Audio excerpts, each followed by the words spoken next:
Hasan Piker, socialist, communist, radical left influencer. Hasan Piker. Dirtbag left. Hasan Piker. Pro-terrorism, pro-Hamas. Hasan Piker. Hasan Piker. Hasan.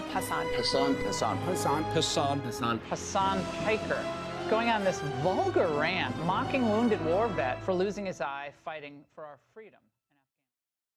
Have you ever heard someone mention the Streisand effect and wondered what they were talking about? This phenomena is named after actress Barbara Streisand.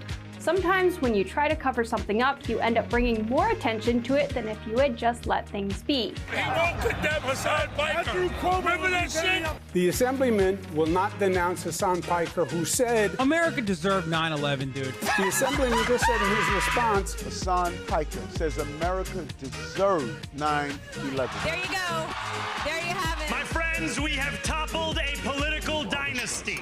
Now to the Michigan Senate race, where El Sayed is campaigning in Michigan. Appearing on stage at 2 Michigan campaign rallies. He's proactively campaigning alongside Piker. The man who says Hezbollah's flag is his favorite because it's dope. Why would you align yourself for raging anti-Semites? Who has defended Hamas terrorists. Calling them the lesser of two Israels compared to the government evils.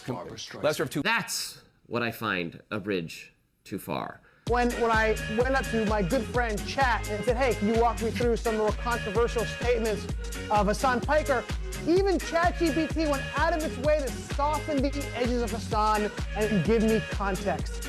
Thanks, but no thanks, ChatGPT. Hasan Piker is campaign poison. Placing yourself on the wrong side of a 90-10 issue is only going to make you look bad. It's going to be good for me. It's going to be good for the candidates that I work with. Turns out it was true. Abdul El Sayed at 27%. Oliver Larkin. Malak Heroes, everybody. Nice to meet you, Hasan. Welcome to the broadcast. Thank you for having me. Oh my gosh. What's going on, man? What's up, dude? Good to see you again. I really enjoyed that, yeah. How you been? He's trying to get that out. Wow.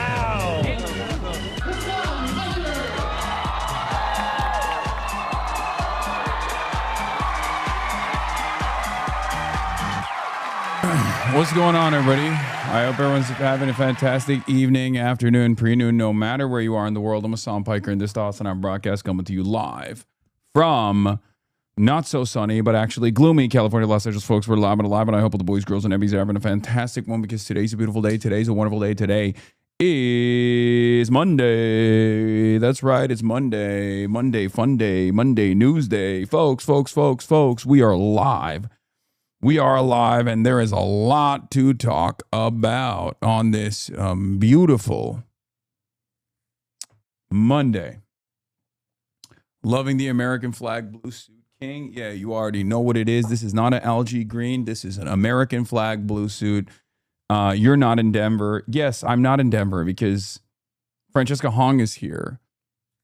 And obviously, I'm going to be interviewing her. And that's the reason why I'm here and not in Denver. But I will be in Denver tomorrow. Anyway, ladies and gentlemen, boys, girls, and MBs, we're live, and I hope everyone's having a fantastic one. Is the time maroon color contrasting? Am I not allowed to contrast colors? You said on the pod you'd be in Denver Monday for what it's worth? Okay, well, I was wrong. I lied. I'm a liar. Okay, sue me. Anyway, did you open a suit shop? It's a suit clinic, baby. I'm doing a suit clinic.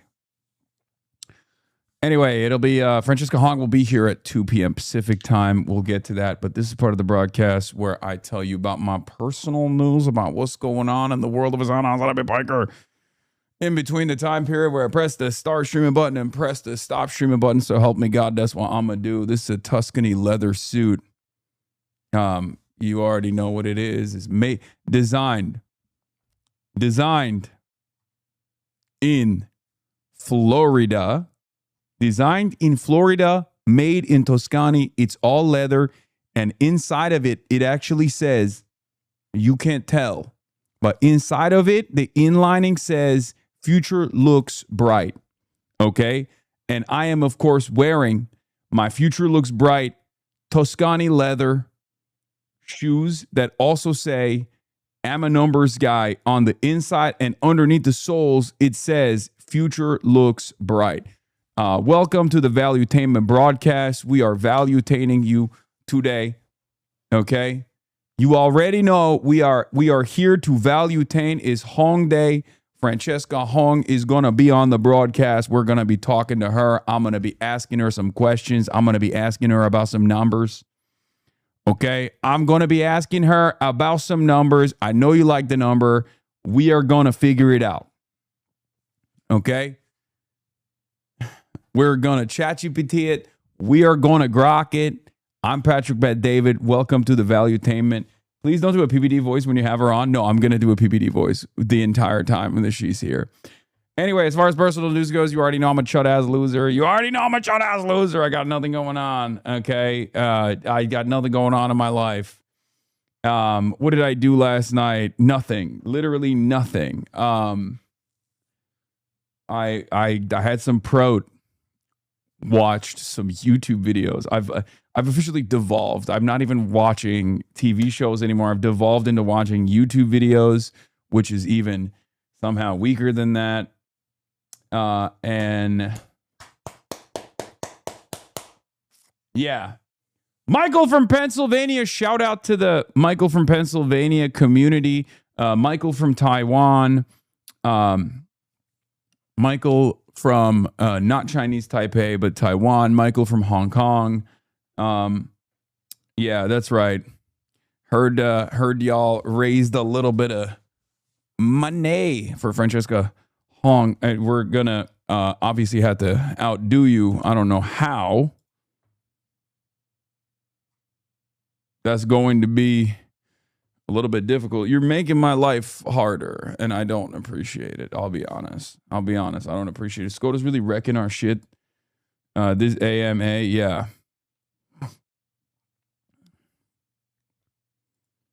Yeah, 34 grand is too much. It's too much.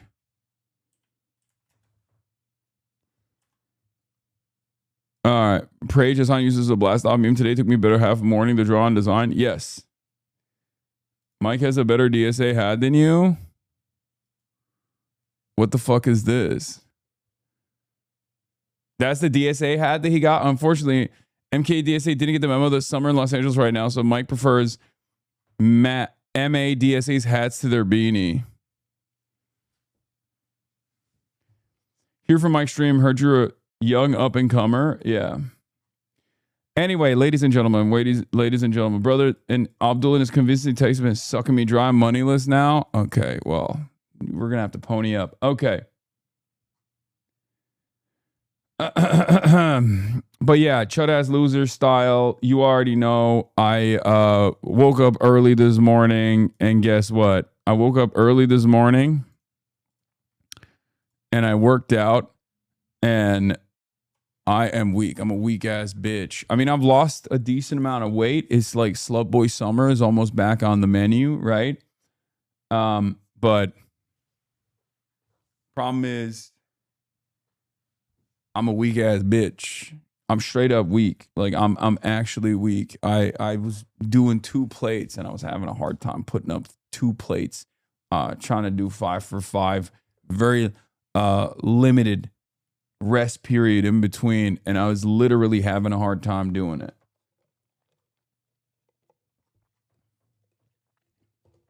I'm trying to get to decent amount of shape before my 35th birthday so I can post meat again on the timeline.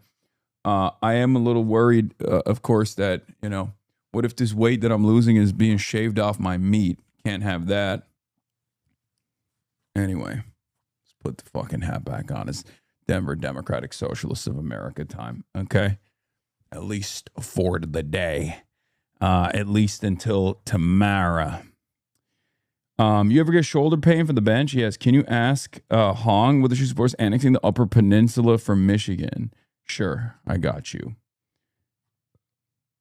Do you work out in your suits now? Yes. I mean, I quite literally did do that on the day of the election. I did do that. I did some pull-ups for Claire Valdez, and she won by like 20. So who's to say my pull-ups didn't pull people in to go and vote? for Claire. Supreme Court deals 3 losses to Trump and 1 big win. We're going to be talking about that. Obviously, it's Supreme Court morning. DSA is looking to replicate New York and Colorado tomorrow for mail-out Kiros, phone banks every day through Tuesday. Organizers expect to knock on 100K doors. It's on the Home Plans campaign in state on primary day and host phone bank marathon for Kiros, which we have already hosted. William Steakin, you're William Slackin, okay? William Steakin, more like William Slackin. We've already hosted and organized phone banks. The first night that we did a phone bank, we called 110,000 number. I know you like the number. We did a number. The number is ChatGPT it, Grok it. It doesn't matter.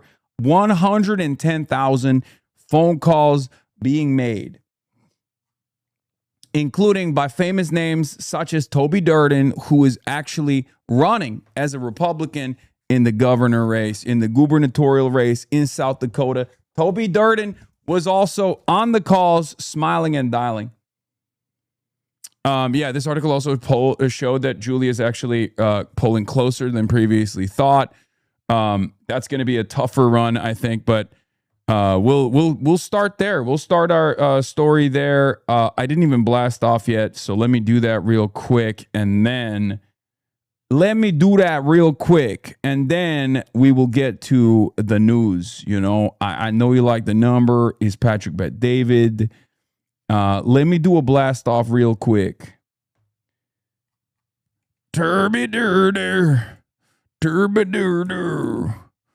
Running for governor in South Dakota. All right, Iran-U.S. peace back on. Hogwatch. America 250 fail. SCOTUS defeats and victories for Trump. Iran-U.S. peace back on. Hogwatch America 250 fail.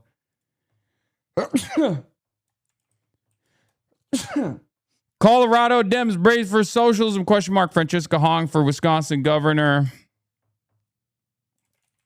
In the building later. Denver tomorrow. Get in now. Yeah, science you. No bless you in this. We don't do bless yous around these parts. We say science you. And not only do we say science you, we also maybe we say socialism you, okay?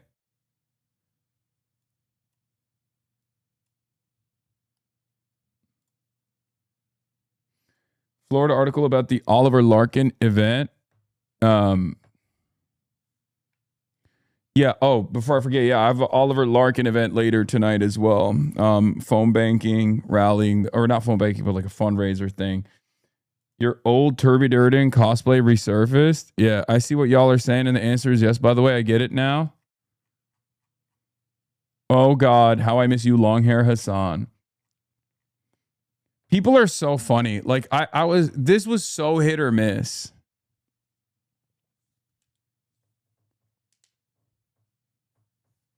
Okay, this was so hit or miss. Not getting a redistrict here in Colorado. Colorado Supreme Court rejects Democrats' ballot measures asking voters to redraw state's congressional map.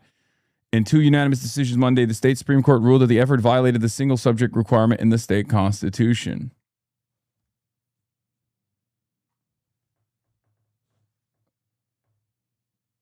Stupid Sexy Hasan song. I promised I would send. Hasan, now everybody's watching Stupid Sexy Hasan. What the hell is this?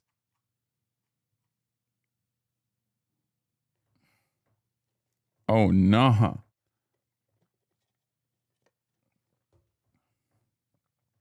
All right. You got an STR on Nick NMP Law's tier list? Okay. All right. Now hear him out. He pioneered the politics meta. He has had 50 to 30,000 subs for the better part of a decade. His views are really good. And now he's even pioneering actually doing real stuff in the real world. Like? Marches, meeting politicians, interviewing them, doing a whole bunch of stuff. And he does not want any of that shit. He's like,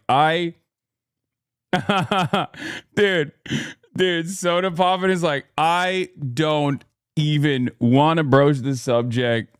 I don't like the number. That's what he's saying. He's sexy. S. Go ahead. All right. This is rage bait. He's so mad. Why are you so mad, bruh? Why are you so mad? The chat probably was mauling so hard. Let me see this. Again, once again, I don't give a shit one way or another. Shouts out to Nick Pollum. One of my only ride or dies out here. I always forget how autistic people are on this platform. Like, guys,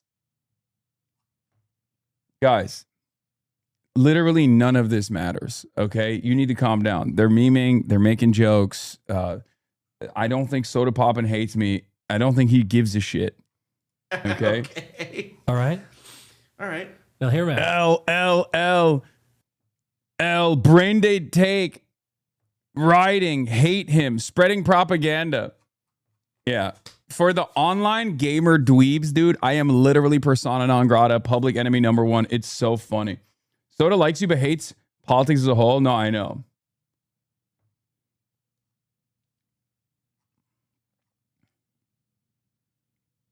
They still use that clip with him and you talking about Hezbollah. I know. It's so funny. It's awesome. Asmold was pissed at where his rating was. He took it seriously, law. I know. It's so funny because like a couple years ago when XQC rated me like low or something, I don't even remember what it was. And I was like, yeah, he fucking sucks. And then everyone made such a big deal out of it. But of course, when Asmongold is like shitting in his pants because he got rated low, all of a sudden, no controversy there. You know? Because all these fucking losers, all these freaking losers, dude, they can't deal with a world where like their favorite content creator is you know, just as narcissistic as their least favorite content creator is. Soda Poppin just wants the gaming only Twitch bag really badly. It's not just politics. He doesn't want chatting streamers and RL streams either. No, I know. He's the OG. Soda Poppin is a OG streamer, and as one of the OG streamers, he like literally does the whole like old man shtick. In this space, the old man shtick is like, man, Twitch was much better back in the day when everybody played video games. Like, it's fine. You know, shit changes, man. It evolves, right? Like, it evolves. It is what it is. But, I mean, I will say this much. Twitch did change for the worse in some ways.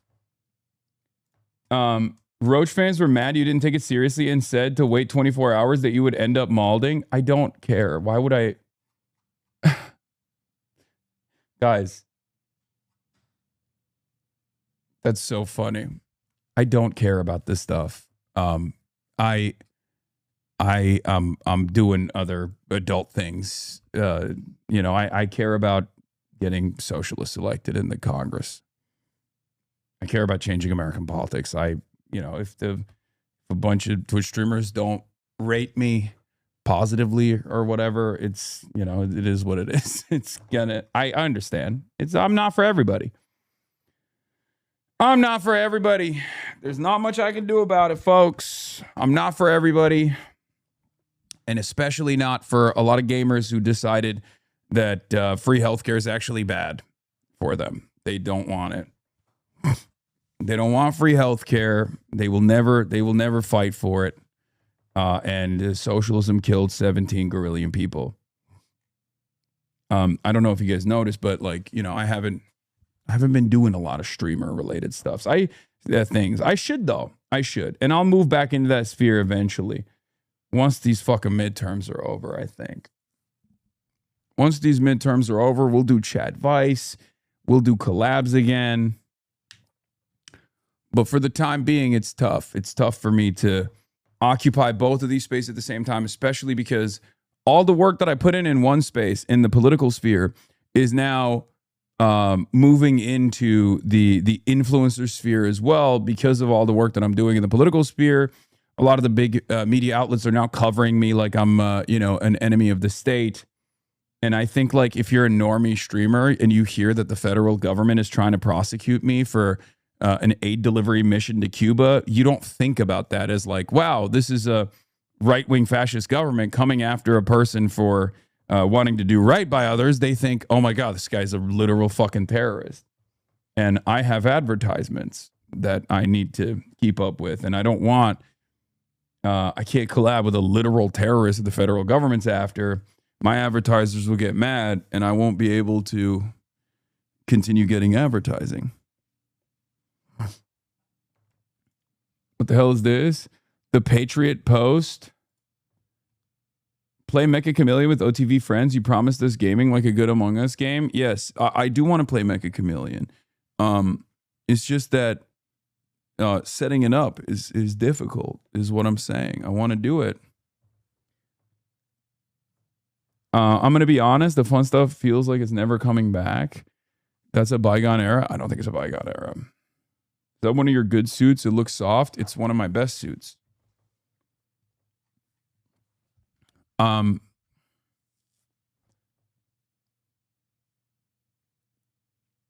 True, I'm starting to become a hater watcher. 4 months straight of zero fun. It's taking a toll, Unc. Okay, man. I mean, we're doing something here. It's fucking... It's tough. It's tough to balance it. Okay? I apologize. We need the mouse suit back soon.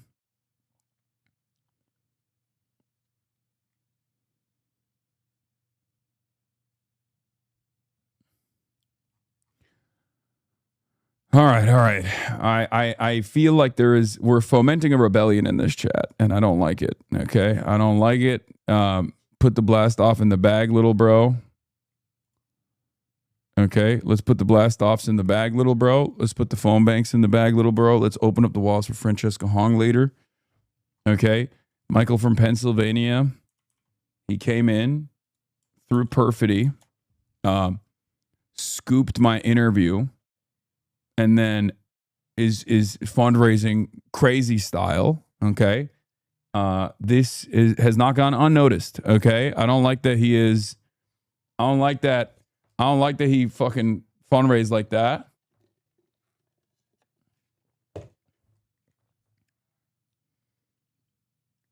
Bring these reacts back after the elections. New chat won't even know what it used to be like. Okay, man. I know. I will. We will fucking bring fun reacts back. I'm trying to incorporate it. Already. I'm trying to add it in.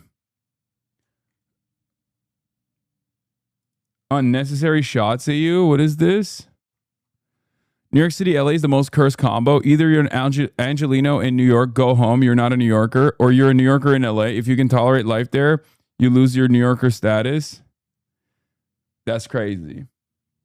Excuse me. Why not both?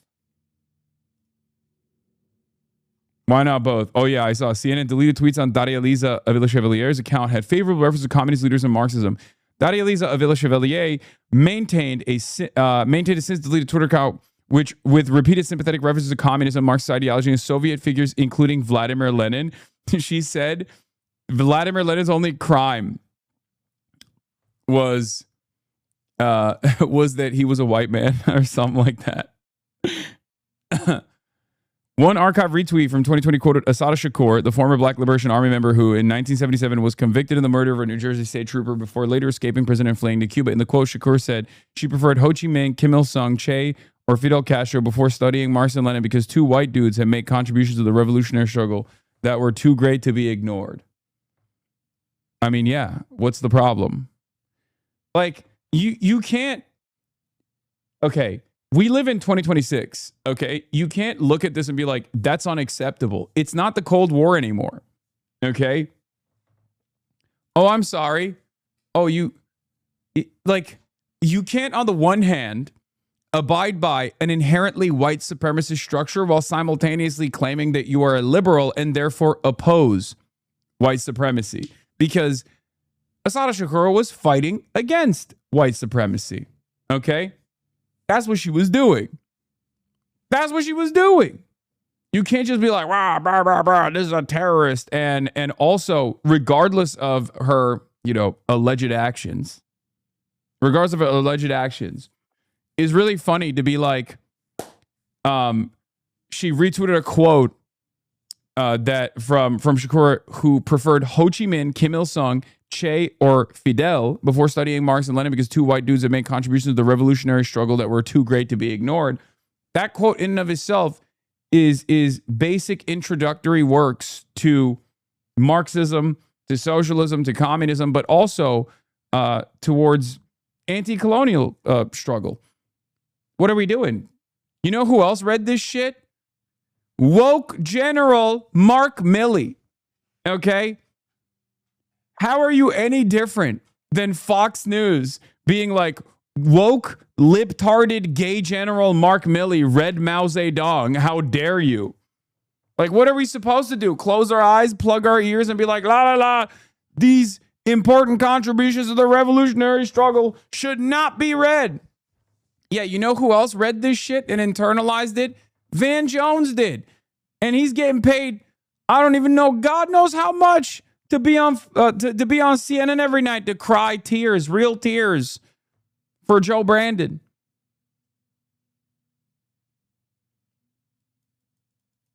Yeah, during the global war on terror, you were expected to read the Little Red Book at West Point. Yeah, it's so funny to be like, we can't read this stuff. You're not allowed to read this stuff. What are you talking about? Like, you cannot, no matter how hard you try, liberals want to make this into, oh, well, what about reading the works of Adolf Hitler? It's like, first of all, you should read everything regardless. But secondly, there is no comparison between successful anti-colonial, anti-fascist revolutionary struggle by revolutionary figures and the works that they put down. Okay? Paralyzed Pendant Plug. Thank you for the 10 gifted community subs.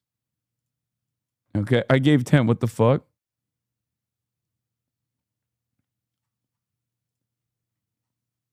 But you cannot compare like Fidel Castro to Adolf Hitler. You know what I mean? Unless you're a fucking insane person, right?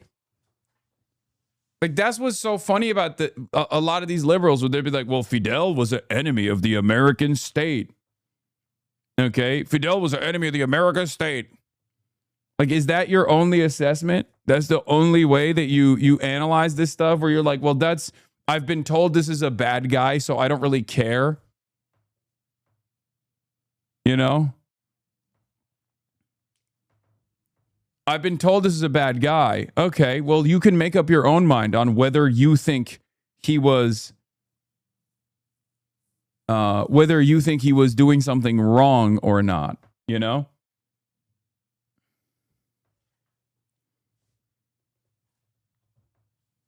Yeah, by the way, the American state in this case is the CIA. Exactly.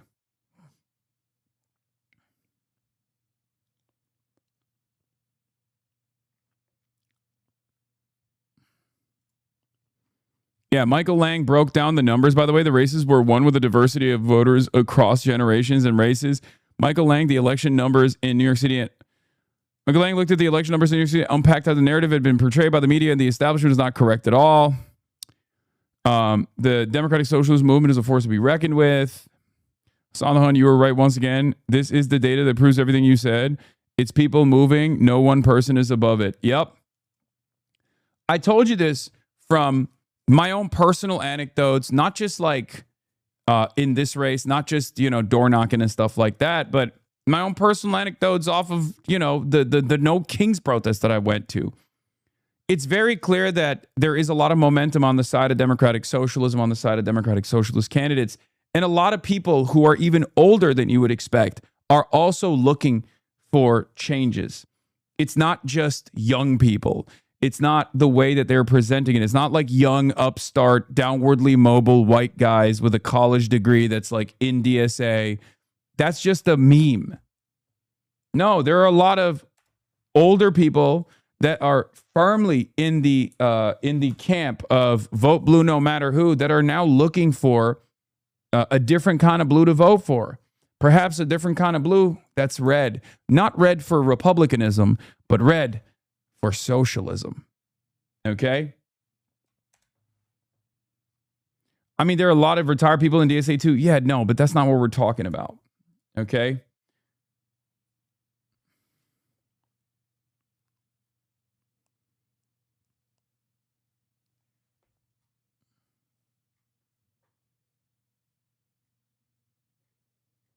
Anyway, I was having a conversation with Blue No Matter Who mother about the new red wave of socialism. Yeah. Lots of indivisible people starting to show interest too. I know, that's really good. Indivisible is a force to be reckoned with as well. So like getting those liberals on board with this kind of stuff is always good. For the record, this is part of the reason why I didn't actually oppose the Bardock No Bubber collab with Zoran Kwame Mamdani, because we got to get those liberals on board. And Barack Obama is an important entry point to getting those liberals on board with this movement, with this message. Okay? You know, this is huge. This is great. It's fantastic. We're doing the damn thing. Once again, what do I always say? Don't listen to the fucking haters. Just do the goddamn work and they will come. Okay? And slowly but surely, you'll start seeing a lot of these chirpers, a lot of these like ultras and all these radicals chirp, chirp, chirp. And eventually they'll realize like, okay, there is something here. We should just take advantage of this revolutionary potential, this moment right now.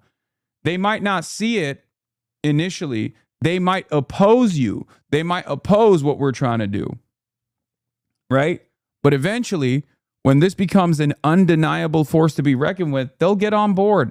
Same with liberals. Okay?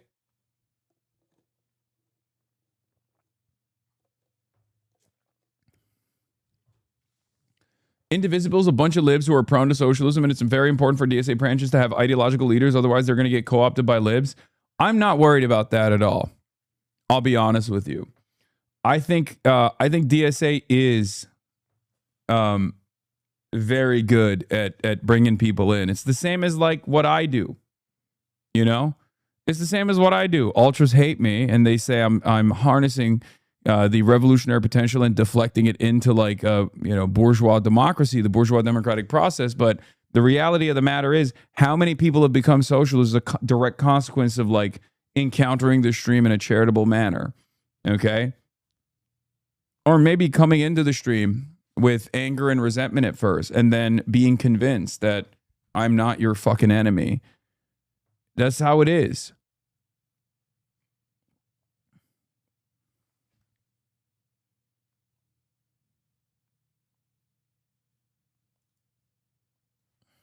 So yeah, a lot of people are now recognizing that there is real movement here. There's real motion here.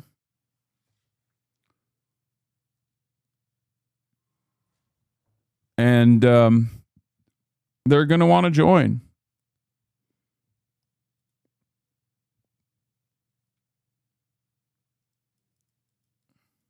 I'm the guy who helped get Fran on Caroline Stream last year. Thank you for having her on. But I first heard about her from Mike. Credit where credit's due. Thanks, Mike.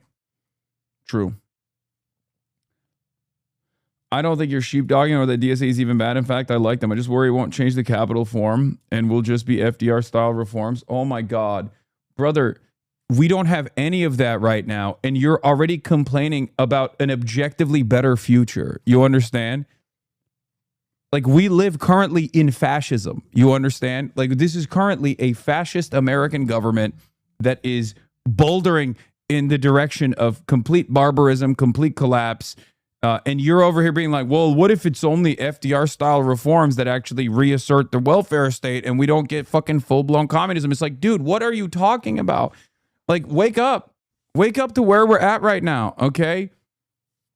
Yes, I know FDR is not socialism. I know that. It's so funny that you're saying that now. But if that moment were to take place, if there is a FDR style figure, you'd be fucking dick riding that shit into oblivion. You're just talking high right now. That's it.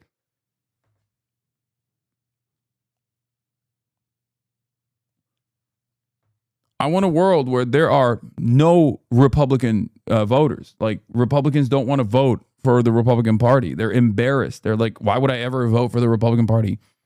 You know, one party state through the democratic process where they're like, it's unconscionable to vote for a reactionary. Okay? That's what I want to live in. That's the world I want to bring about.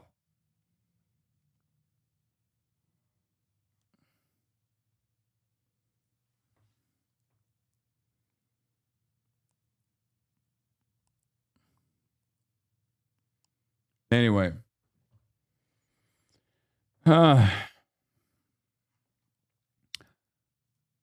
So, let's get to it. Let's get into it. I know you like the number. We got a lot of number, and we got some good number, some bad number, but exciting number regardless. Here it is. Let's blast off once again. SCOTUS defeats and victories for Trump. Iran, U.S. peace back on. Hogwatch, America 250 fail. Colorado Dems brace for socialism. Francesca Hong for Wisconsin governor in the building later. Denver tomorrow. Get in now. Yeah. Would you rather have a life preserver when you're drowning or be given nothing at all? Think, please. Yeah, no, it's funny. No, that guy, there are some people who will be like, no, it's good. Heightening the contradictions by drowning everyone is actually far more preferable.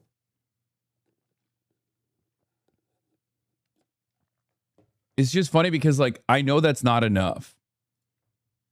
I know it's not enough. I say it's not enough. And we're going to push for something further beyond that.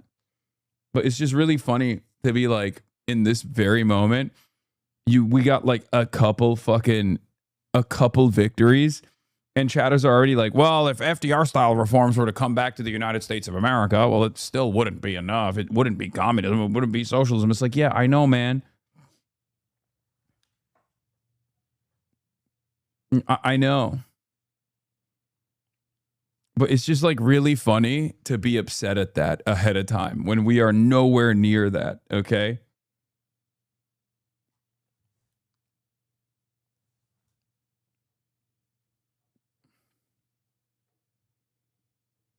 I didn't realize PBS was hosted by PBD. I was duped. That's true. If you know, why do you get mad and not agree?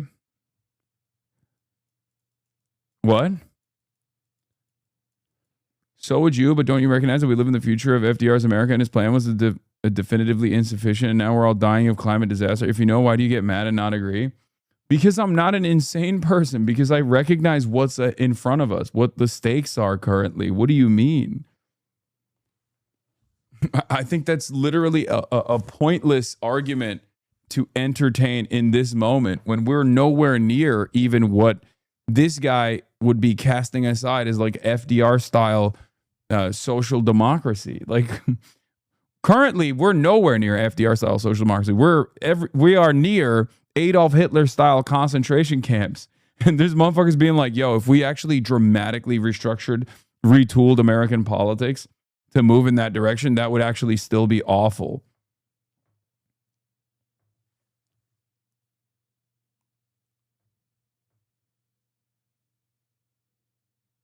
Anyway, who knows, man? Who knows? We'll cross that bridge when we get there. Okay.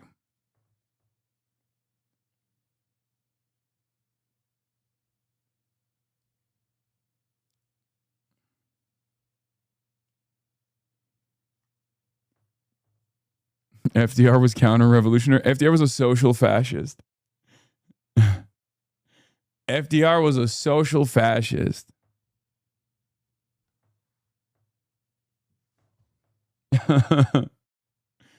By the way, Stalin loved FDR, so suck my dick to all the ultras, okay? What are we talking about? Yeah, you can't even...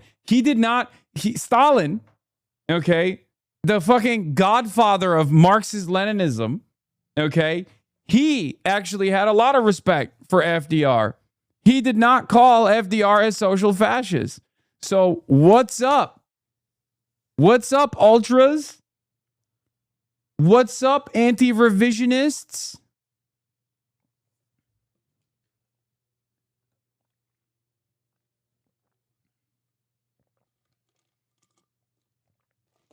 Guy who comes in and says, I mean, I guess ultras don't like Stalin either. There's different. Stalin is a revisionist. Stalin is a revisionist himself. Degenerative worker state. The USSR failed project. Stalin is a counter-revolutionary. Anyway. The anti-lib arguments now is that FDR was racist because he excluded black people in the New Deal, as if the word progressive had no meaning. No, I mean, it's true. There is truth to that, and we have to reckon with that, for the record. Like, a lot of these, like, a lot of the bounties of social democracy came at the cost of, like, redlining, which is insane not to address. There is no pathway towards socialism in this country without black socialism. I have always been clear on that, okay? And I will never stop saying that. As a matter of fact, most revolutionary movements were black revolutionary movements in this country as recently as the 60s and 70s. So the notion that we get there in 2026 is silly. It's stupid. We have to work extra hard to bring about black revolutionary socialism, black communism into the forefront of this movement once again. And I think the pathway to getting there goes through the South. We shall see. New York is screaming for you. What is this? God damn it. That's my mayor. That's my mayor. Zoran could never, dude.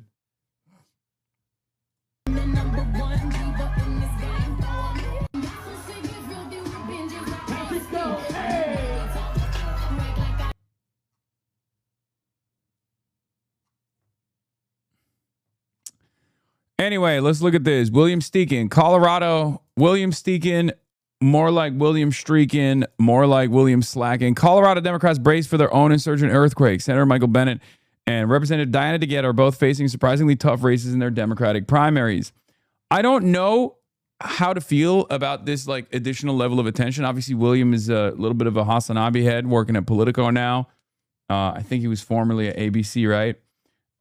So he clearly pays close attention to what's going on that front, but I don't know how I feel about like Politico readers knowing about our plans, you know? I don't know how I feel about that. But the insurgent left just shook New York. Colorado Democrats increasingly think they could be next. Democrats in the Centennial State are bracing for an anti-establishment earthquake of their own. Tuesday's primary election will test the left's momentum beyond the 5 boroughs and whether the anti-incumbent fever will topple Senator Michael Bennet, Representative Diana DeGette, a pair of longtime fixtures of state Democratic politics. Bennet allies acknowledge his primary for governor's race is far closer than they expected, a startling position for one of the state's best-known Democrats, while DeGette is facing similar anti-Washington headwinds as internal polling in recent days has set off alarm bells for the 30-year incumbent. Diana DeGette has been occupying this seat for 30 years. And in the process of occupying the seat for 30 years, not much change has come for the people of Denver, Colorado. Okay? We're going to make that change. We're going to be that change.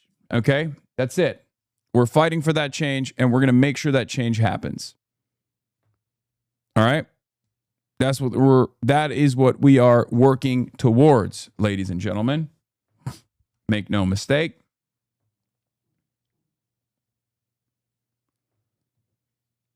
Don't you think this social democracy will still need to explore the global South to be viable? As a South American chatter, I worry that nothing will change outside the U.S., even if the DSA wins. You know what's really funny about this? As someone who has now also worked with countries that are literally victims of unequal exchange, countries in the periphery, someone who's interviewed politicians, interviewed, members of the government in places like even Cuba. One of the things that I have seen most consistently from people that are, a part of the socialist parties there, a part of the leadership structure there, is quite literally can we please get some people we can talk to and work with that would create better outcomes for us? So it's ironic because a lot of people say, oh, I live in the global south, right? I live in the fucking global south. America is still going to be destroying us. Meanwhile, the people that are in charge in these countries are quite literally going, oh my God, you have DSA guys that you're running that are literally running on, no war, no destruction of the third world. That's amazing. Please, thank you so much. So like all these people fucking LARP about how like, oh, social democracy would still obviously maintain the labor aristocracy in the United States of America and would extract natural resources and destroy the third world. And it's like literally fucking people in the third world that are in positions of power, socialists and communists, are like, please get like anyone. Dog, Pramila Jayapal has gone to Cuba on numerous occasions. Like for many of these, I'm not mad at this chatter, by the way. I'm just explaining the dynamic a little bit better for a lot of people who don't understand it. Like, it's just like there are straight up people who are desperate for a non-reactionary politics coming from America. They're excited at the prospect of having people who won't actually try to kill their people and instead will try to chart a much more equitable and much more just path for everyone involved. You know what I mean?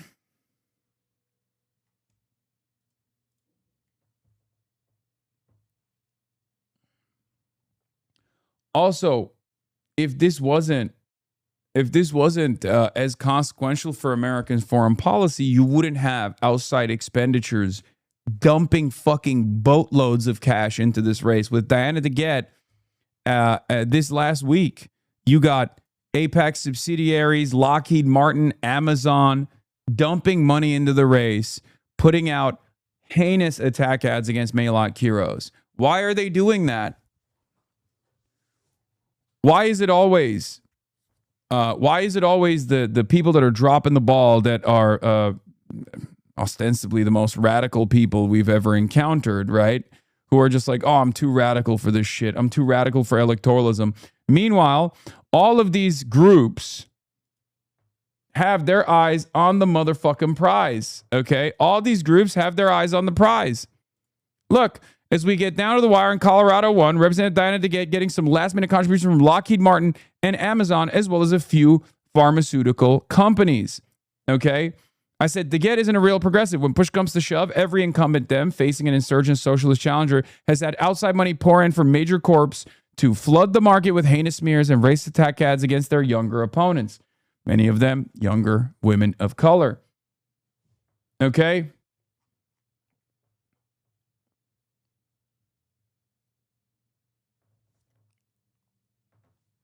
That's it. These guys understand how devastating it is, right? These guys understand how devastating it would be for corporate interests if we actually had people who are more responsive to the needs of the masses come into positions of power slowly but surely. That's why they recognize the threat and they're doing everything they can to change that dynamic. So I don't like having to fucking constantly argue with people in my community that are like, well, what about this? Is this going to be enough? Like, yeah, it's not, but it's just the beginning. Just, trust the process, please. I feel like there's enough W's that we've posted on the fucking board, and think about how great you feel when you see these dudes mauled, okay? And fucking phone bank. The primaries come after several Democratic incumbents and establishment-backed candidates have already fallen this year, including New York City last week, where Reps. Adriano Espaillat and Dan Goldman lost challenges from the left, as well as in Maine, where Governor Janet Mills was forced from her Senate race by controversial progressive Grant Plattner, which obviously I was devastated by. Pills Mafia to the bitter end. You already know I'm still with Pills. I'm still pilled. I'm still Janet pilled. Janet Series, rise up. She can still win if we do a write-in campaign. Pills Mafia, baby. There's a lot of anti-establishment momentum because voters are so angry, said Doug Fried-Nash, longtime Colorado Democratic strategist and former gubernatorial chief of staff to the moderate-leaning Senator John Hickenpooper, who's facing a progressive challenge of his own from State Senator Julie Gonzalez, also known as Senadora Gonzalez. They want to take it out on someone. They want fighters. Bennett, a two-term senator, one-time presidential candidate, faces Attorney General Phil Weiser in an unusually volatile contest. So the Boo-Boo Bennett Attorney General Phil Weiser one is an interesting race too. I don't really know too much about him. I don't think he's like all that, progressive. But the fact that like people want changes to that degree is really interesting because like Bennett is one of the most well-known figures in the fucking state, right? I mean, he ran for president. I'm not a fan of the guy, but it's really interesting to see Colorado even want to push for someone else other than Poo-Poo Bennett. While Bennett allies maintain they still believe he has the slight edge, two Democratic strategists familiar with this campaign said internal polling has shown a tighter contest than they expected, raising concerns that voter anger towards any close association with Washington has made even the well-known statewide figure vulnerable. A recent public survey conducted by the liberal pollster PPP showed him trailing outside the margin of error. That's crazy. There may only be a slight Bennett advantage at this point, said a Democratic strategist close to Colorado's governor's race, granted anonymity to candidly discuss the campaign, adding that private polling has been all over the place. Despite serving as Attorney General for 8 years, Weiser has increasingly worked to cast himself as the anti-establishment alternative by portraying Bennett as the Washington insider, a message several Dem strategists close to the Bennett campaign said has found traction. The race has increasingly become a contest over who has fought President Donald Trump harder, reflecting what many Democrats describe as the defining mood of this year's primary electorate: anger with Washington, frustration with Democratic leadership, and a desire for candidates who project an ability to fight. Coloradans trust Phil's people-powered campaign, not Michael Bennett's establishment Washington-style campaign backed by out-of-state billionaires, corporations, and special interests, Weiser spokesperson Nate Jackson said. Bennett's campaign has sought to change the mantle as well. One of the funniest things that I've noticed, at least, is that I'm an outsider, right? I'm from California. And obviously, I assume in the future, they'll start attacking me and be like, oh, they're drop shipping outside communists into these races or whatever, right? But what's really interesting about it is that they haven't done that as much in any of the races that I've been involved in. And I suspect part of that is because, I have fucking fans in these places as well. So they don't see it as they don't see it as me just coming as an outsider and bringing people to go and door knock. As a matter of fact, ironically, the only race where they did that was San fucking Francisco. Okay? San Francisco is the only race where they actually hit me nonstop with he's an outsider, he's not from here, he's carpetbagging into the fucking district, he's actually trying to pump Shoycott up, and all of his door knockers are out of towners. That was crazy. Motherfucker, I've been in New York this whole time. I've been in motherfucking Colorado. I've been in Denver. I've been in St. Louis, Missouri, and they don't do that shit. Except for San Francisco.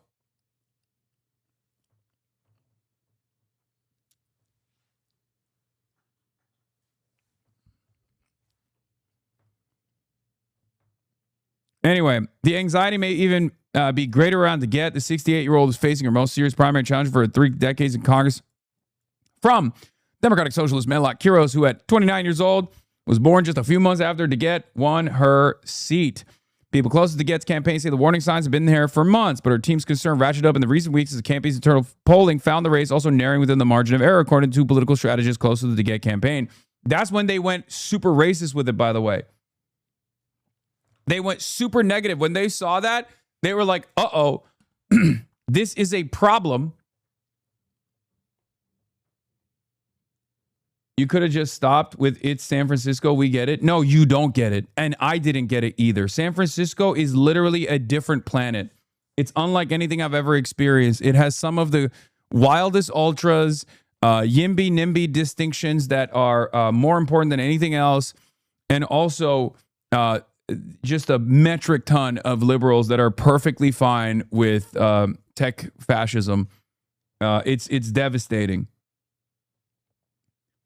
It's devastating because it also went to Tom Steyer by massive numbers on the one hand, but then also opposed Shoykot on the same ballot, ironically enough. You're not getting invited to the Peptide Plus AI-powered bar startup? Yeah. It produced Brace Belden, that's all you need to know? Yeah. Brace is one of my favorite people of all time, which is why I'm always shocked. But yeah, he is a San Francisco nationalist too. It's not even a joke. He really is a San Francisco nationalist. It's very interesting. Anyway, it's just San Francisco's an anomaly. Even after that incident, I think the tech neo-fascists, the neo-feudalist tech overlords have successfully bricked the minds of everyone that lives there. Whether it be liberals that actually perfectly welcome this kind of new dystopian future, or whether it be the left and what remains of the left movement in San Francisco. It's crazy. Mad Cutters, thank you for the 10 tier 1 gifted subs. Anyway. So yeah, the Gates team spent weeks warning National Democrats that we're facing a far more competitive race than many appreciated. National groups had poured in money to the race's final week in a desperate attempt to save the Congress member, even as some to get allies privately grumbled that she had not done nearly enough to stave off her challenger. It's not looking great, said one prominent Colorado Democratic strategist familiar with the Gates polling and granted anonymity to discuss private campaign data. It's very tough when you're fighting against the wave. That strategist said they'd also seen a recent private survey that showed Hickenlooper in dead heat with Gonzalez in Denver. Hold up. That is new information. That's actually very interesting. However, that's not good. The most charitable interpretation here is if they meant like the entirety of Colorado, that would be fantastic. But for Julie Gonzalez to defeat Hickenpooper, she's going to have to be showing up significant margins in Denver, I think. The most recent public poll of the race conducted in late May, Hickenlooper led Gonzalez by 41% to 34%, though it had an unusually high number of undecided voters. To get in her allies, see, it's never good if you're sub 50. If you're an incumbent, okay? If you're an incumbent and you're sub 50, you're fucked, okay? I need you to understand. If you are an incumbent and you're sub 50, you're fucked. That means people are done with your ass. Okay? Remember that. Also, I have to pee really bad. So I'm just going to play the Supreme Court video and I'm going to go pee real quick because I have to pee. I'm sorry. Handed down two key decisions on presidential power and the firing of people from government agencies. Justices ruled that President Trump does not have the constitutional authority to fire Lisa Cook, a governor from the Federal Reserve Board. But the court backed the president's power to terminate Rebecca Slaughter, a Democratic appointee to the Federal Trade Commission. This ruling grants more presidential power over federal agencies that are considered independent. It overturns 90 years of precedent. CNN Chief Legal Affairs Correspondent Paula Reed is right outside the Supreme Court. So Paula, walk us through the significance of these decisions today. Pamela, these are such incredibly significant decisions. In many ways, these will be some of the defining opinions of the Roberts Court because they get to this question that has been hanging over the second Trump term, which is, are there any limits to his ability to fire federal officials? And here they give us some insight. While President Trump and his lawyers believe in something called a unitary executive theory and that the executives should be able to fire anyone they want, any way they want, here the justices put a few limits on that. In the one case, they ruled, and it's a really interesting group that was in this majority opinion. It's Chief Justice John Roberts, Justice Kavanaugh, and the three liberals all ruled that he cannot fire an official in the Federal Reserve without going through a process, giving that individual an opportunity to respond, that there are some limits on his power when it comes to firing officials at that agency. Now, that is one that has, of course, always been recognized as being independent of the White House. But in a separate case, when it comes to an employee at the Federal Trade Commission, that he does have the power to fire that individual because that is within the executive branch. And again, this is a significant decision because it's sort of drawing out the contours of the extent of his power to try to reshape the federal government through these mass firings. Now, President Trump wasn't clear how he was going to react to these decisions, and it's been a pretty mixed day for him overall at the court, but he described this as, quote, a big win. I want to bring in our chief Supreme Court analyst, Joan Biskupik, right now. Joan, like Pamela, Paula, you were inside the court when these decisions came down. Give us a little sense of how that felt. Sure, Wolf. It's good to see you. The most important thing the justices... Majority Report raid. Thank you, Majority Report, for the raid. Hope you had a good stream. We are doing the damn thing out here. I'm going to go back to the Colorado race now. Sorry, because I was peeing. But, yeah. Getting back to Colorado, we'll talk about the Supreme Court in a second, okay? Democrats have a lot of power to wield if they take back the White House. Yes.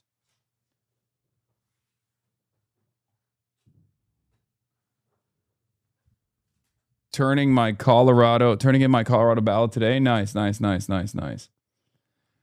Okay, so where was I?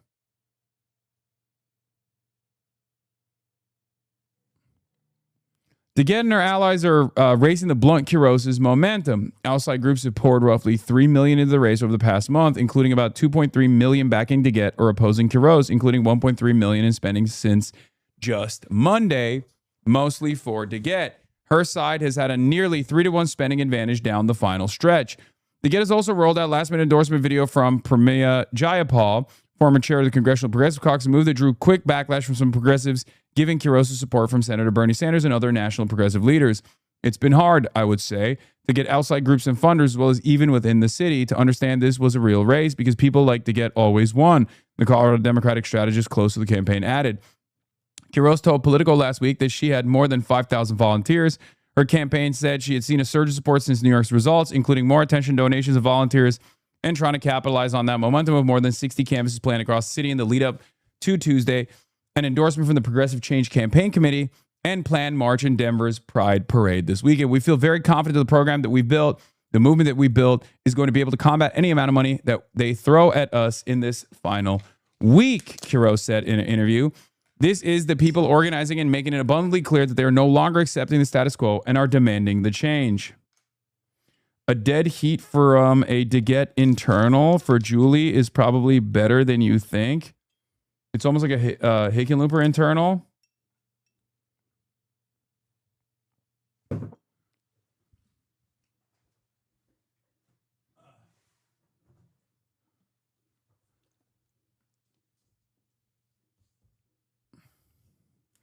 Quiroz's supporters say they're trying to recreate the organizing model that helped propel Democratic Socialists.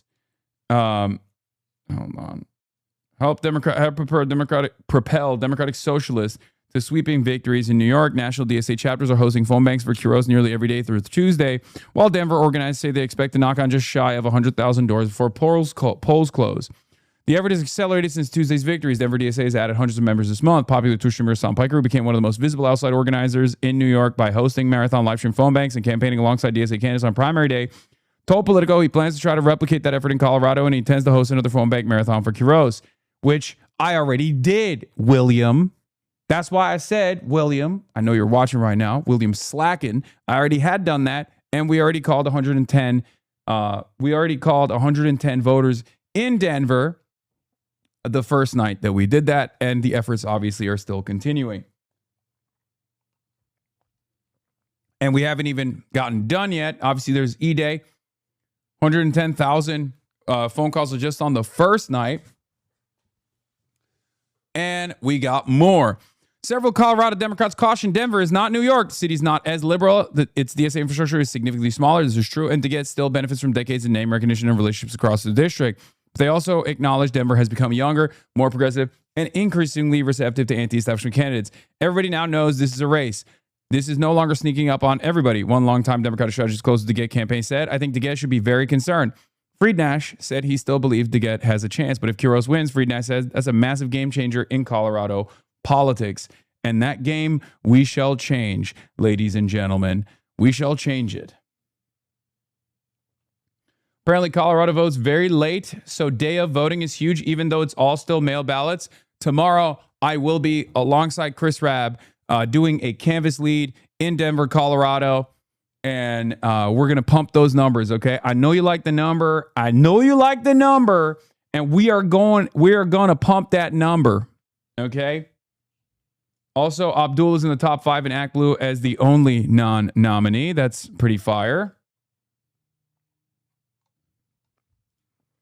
That's good because he needs it.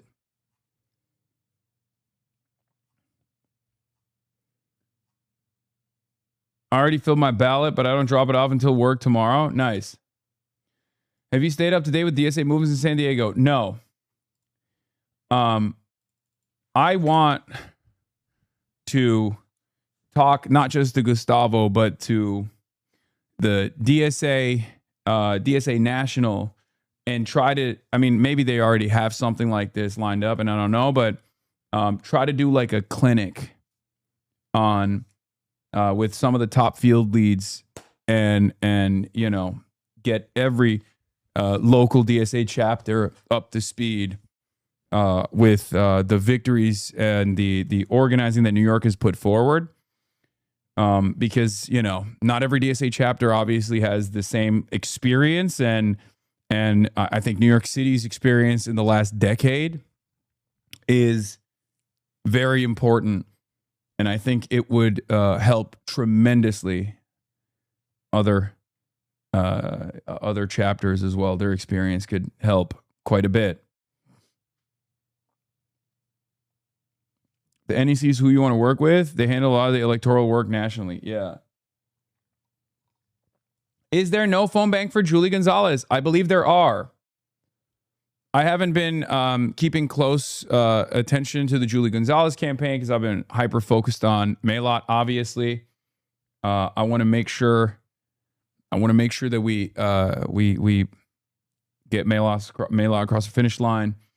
But yes, Julie4.us, phone banking to voters. That's the link if you want to go phone bank for Julie Gonzalez Bush. She's also fantastic. She doesn't have the same groundwork team that and the same field team that Maylot has because she's not DSA endorsed, but you know, that would still be a significant W.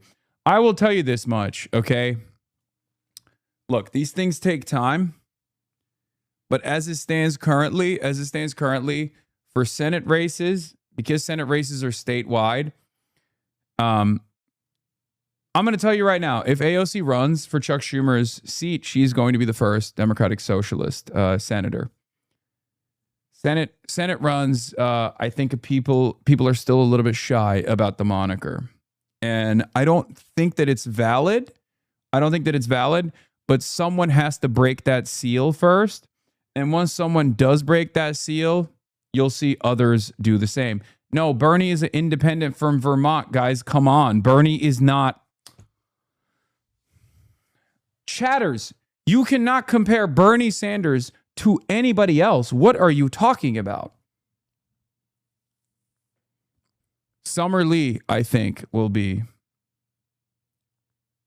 Graham Plattner doesn't identify as a socialist, if you noticed. Abdul El-Sayed doesn't identify as a Democratic Socialist. Graham Plattner doesn't identify as a Democratic Socialist. Neither does Julie Gonzalez. And I think they're shy about the moniker. They're shy about the association. This is pure speculative. And I think that will change eventually.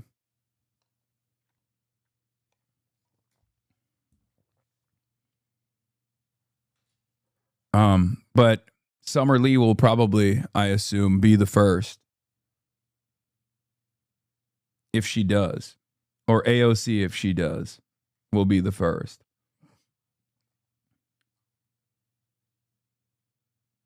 You're obviously forgetting James Talriel, the first communist senator of Texas. Yes, you're right. How can I forget the first Maoist third worldist senator? And he's coming out. Isn't there something up with Summer Lee in Pennsylvania's DSA? Normally, I would stand by the chapter as opposed to the candidate. But with Summerlee, I stand by Summerlee no matter what. I'm a fedayeen for Summerlee. I think whatever drama or beef took place there, the chapter should be begging Summerlee for an association and offer unlimited support to her, whatever she wants. Okay? Like in most circumstances, if there's like any drama with a politician and a specific chapter, I would say I would usually side with DSA. Pittsburgh DSA got taken over by ultras and they ruined their relationship with Summer. Ay.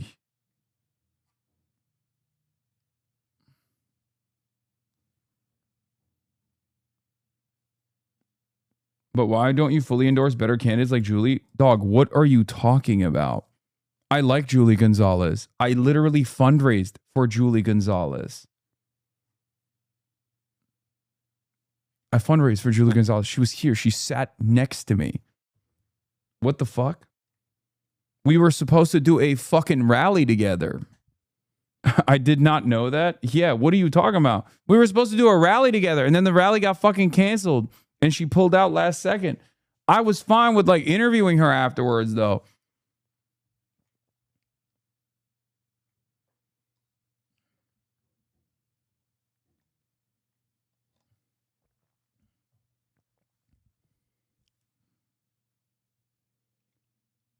But of course, you're an independent media figure, so you'd side with the DSA chapter in theory. Yes. Anyway, so yeah, there is that. There's also a poll that came out this morning from Beacon Insights. U.S. House 2026, Florida's 25th congressional district Democratic primaries at Trump plus 9.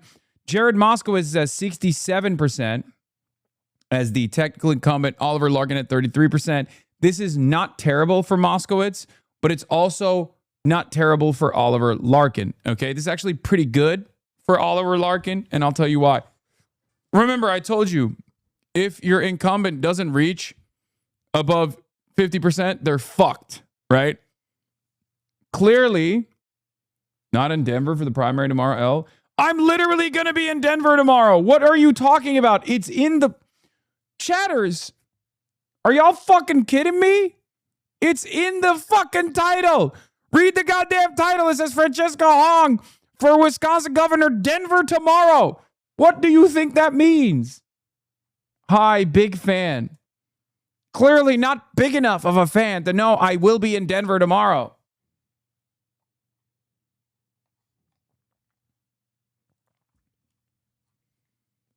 Child left behind.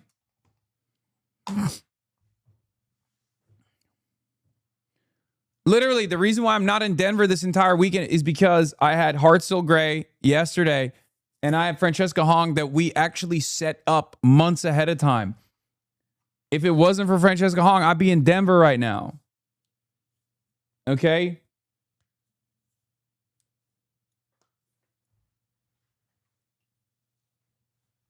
Why are you not going to Denver? It's right up your alley. Okay, take a second off.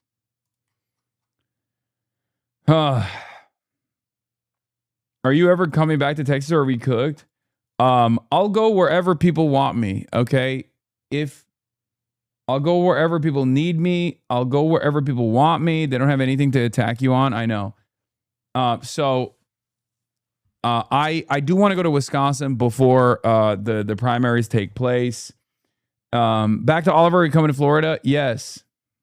Eventually we're going to figure it out. I haven't been able to figure out the perfect, like the most appropriate setting for that. Elijah Manley is a very interesting candidate as well. I like him as well. So why is this not bad for Oliver? Because Oliver Larkin has no name recognition. Nobody knows who he is. So the fact that he's at 33% at this stage is very good. Okay? That's where Maylot was. Okay? That's where all of our candidates have been, right? That's where Daria Lisa was. So all it takes is to tie up the rest of the DSA victories with Oliver and, you know, flood that race with money, with support, try to get a significant number of try to get a significant number of door knockers to be activated for this campaign. The thing is, every poll that's been conducted on this race, even before they were in a different district, shows that once voters hear about Jared Moskowitz's positions and then they hear about Oliver Larkin's positions, those numbers flip and actually go further beyond. Jared Moskowitz receives a genuine, like 40-point drop-off. Okay? When they hear about the positions on an informed ballot, Oliver Larkin destroys Jared Moskowitz. So clearly, this district has an appetite for change as well, as do most Florida districts. Do you understand? I mean, this was like the earliest of, if anyone, to everyone disappointed in progressive splitting the vote in Illinois, congratulations. I'm the only candidate primary AIPAC back. This was back in March. Okay, this is obviously this race has changed because he's not running. They're not even running in the same fucking district anymore. I am the only candidate primary AIPAC backed. Jared Moskowitz in Florida 23rd, and our first poll shows a clear path to victory if we get the word out. Please donate and help us invest early. Okay. This new district that he's in is even better, ironically enough, for him. The previous district was going to be a very interesting test to see if, like, anti-Israel politics, like to see if, you know, anti-genocide politics works in a district that has some of the highest number of dual citizens with the nation state of Israel. And even in that district, it was working.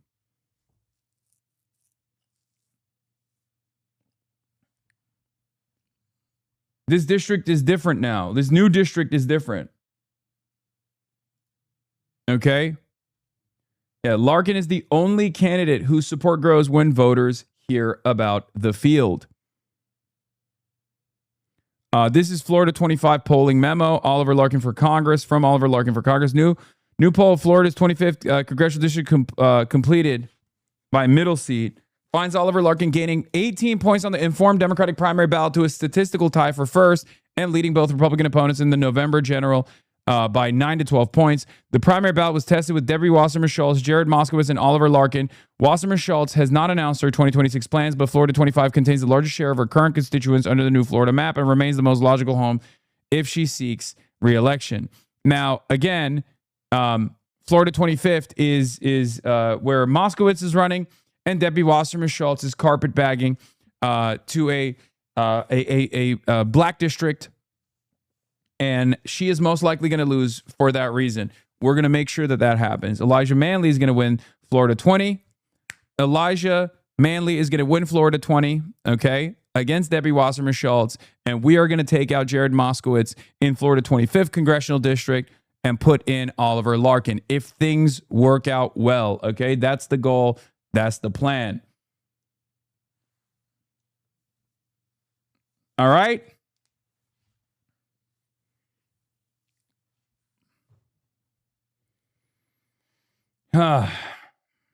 Here is Oliver's polling analysis on, this was... It's Oliver Larkin, Democrat primarying incumbent Jared Moskowitz for Congress in South Florida. Our campaign just released the first public general election poll in Broward, Miami-Dade, and Palm Beach County's 25th congressional district, and here's what we found. Ron DeSantis and Florida Republicans have dummy-mandered the state. Our poll finds a baseline of Democrats leading Republicans on the general ballot by 51 to 39%. Yeah, that's the other beautiful side of this story, is that the Republicans got too fucking hasty with their gerrymandering and have actually opened up a bunch of opportunity districts, a bunch of swing districts now, because they wanted to drop the fucking numbers like a bunch of idiots.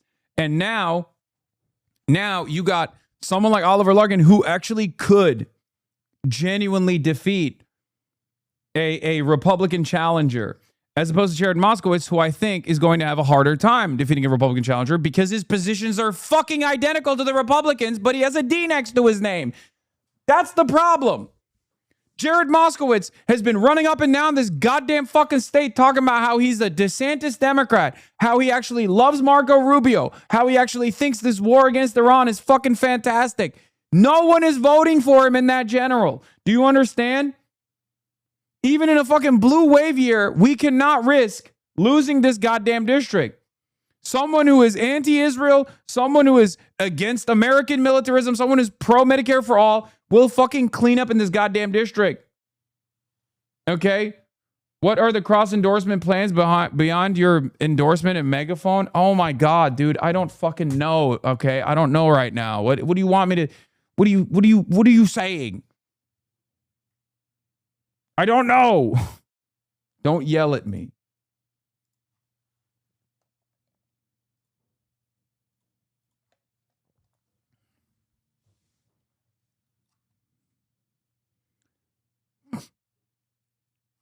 Oh, God. Okay. Donald Trump won this new district by 9 in 2024, but Joe Biden won it by 5 in 2020, and Florida is swinging back left. This poll represents a 21-point swing from the 2024 election result, but it's not just polls. It's the actual results, like Boca Raton electing their first Democratic mayor in over 3 decades. And in the only public general election polls against the 2 leading Republican contenders, our campaign leads them by 9 points and 12 points respectively. This is a seat that Republicans have tried to carve up to give themselves a better chance of winning in the midterms, but as we see, Democrats hold a strong chance of keeping this seat blue and winning this toss-up race. 86% of Democratic primary voters want to condition or cease U.S. military aid to Israel, and 68% of general election voters want the same thing. We are the only campaign running on what the people of South Florida demand, and we can win this race, but I need your help. So please, donate to our campaign today and help spread the word. Anyway, I'm gonna be doing an online rally for Larkin later tonight as well. Sorry, I don't understand. Can someone tell me exactly where Larkin at 33 can beat Moskowitz at 67? Because every single informed look, Larkin has been following Moskowitz around the state basically at this point. Okay, initially they were running in the same district in Florida 23rd. Florida 23rd. New districts get new districts open up, and Florida 25 is where Moskowitz has decided to run as the incumbent, and Oliver Larkin is going to take him out. Now the primary isn't until August 4th, so we got time. That's number one. Number two, every single informed ballot poll has shown that once voters review the candidate biographies, once voters actually find out what their point of view is, okay, what Jared Moskowitz has said, what Jared Moskowitz has done versus what Oliver Larkin wants to fight for, they go to Oliver Larkin. So for us, we have to pump those fucking numbers. We have to increase the salience of this race, which hasn't gotten a lot of national attention. And also on top of that, it's August 18th. Sorry. Not August 4th, August 18th. So we have to increase the salience of these issues, and we have to get Oliver Larkin more shine. We have to get him more media attention so that, voters are more informed about who he is and what he's fighting for, what he's about. Okay? It's a voter education issue, not an R versus D issue. Yes. My DSA is going down to Oliver to canvass this weekend. Solidarity from St. Petersburg, not Russia. Anyway. Please wear the suit when you go to Florida as well, Law. I will be. I don't give a shit how hot it will be. Anyway, so that's the other race, obviously. And, there's some hope there. Anyway. Adam Carlson reports from Zenith Polls the field dates, which we don't know, are critical here. If fielding wrapped up a few days ago, that's a good sign for Hick. Gonzalez will likely need to win Denver by a decent bit if she wants to win statewide. But if it was fielded a few weeks ago, well, most indications are that the progressive/outsider candidates have all the late momentum. So that means Gonzalez could have pulled ahead of Hick in Denver and could give him a real run for his money statewide. Okay? Strategist says they've seen a recent private survey that showed John Hickenlooper in a dead heat with Gonzalez in Denver.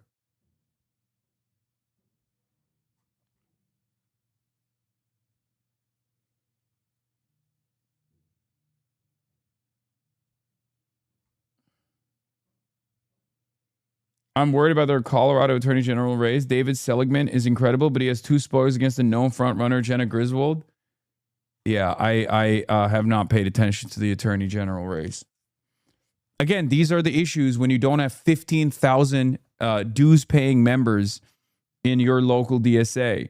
When you have 15,000 dues-paying members, 15,000 door knockers, 15,000 phone bankers, 15,000 people in general, you can actually spread that around, right? That's the problem.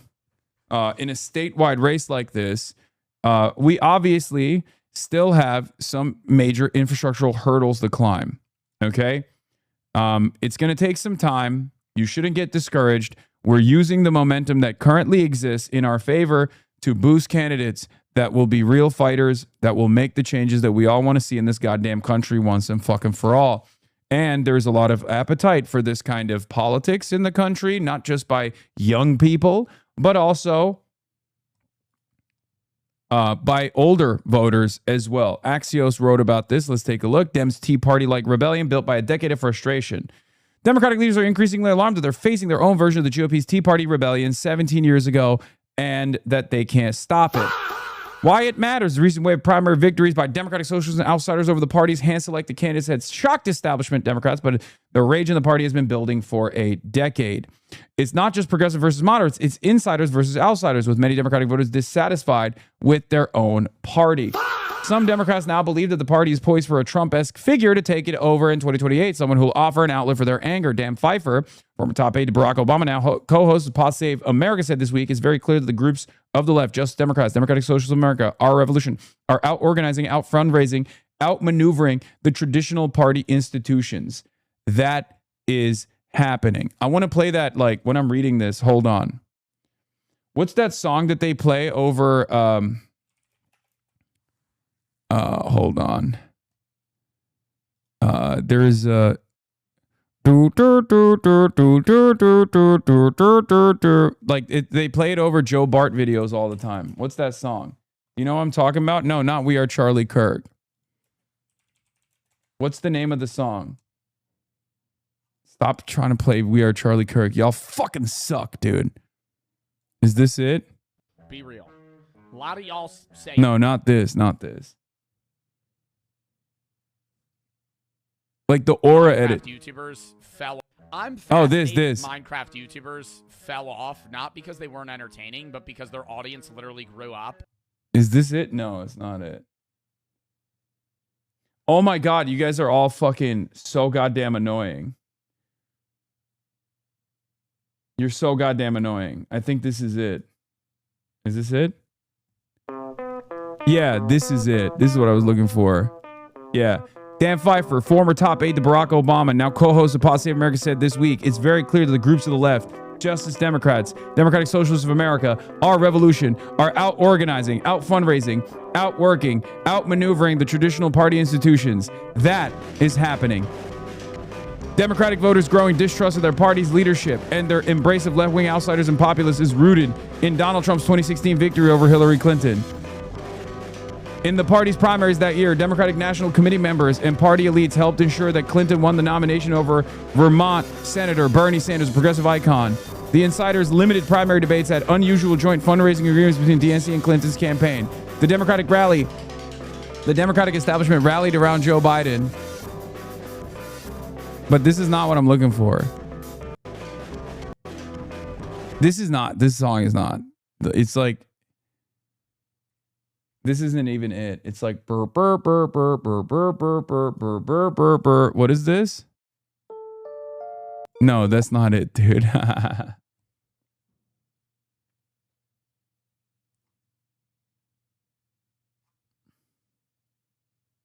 It's just like the intro without the drums. It's supposed to be just the intro without the drums. No, that's not it either. Jesus Christ.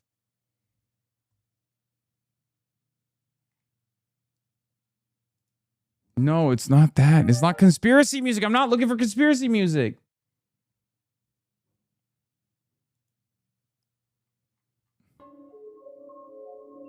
What is this? Okay, I'm gonna end it. I'm gonna end it. I'm gonna end the stream. So picky. I hate you guys so much. You guys are all such fucking assholes, dude. Is this it? No! No! Why would that be it? Why is it fucking HumpCore?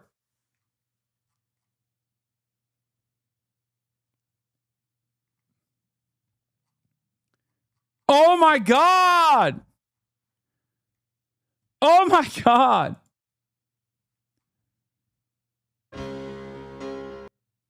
Okay, we're done. We're done with this. I'm not doing this shit. I'm not doing this shit. I'm fascinated by people. I think this is it, isn't it? Hold on. People that don't speak English at all and don't know English at all. Like, not even bilingual. The burn, but it's actually faster than that. Just so I want to know that.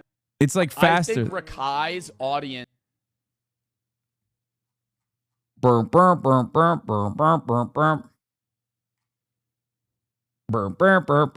my God. There's 26,000 people in here, and there's people trying to rickroll me. You are literally 854 years old, Grandma. Grandma, get back to the old folks' home. Grandma, you're gonna throw your hip out trying to fucking spam the Rick Rolling link.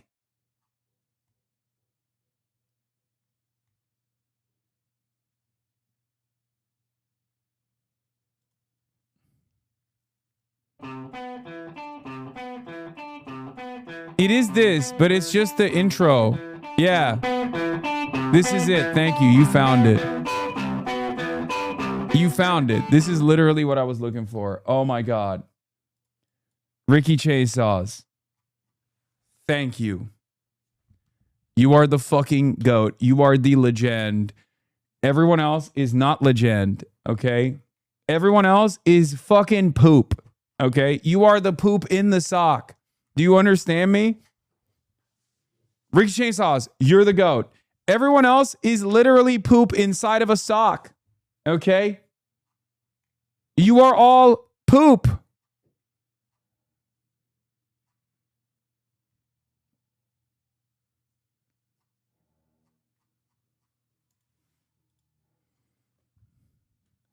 I said it.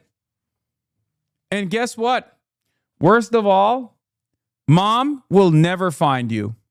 Okay? You are destined to be a poop sock that Mom never finds. Just forced to live out the rest of your days crusting inside of the sock.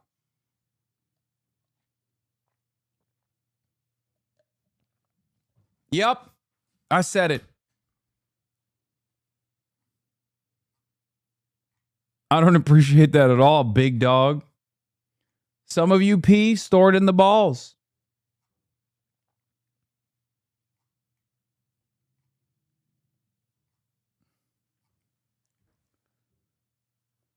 Bro, you have like 70-year-old grandmas watching nowadays. I know. They were trying to fucking send Rick Astley, Never Gonna Give You Up. They were trying to Rick roll my ass, bro. That's crazy.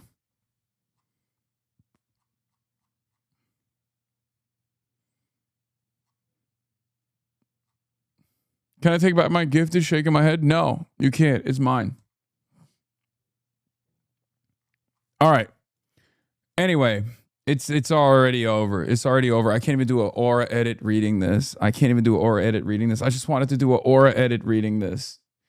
It's not going to work. Someone else needs to do that in post when I was reading the first couple of paragraphs, okay? Someone else got to edit that. I can't do it. Anyway, state of play against the backdrop of left-wing outside. You know what? Fuck it. I'm gonna do it anyway. State of play against the backdrop.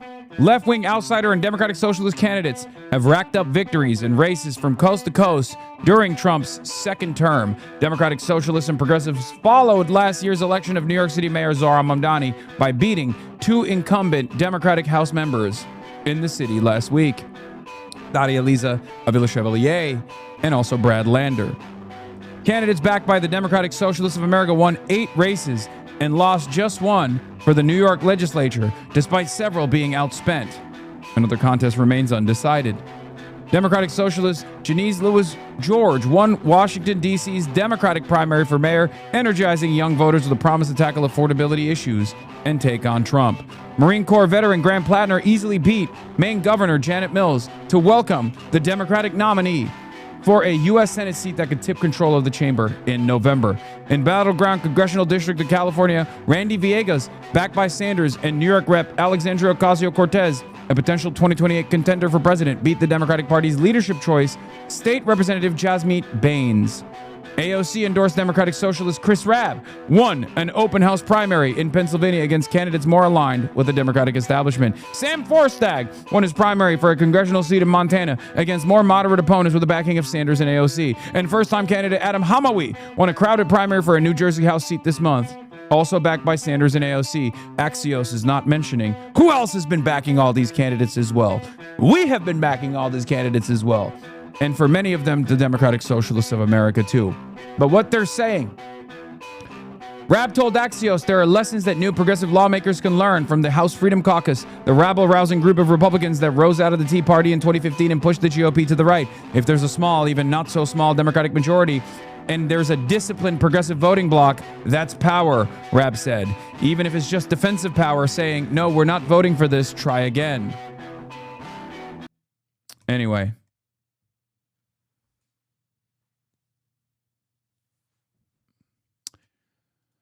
Yeah, that's where we're at. What Kami says with the 50 bones. Do we even have a hype train after all that? What the hell's going on? You see this shit? What is this? No. What is this?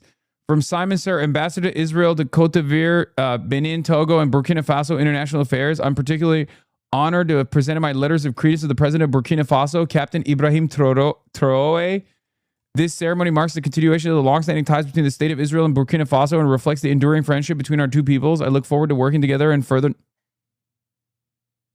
Hey, yo, what the fuck, dude? You just called us poop. Why would we pay you? Because you like it. Okay? Look at that. 50 gifted subs. Because I'm fucking joking. Yeah. Look at my revolutionary dog. We're not making it.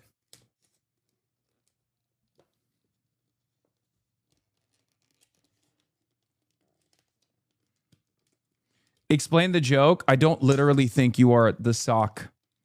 You are the poop inside of a poop sock. Okay?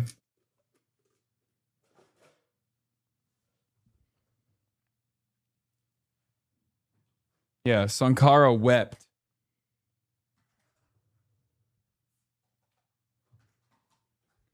What a spectacular disappointment this is. Word on the street is Birthright is getting overturned this week.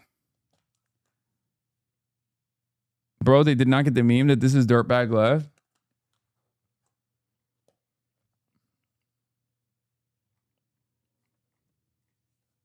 Pat Mahoney, thank you for the 10.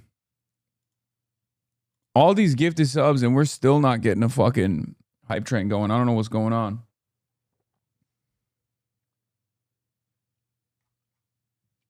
Anyway. Yeah, we got primaries in Colorado, including governor's race, the battle in the Denver-based congressional district where a young Democratic Socialist is challenging longtime incumbent. The gubernatorial primary in Wisconsin, where many state Democrats fear Democratic Socialist Francesca Hahn could win. The Senate primary in Michigan, where left-winger Abdul El-Sayed could beat the establishment's preferred choice, Representative Haley Stevens. We will win, I believe. And this will not just be a victory for the movement of democratic socialism, for the movement of progressives in this country, for people who are demanding a fighter to go to Congress. This will be a victory for all the people in the American working class, for the entire American working class. You understand? The Freep endorses Mallory McMorrow. That's the Denver Free Press. I don't think that's the Free Press. That's the Denver Free or Detroit Free Press. That's not Barry Weiss. It's a different outlet.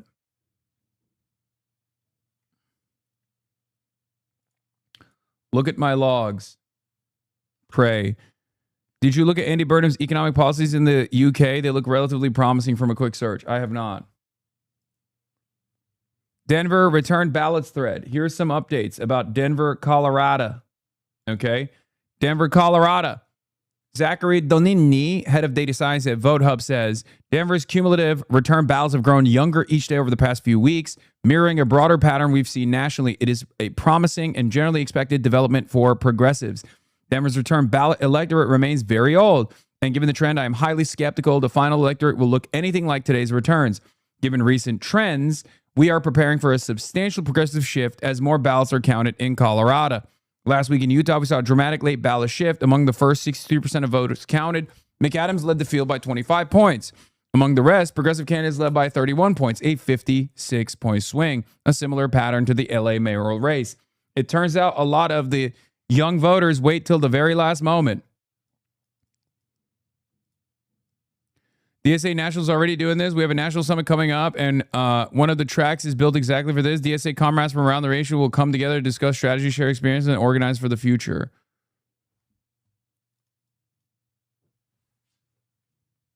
I assume that there's probably some plans in the works for this.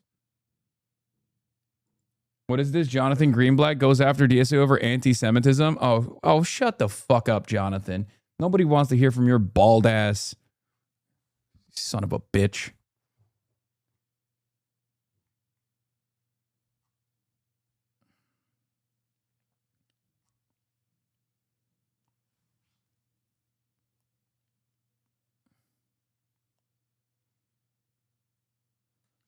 Can you go to the DSA convention if you aren't DSA? Are you asking me? Because I have been to the DSA convention.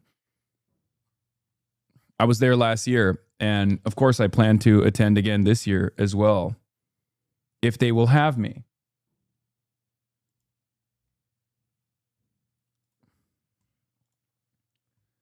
Trump is live. Well, I think it's a big threat to our nation. All right, let's go to this fucking asshole. Now that we did some aura farming and hope They use the word social and democrat change 'cause it farming. sounds so nice, but it's really communism you're talking about. I think it's the biggest threat to our nation there is, maybe since our founding. That includes World War I, World War II, September 11th. It includes the Pearl Harbor attack. I think this is the biggest threat to our nation. People will smile when I say that, but the smart people are going to say, you know, he's probably right. It's basically introducing communism into the United States. Yeah, DSA convention is next year, right? In 2027, Thank you very much, I think. everybody. Thank you, guys. Thank you, guys. Thank you all. Thank Wow, you so that was much. fast, dude. He just dropped a dime about communism being the biggest threat. Communism being the biggest threat to Americans is Pearl Harbor, and then he's done. Why are you not a DSA member? I'm just curious. I'm an independent media figure. That's why. I'm just an outsider, random guy. You know, a random guy with opinions. That's it. That's all it is. You know, just a random guy. I have no affiliation whatsoever. You guys should join DSA though, of course. But I'm a numbers guy. If you're younger, you should also join YDSA. YDSA is even more based than DSA in general. Yeah, I can't be a DSA guy. I went to the DNC, guys. What are you talking about? I'm just a guy. Apolitical. I'm an apolitical guy. I'm a tiny nation the size of New Jersey, like Israel. You know? I'm just a random guy who likes high-level ideas, you know? YDSA is all communists? I know, they're awesome. Anytime I meet a YDSA person, anytime I meet a YDSA student, okay, their worldview is like, oh yeah, their worldview is far to the left of the average DSA person. They're the ones who are like, the DSA are actually social democrats, which is the fascist wing of is the social democracy is social fascism.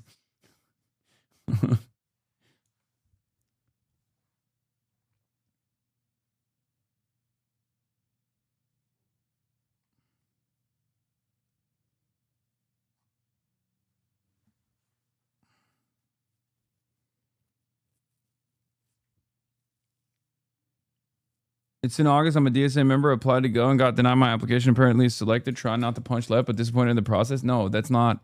That's not the same as the actual, the one where all the delegations come together. It's a leadership summit, I believe. I don't fucking know. I don't know the full details. Look, I'm not DSA. I don't know the details. Okay, I'm just a random guy. Anyway, let's hear what Jonathan Greenblatt has to say. Scott Wiener on every policy. I don't think Israel committed genocide in Gaza, but he does. And he called it a civilian disaster.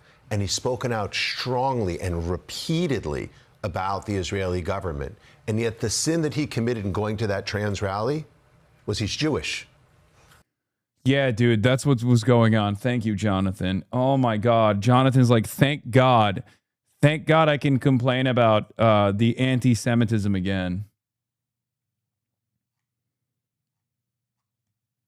Thank God I can, thank God I can turn around and act as though people were yelling at Scott Wiener because he's Jewish and not because he is one of the biggest dick riders of the state of Israel until he decided to run for office, run for Nancy Pelosi's seat in San Francisco, and realized he can't win that race without admitting that Israel committed a fucking genocide, which no one even believes, not because he's Jewish, but because he spent the last 3 years of the genocide defending Israel and writing bills that defend Israel and going to Israel and hanging out with the president of Israel. I wonder how this guy had a real change of heart.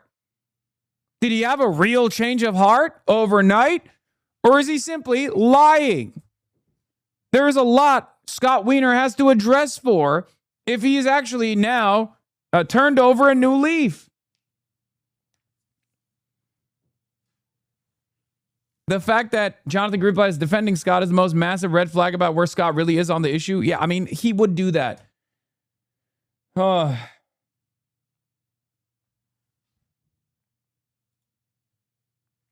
Yeah, if you want to know what Scott Wiener's like actual point of view is, here he is, August 12th, 2024. Protesters block Golden Gate Bridge. Protesters get arrested. DA charges protesters. The response, there's a pro-Israel Jew behind the curtain controlling the DA. Criticize the charges all you want, but stop with the classic anti-Semitic trope that Jews control the government.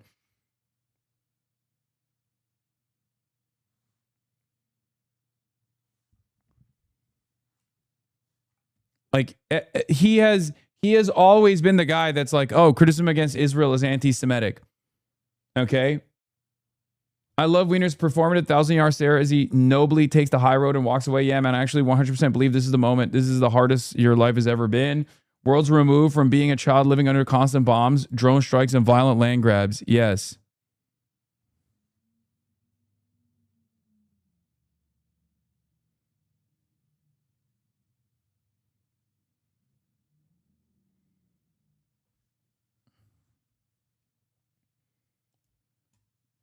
By the way, just want to point out, Jonathan Greenblatt is obviously the biggest fucking, the biggest morally bankrupted piece of shit you could possibly find, because his job is supposed to be like combating as the leader of a civil rights organization. His job is to combat not only anti-Semitism, but all other forms of bigotry.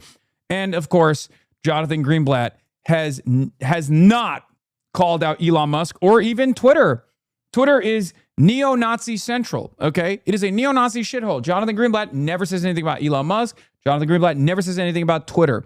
Jonathan Greenblatt is too busy yelling at the fucking woke lords over at the DSA for having a position that is against anti-Semitism, but is also for anti-Zionism, okay? The richest man of the world is again publicly telling his hundreds of millions of followers that he supports the vigilante murder of his political enemies, followed by the killings of immigrants, all to the crickets of any mainstream media attention. Yeah, no point in bailing the boat while traitors are still busy chopping holes in the bottom. First the traitors, then the invaders. That's the whole Uwe Boll movie, right? With Armie Hammer, the cannibal, allegedly. Elon Musk has been like loving this movie. It's so dumb. It's so stupid. I was planning on actually watching it unironically on stream because it's one of the dumbest fucking things I've ever seen in my life. I've seen bits and pieces of it. Like the parts that these guys are straight up promoting the parts that these guys are straight up promoting on Twitter are unbelievably stupid. Like it looks like a ChatGPT wrote the fucking script. It looks like it was a ChatGPT written script. It's just a guy who's like, all the Muslims in the movie are straight up running around being like, I am, as a Muslim, I love doing rapes on white women. This is the way of Islam. And then they get fucking murked by Army Hammer. And Elon Musk loves it. And all these other fucking dipshits love it. It's so bad. But Uwe Boll has always written dog shit movies. So, as I was saying, though, Aaron Reichlin Melnick points this out, says the richest man in the world is again publicly telling his hundreds of millions of followers that he supports the vigilante murder of his political enemies, followed by the killings of immigrants, all to the crickets of any mainstream media attention. And yes, and despite posting Nazi propaganda on a weekly basis, namely great replacement content, the ADL and Jonathan Greenblatt refused to mention it, much less condemn it, because Musk supports Israel and pro-Israel censorship on this site. So yes, your words mean nothing, Jonathan Greenblatt. We all know. You defended Elon Musk after he hit the double Sig Heil, okay, the day of the election. At the inauguration, sorry, not the day of the election. At the inauguration in front of the entire world and in front of everyone in America, Elon Musk double Sig Heiled, and you fucking defended it. Everybody knows you are a bankrupt, morally bankrupted charlatan, okay? It's the same sin that Dan Goldman committed. Congressman Dan Goldman, who was at a coffee shop in Brooklyn last weekend. He had the sin of bringing his 7-year-old daughter into the coffee shop to get a cup of coffee so she could also use the bathroom. And then he was harassed and humiliated online. This is someone else who's spoken out repeatedly against the Israeli government. No, but Malone sponsored Medicare for All and the Green New Deal and was the lead prosecutor in the first Trump impeachment case. But what was Dan Goldman's sin? Like Scott Wiener's sin? Dan is Jewish. Look, the Democratic Party, and as you know, I work here. This is so funny. They literally erased Brad Lander and his Jewish background from the conversation, okay? They just straight up treat Brad as he's not a Jew, okay? It's unbelievable. If I was in his shoes, I'd be fucking pissed off about this shit. I'd be like, what the hell's going on? Bro, they literally have erased Brad Lander's Judaism. He is no longer a Jew in the eyes of Jonathan Greenblatt and all these other people. It's unbelievable. They make it seem like Brad Lander is not Jewish and the district is not Jewish. Okay? This is a district with a lot of Jewish voters that voted for Brad Lander, who is Jewish, as opposed to Dan Goldman, who's also Jewish. But because Dan Goldman is pro-Israel and Brad Lander is very critical of Israel, far more critical of Israel in sincere ways, even albeit contradictory ways, but sincere ways, that they are straight up erasing his Jewish identity. It's fucking insane.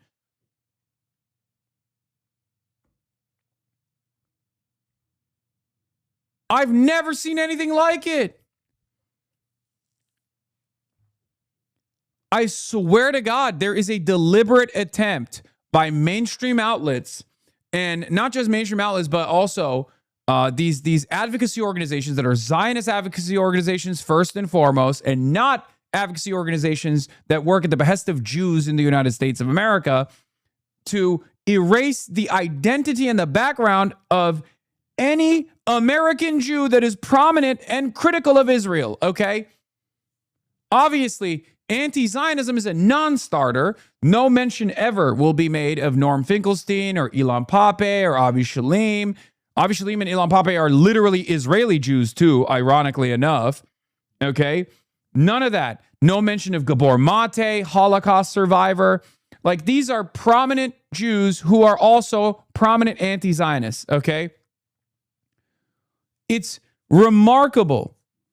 What is the line? What is the line? I just don't understand what the line is. Like, these guys are so aggressively and so desperately trying to concoct a narrative that the only people that are actually Jewish are people who are pro-Israel. And as a matter of fact, you can be a Christian, and if you're pro-Israel, you're more Jewish than actual Jews who are anti-Zionist. What the fuck? No one believes this shit. And not only does no one believe this shit, you don't want people to believe this shit. You don't want the association with Judaism and Zionism, you fucking idiot. That is the association that creates more anti-Semitism. God damn.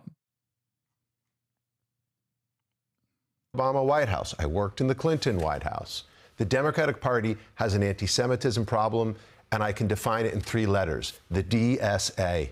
The DSA, the Democratic Socialists of America, they should call it, discrimination and stereotyping and anti-Semitism. And I say that because we see this as the common thread that seems to link this party and their activists. They're not Democrats, but an obsession with the Jewish state seems to be the common. Dog, your whole life is an obsession with the Jewish state. What are you talking about? Like, says you, motherfucker. What do you mean? Your whole job is to defend the Israeli state. You fly to Israel. You work with the Israeli government. You are literally an agent of the state of Israel. What the fuck are you talking about? The obsession with the Jewish state. Your whole job is to be obsessed with the Jewish state. Common denominator when you look at these candidates. Now, look, I want to be super clear. There's problems with anti-Semitism on the right as well. I'm not suggesting this is only a problem on the left, but we see this again and again and again. We see this in these congressional races last week. And by the way, we're seeing it right here in the city of New York with the largest Jewish population in the world. I don't agree with Scott Wiener.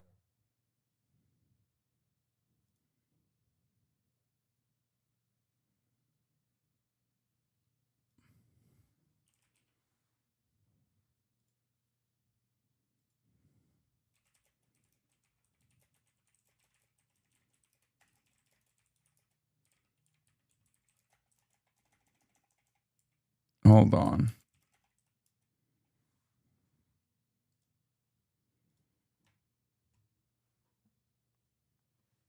Get a load of fucking Bill Maher.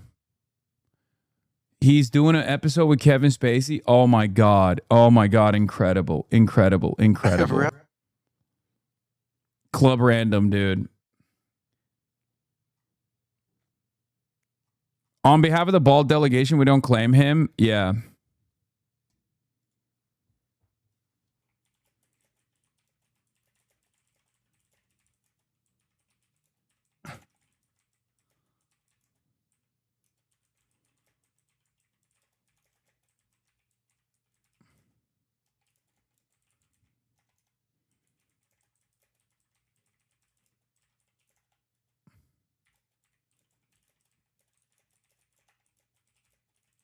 Hold on.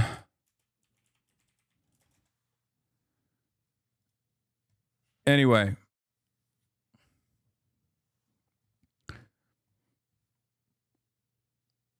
Look at the reply. Bill Cosby wasn't available. Yes. The green jacket, the green suit jacket is phenomenal. Thank you. You can't just claim you're guys that suck at balds. I have to deal with Riley Gaines existing. Yes, I know. Ben Jordan mentioned me. I have it. Nira crying that Plattner's not winning hard enough, lol. Yeah. In New York Times 2020 poll, Sarah Gideon was up 49-44. In this poll, Plattner is losing white non-college voters 59-36. People who took a big gamble that an unvetted candidate who codes working class would do better with working class voters seem wrong, according to this poll. At this point, you have to understand Neera Tanden and everybody else want Graham Plattner to lose. Okay? They don't care if the Democrats lose the Senate majority. They would much rather prove the argument that like left populism fails, and they're doing everything in their power to ensure that left populism fails. And they have aggressively, I mean, they have never stopped relentlessly attacking Graham Plattner and being like, he's dog shit, he's dog shit, he's dog shit. Look at his Nazi tattoo. He is a domestic abuser. He's a domestic abuser. Like things that are just heinous and things that are just like objectively untrue. Because for them, I'm telling you right now, they would much rather lose the Senate majority. They would much rather lose the Senate majority and then claim that they had a better shot with some fucking fantastical candidate than anything else. Okay? 920 Siena poll showed Collins at 48% and Gideon at 45%. 626 Siena poll, on the other hand, showed Collins at 59% and Plattner at 36% for white voters with no college degree. Why is Plattner still ahead? Because he's doing so well with college-educated whites.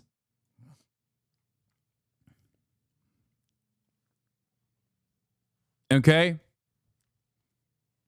920 Siena poll showed Collins at 57% to Gideon's 50. Gideon at 57%, the Collins is 37%. 626 Siena poll shows Collins at 31%, the Plattner 68%. Okay. 2020 exit poll had this group 58 to 35 Collins in 2020, so it was probably just the case that the 2020 pre-election poll was off and the group hasn't changed much since, and Plattner doesn't have special appeal to them.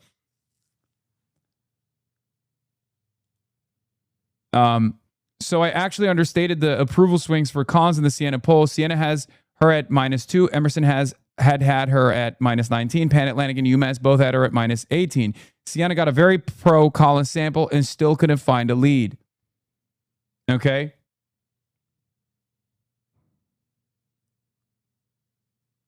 So it reads as potentially an outlier. Also, listen, I've said this already, but I said this already.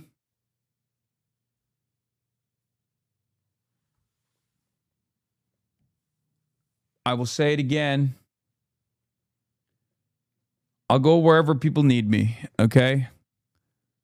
If you need additional attention, if you need some extra media attention, you know,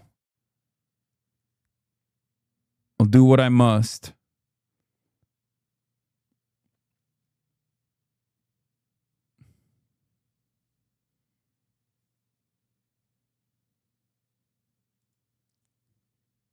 Bill Maher. Daria Lisa Avila Chevalier is a patient zero for the woke mind virus. The SA candidates are alienating real America and associating with them will blow it for Democrats in November. Bill Maher 4 days later. Join me while I smoke weed with America's most famous pedophile. He is such a fucking intellectually and morally bankrupt piece of shit. Anyway.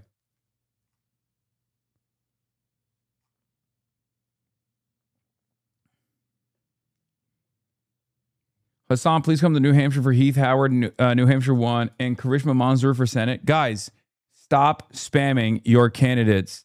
I'm sure they're wonderful, but I can't be everywhere at all times, okay? What did we talk about? I brought this up with Chuck Park. Many of the members in my community, including some of the moderators, literally worked on Chuck Park's campaign. But I had to make sure that our efforts were focused on races that had the ground game and the work and the organizational connection to the Democratic Socialists of America. Okay? I am one person. This community is not as vast or as large as you think it is. Okay? I'm one person. We are one community. I don't have fucking clones. I can't, I can move the needle in the appropriate direction for candidates that have the solid fundamentals, but I can't do every single person. I can't push for every single person around the country. I want to, and hopefully one day we will get there. Okay? I know we will get there. And we're working towards that goal right now. Okay? You have to understand, we're working towards that goal right now, but this is huge. Like, Maylak Kiros in Denver it would be a huge fucking victory in that direction.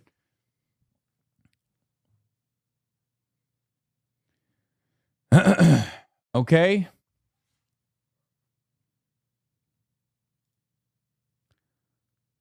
Tomorrow will be the final day on the Supreme Court's term. The court has set the rule for in pending cases related to birthright, citizenship, transgender athletes, and campaign finance, by the way. That's a big one. Anyway, we were talking about Denver. We're gonna get back to Supreme Court in a second. But yeah, Denver return ballots thread. It's trending younger, but obviously still the majority is older. 65 plus, unfortunately, is like above 40%. It's crazy. But this pattern has held consistently across the board in primaries that we've been looking at, where younger voters tend to turn out in higher numbers towards the end. And certainly on E-Day. Moderate candidates are expected to run strongest in the areas west and north of Glendale, which tend to be more affluent, older, and predominantly white. As shown below, these areas have recorded strongest turnout so far, as you'd expect the age profile of the electorate. But this isn't bad for progressives or anything. It's just the ballots we're going to see first. older voters are coming out with, LeBron-style numbers. Some of the anecdotal information that I've received from the phone bankers in this community is that some of the older voters have actually believed the dumb, nonsensical attack ads. That's not good, but it's not the end of the world. Remember, as I have stressed over and over again, it's a game of percentages. Okay? Diane DeGette does not have the 65-plus voter base locked down.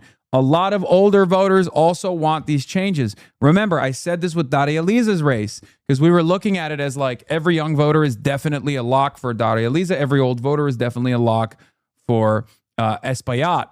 That wasn't the case. It's all a game of percentages. How much can you win from the older voters and how much can you turn out from the younger voters? Because the younger voters are most likely going to go overwhelmingly to Melat Quiros. But the older voters are not necessarily going to be overwhelmingly favoring Diana DeGette. That is what it is. Okay? A lot of you have canvassed for Melat. You're in Denver. A lot of you have phone bank for Melat. I still think these numbers look pretty decent for Melat Quiros. We're going to see tomorrow. Fran is coming in an hour. Now let's get back to the Supreme Court handing down an opinion on the Fed's independence. There's been key decisions that came down today and then tomorrow as well. The U.S. Supreme Court handed down two key decisions on presidential power and the firing of people from government agencies. Justices ruled that President Trump does not have the constitutional authority to fire Lisa Cook, a governor from the Federal Reserve Board.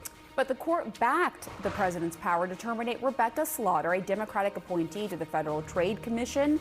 This ruling grants more presidential power over federal agencies that are considered independent. It overturns 90 years of precedent. CNN Chief Legal Affairs Correspondent Paula Reed is right outside the Supreme Court. So, Paula, walk us through the significance of these decisions today. Pamela, these are such incredibly significant decisions. In many ways, these will be some of the defining opinions of the Roberts Court because they get to this question that has been hanging over the second Trump term, which is, are there any limits to his ability to fire federal officials? And here they give us some insight. While President Trump and his lawyers believe in something called a unitary executive theory and that the executives should be able to fire anyone they want, any way they want, here the justices put a few limits on that. In the one case, they ruled, and it's a really interesting group that was in this majority opinion. It's Chief Justice John Roberts, Justice Kavanaugh, and the three liberals all ruled that he cannot fire an official in the Federal Reserve without going through a process, giving that individual an opportunity to respond, that there are some limits on his power when it comes to firing officials at that agency. Now, that is one that has, of course, always been recognized as being independent of the White House. By the way, but in a I was rummaging through my stuff on my nightstand, and look what the fuck? Is it effing? What is happening? Hello? We're good now, right?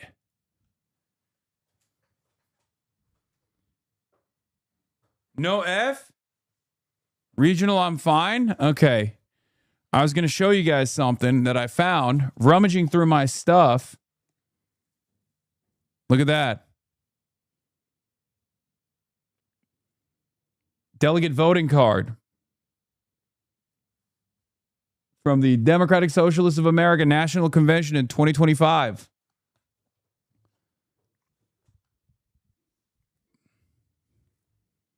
Yeah, I don't know what happened. Your chair was empty for a bit. Only F I got.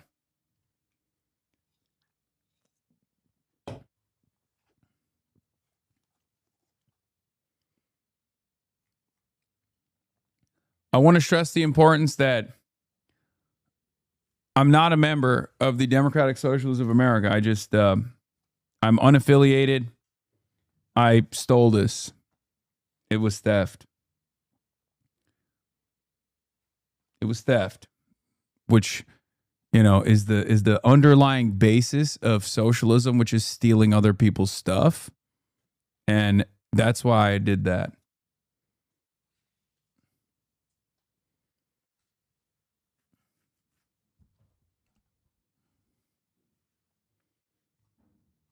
I'm pro-theft, as you guys know. Back to micro-looting, I see.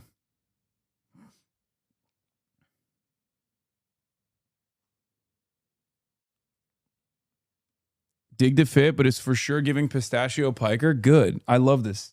I love this jacket. I love the suit. It's custom made. Okay? It's bespoke.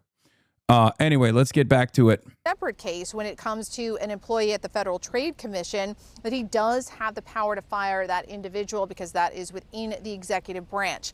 And again, this is a significant decision because it's sort of drawing out the contours of the extent of his power to try to reshape the federal government through these mass firings. Now, President Trump wasn't clear how he was going to react to these decisions, and it's been a pretty mixed day for him overall at the court, but he described this as, quote, a big win. I want to bring in our chief Supreme Court analyst, Joan Biskupik, right now. Joan, like Paula, you were inside the court when these decisions came down. Give us a little sense of how that felt.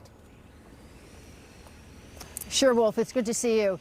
The most important thing the justices did today was in the case involving Rebecca Slaughter of the Federal Trade Commission. Chief Justice John Roberts and the conservative majority used that decision to roll back nearly a century of legal policy about the president's power to remove the heads of regulatory agencies. Now, in some ways, this is going to sound kind of dry and arcane, but regulatory agencies are so important for how Americans live their lives. They cover rules for, medical, health, nuclear power. In this case, it's the Federal Trade Commission that was at issue, and we're talking about, safeguarding consumer practices, antitrust issues. So that gives you a sense of all that's at stake. But this court, for many, many years, has really not appreciated the congressional power to set these up and set up independent heads that the president can only remove for what's called for cause. That would be if somebody was actually found guilty of some sort of malfeasance or ineffectiveness in office. And that's what happened to Rebecca Slaughter. She was an appointee who had many more years left on her term, but President Trump, when he came into office, said he wanted to remove her, he wanted the power to do that. And the Supreme Court has used that case to say, yes, President Trump can remove Rebecca Slaughter, even though her term's not up, a Democratic appointee, and he can do that at the multitude of other independent agencies that at one point, as I said, Congress had set up to be independent, to not be under the pressure of the president. That was a 6-3 decision, and after the chief, who has had a special project here in trying to give the president much more robust power. Like, the Supreme Court is so funny because every now and then,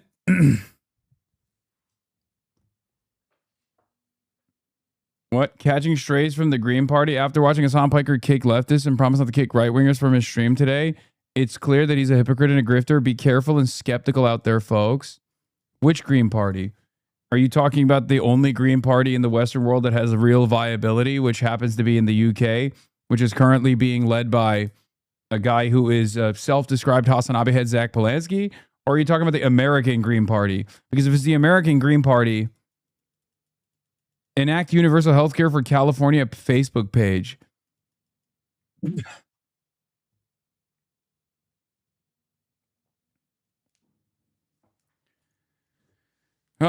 Actually, I guess the Canada Green Party is not bad either, I think. Or maybe, I don't know.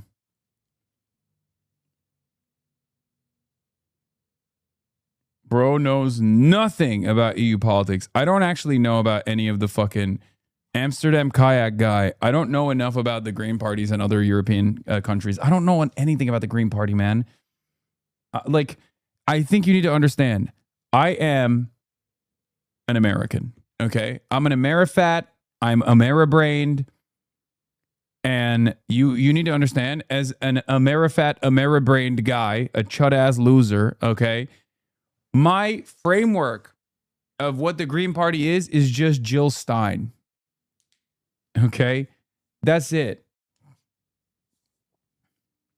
That's it. It's just, you have to understand, this is a new thing. You grew up in Turkey. You can't use that excuse. Sorry. We don't have a fucking Green Party in Turkey. What are you talking about? We have a parliamentary system and no Green Party. Well, now it's a presidential system, but it used to be a parliamentary system when I was fucking growing up. And also,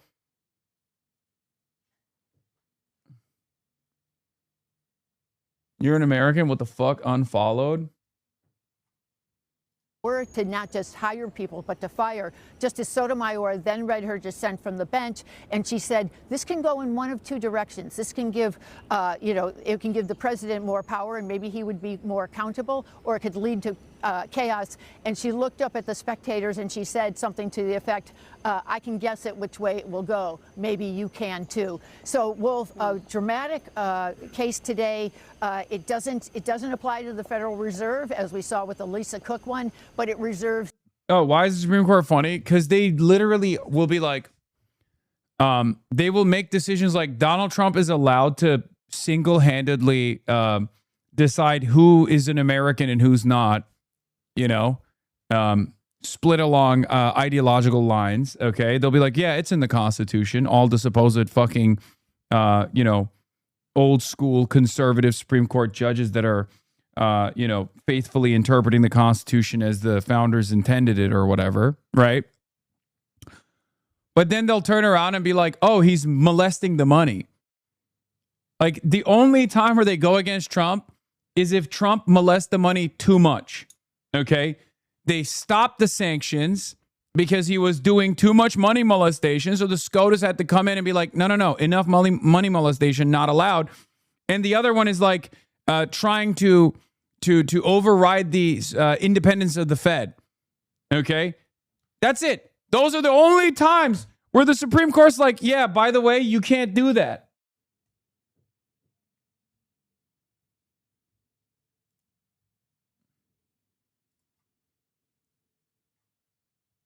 We shall see how they behave with the birthright citizenship one. I just don't think that there is any way that they can unironically change the American Constitution this dramatically. Tomorrow, we shall find out where this goes. I do think that they will keep the birthright decision because that's legitimately a fucking insane. That is legitimately an insane thing. Yeah, overriding the independence of the Fed is basically top tier money molesting. I know. It applies to a multitude of other agencies who perform a lot of safeguard functions across the country. Wolf. All right, Joan Piskupic, thank you very, very much, Paul. I want to go over to Paula Reed now because there was another big ruling today where justices rejected a Republican challenge to a Mississippi. I think it'll be a 7-2 decision that birthright citizenship stays. Who are the two? Clarence Thomas. Who do you think the other will be? Alito and Thomas, right?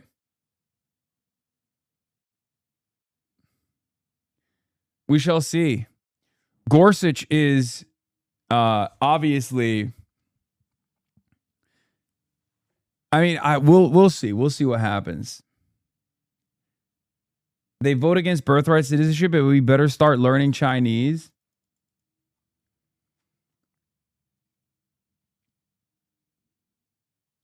I don't know, old man. Feel like they will take it down every time it feels like they take a decision against Trump.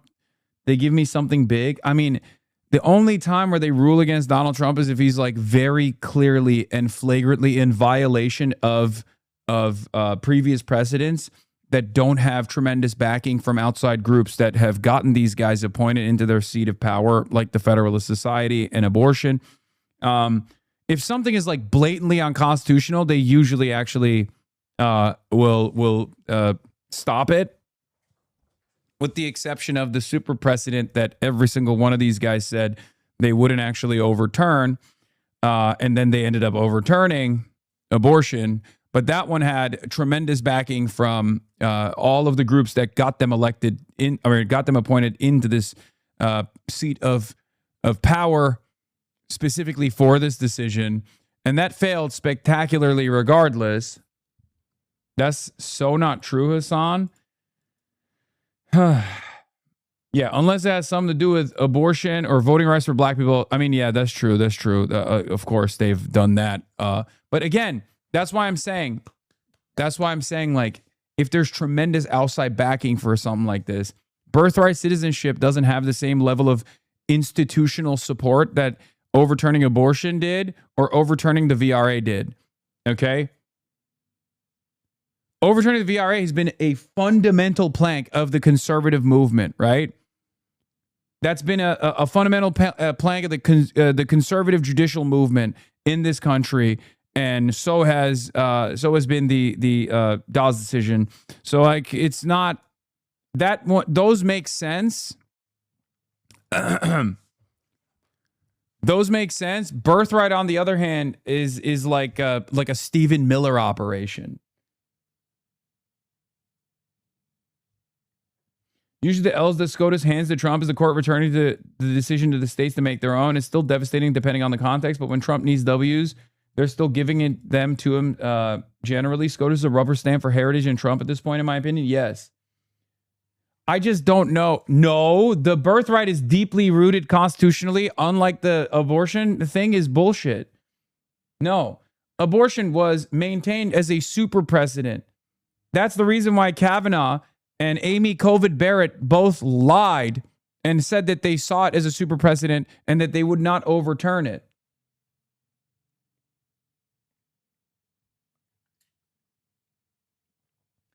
Wait, just read it. It's literally is written down in the text for the 14th Amendment. You can't read the text in any different way. In European courts, the text cannot be interpreted differently than its birthright citizenship. No, I know.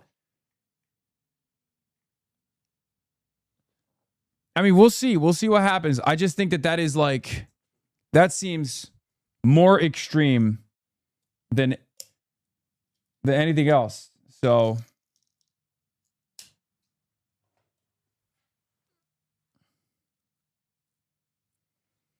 yeah, for reference, the first birthright citizenship case was 1897 Wong Kim Ark, and is still good law. Would be fucking crazy to overturn over 100 years of good law.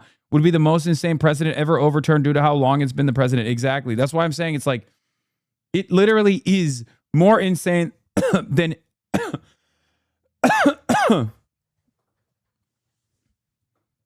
like the VRA has been a long established project and has been chipped away by the SCOTUS, right? And abortion was a big outside project for a lot of the conservative judicial movement. Birthright has not had that same initiative. Like, birthright is one of those things that the Trump administration decided they were going to tackle because they're just fascist, they're racist, and they're psychotic. But there are still enough conservatives out there, especially legal scholars of the conservative variety, that look at that and go, this is an unbelievable mistake, and they wouldn't stand by it. So I don't know which way they will go. Okay?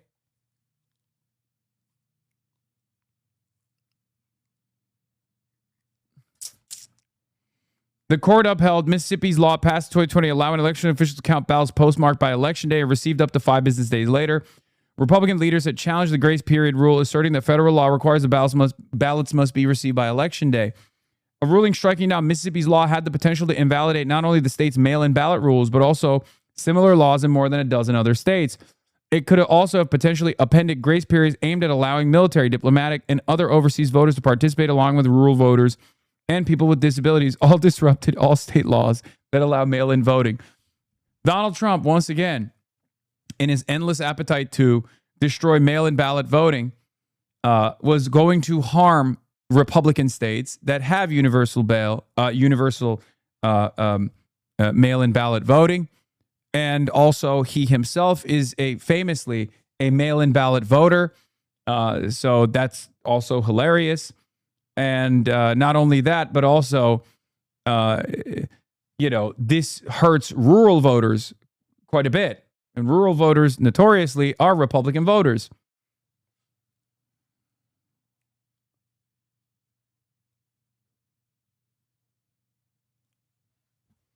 When even Amy Covid Barrett is demonstrating skepticism during the proceedings to overturning birthright citizenship, you can almost guarantee this isn't going to reach critical mass.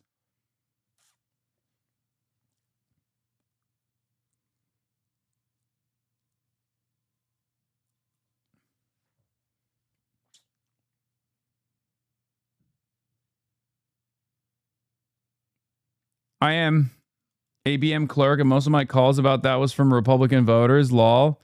I am an ABM clerk. Oh, yeah.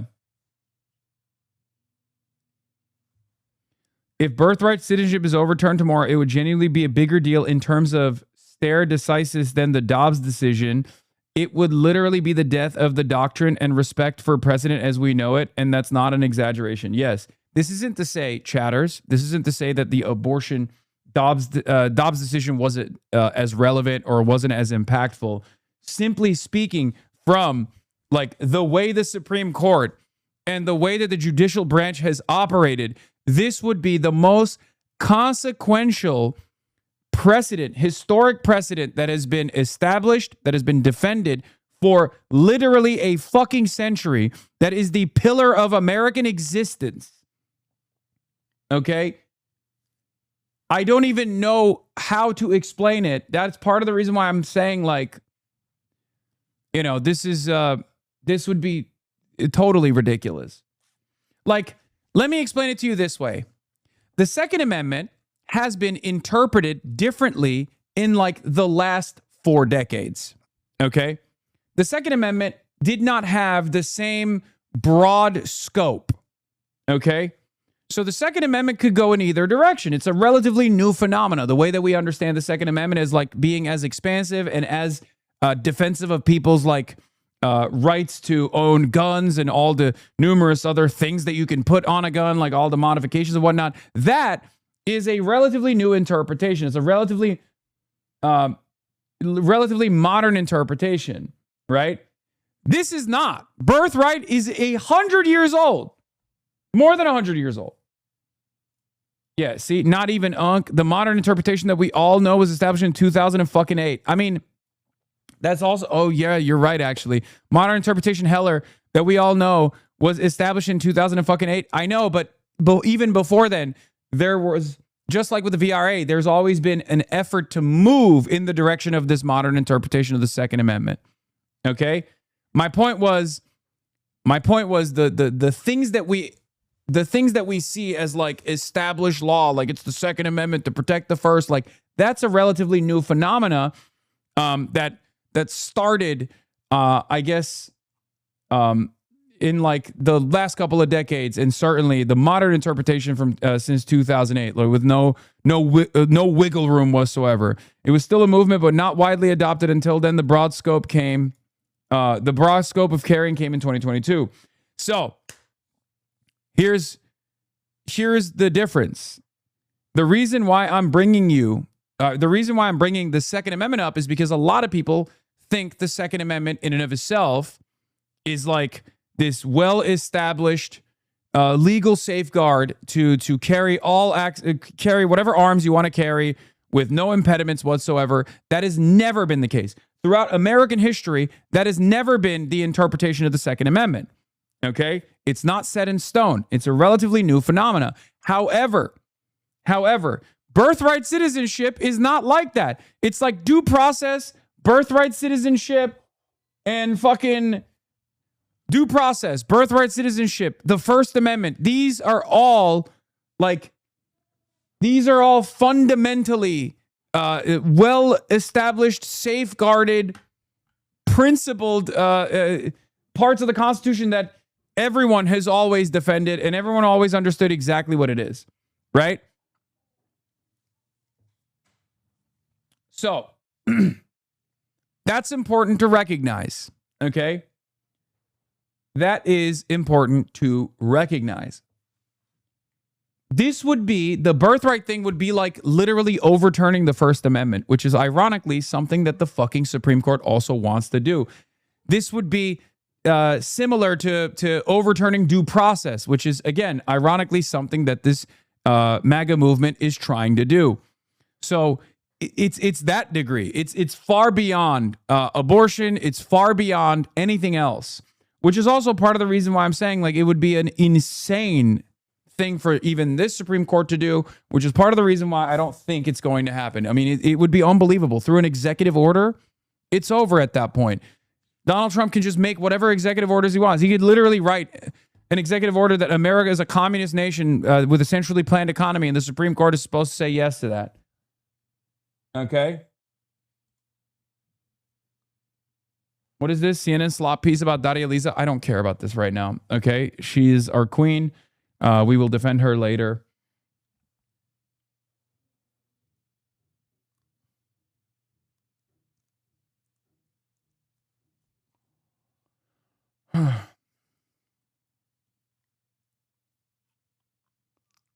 Yeah. And above all else, birthright, unlike many other amendments, is written in pretty plain language. Very little interpretation has to go into what the amendment actually means. Yes.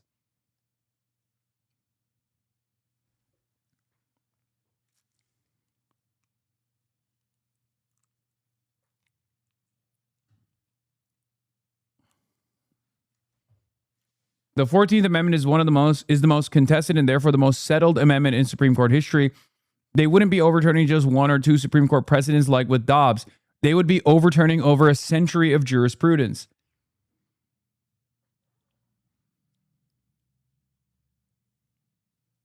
Yeah. Abortion was a super precedent, but not explicitly in the Constitution. Birthright citizenship is explicitly enumerated in the 14th Amendment. Overturning would be huge in that it would throw the Constitution completely in the trash, since it would go directly against it rather than doing some extremely legal gymnastics to justify the decision. It isn't precedent. It's literally just what is written down.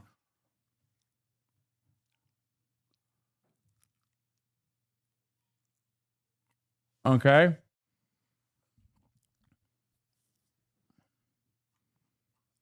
It would make the Constitution no longer be a valid legal document. I don't know how else to explain it other than that. It would just mean nothing. In ways that previous decisions that overturned super precedents did not. I mean, those were dangerous moments, and those have very clearly created chaos. Those have actually very clearly and directly created material harm towards victims, specifically women that wanted to maintain their bodily autonomy, right? Like those are ginormously impactful decisions. This, on the other hand, means everything is fair play. Everything is fair play. Your boy, who knows if your boy is still an American citizen or not? You know what I mean? Like this is what I'm talking about, okay? And not just me. Not just me. A lot of Americans. How far does it go back? How far does it go back? Like, how many generations are we deciding? How many generations of birthright? Because America is literally fundamentally a birthright nation because it's a settler colony. Okay? You have to understand. Everyone came here with the exception of the natives, okay? Everyone came here at some point. So how far back do we go? Obviously, I know exactly how they would operate. Trump, for example, versus AOC is a perfect example of this. AOC is an American citizen for far longer and generationally than Trump has been an American citizen, right? Trump is what, second generation or third generation American citizen? I believe second generation, if I'm not mistaken. AOC, on the other hand, has been here for like 7 or 8 generations. AOC's family has been here, right? From Puerto Rico. AOC's status might be revoked before Donald Trump in that equation. I wonder why. You know what I mean?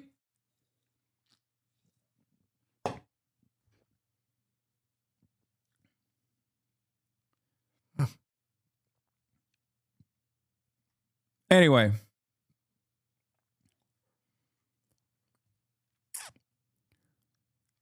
Guns on private land 6-3 ruling on June 25th. Court struck down a Hawaii law that required gun owners to get permission before carrying a firearm on the private property that's generally open to the public. The law was one of several passed in the state in response to a 2022 Supreme Court case that expanded gun rights and set out a new test for evaluating regulations. 3 Maui gun owners and a local firearms advocacy group challenged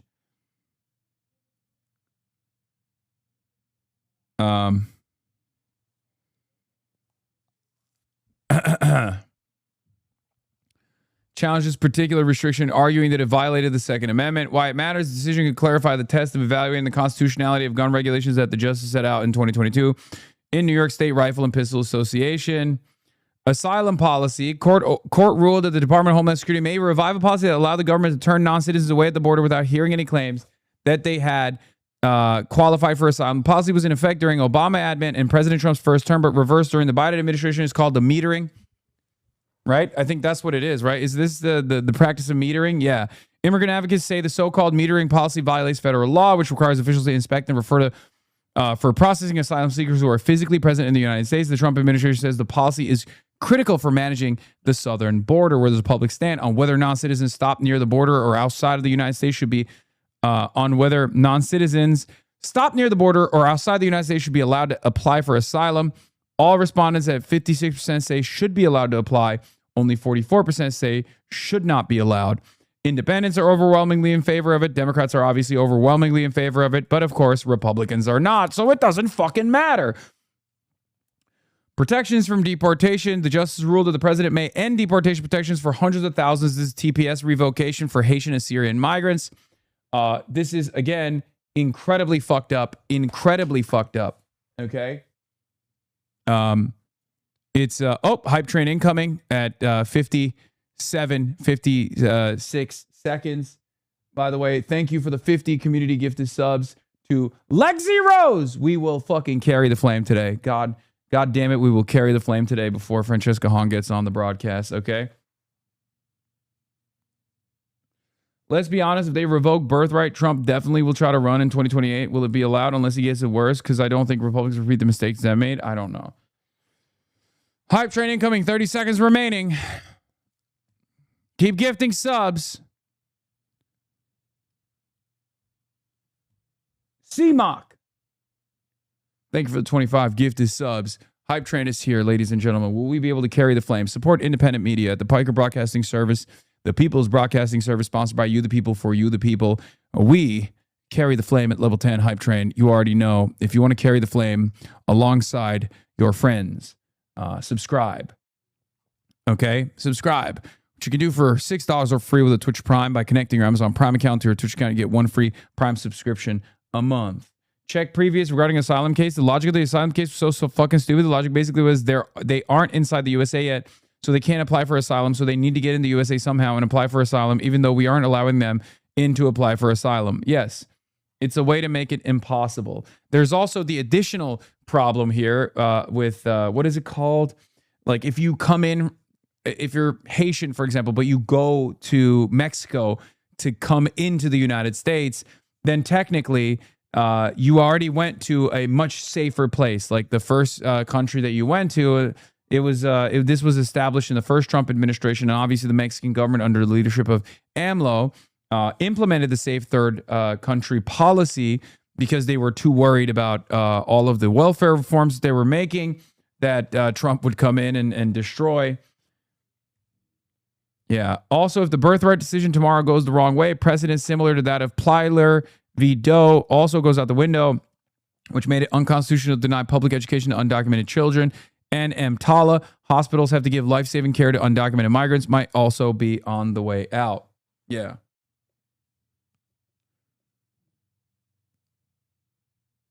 Honestly, the short version is the court doesn't have the power to revoke birthright.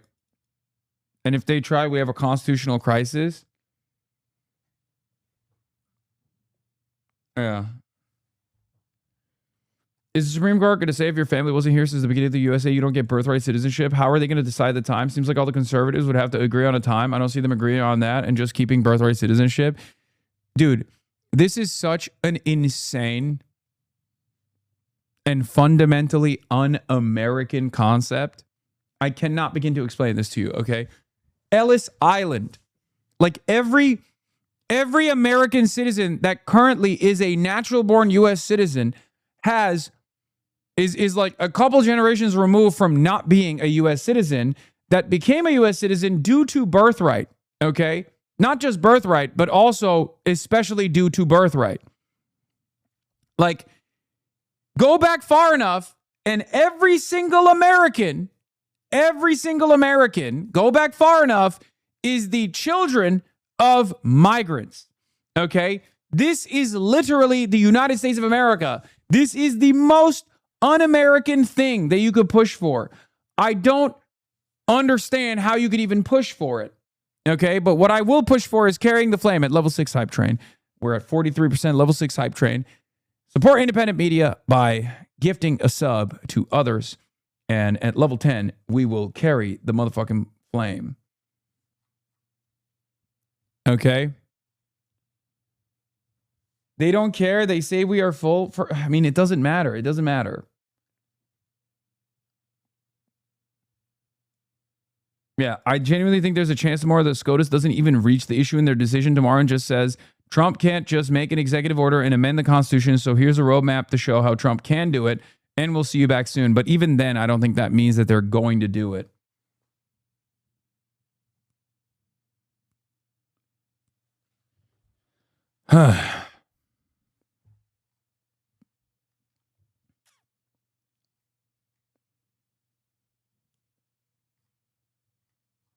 PsyOp. Welsh Combo, thank you for the 5. Alyssa Sodal, thank you for the 5. Aqua Grid, thank you for the 5.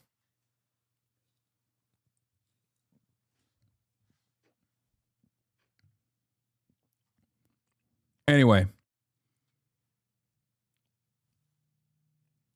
We are at level 7 Hype Train at 9%, ladies and gentlemen.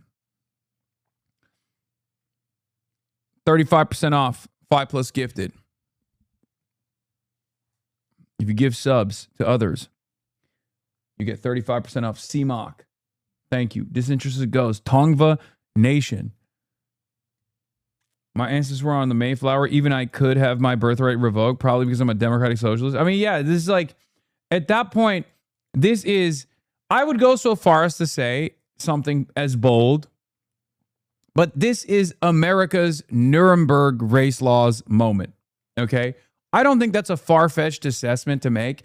If this goes through, this is the closest equivalent that I can think of as far as like a new law in the books. This would be America's Nuremberg race laws moment, which once implemented, of course, famously made Jews, Jewish Germans, and whoever the Nazis decided were revoked of their citizenship. They made them devoid of citizenship. It was a moment of denaturalization. It was a moment of depersonhood.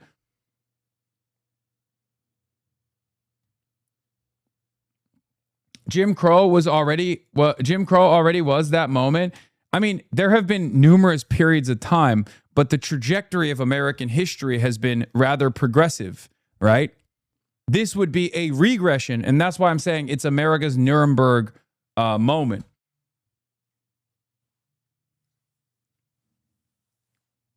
Especially paired up with the aggressive militant posture against aggressive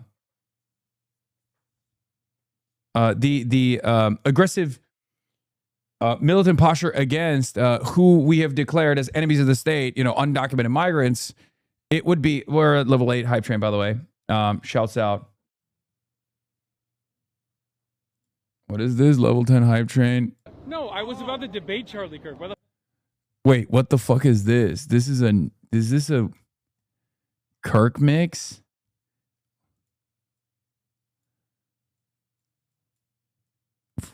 Oh my God. Weird that the ADL isn't saying anything about this either. Another insane ruling this term was when the court decided in Lander v. Louisiana, the 6-3, that a prison forcibly shearing the dreadlocks of a... Oh, I saw that. You're right.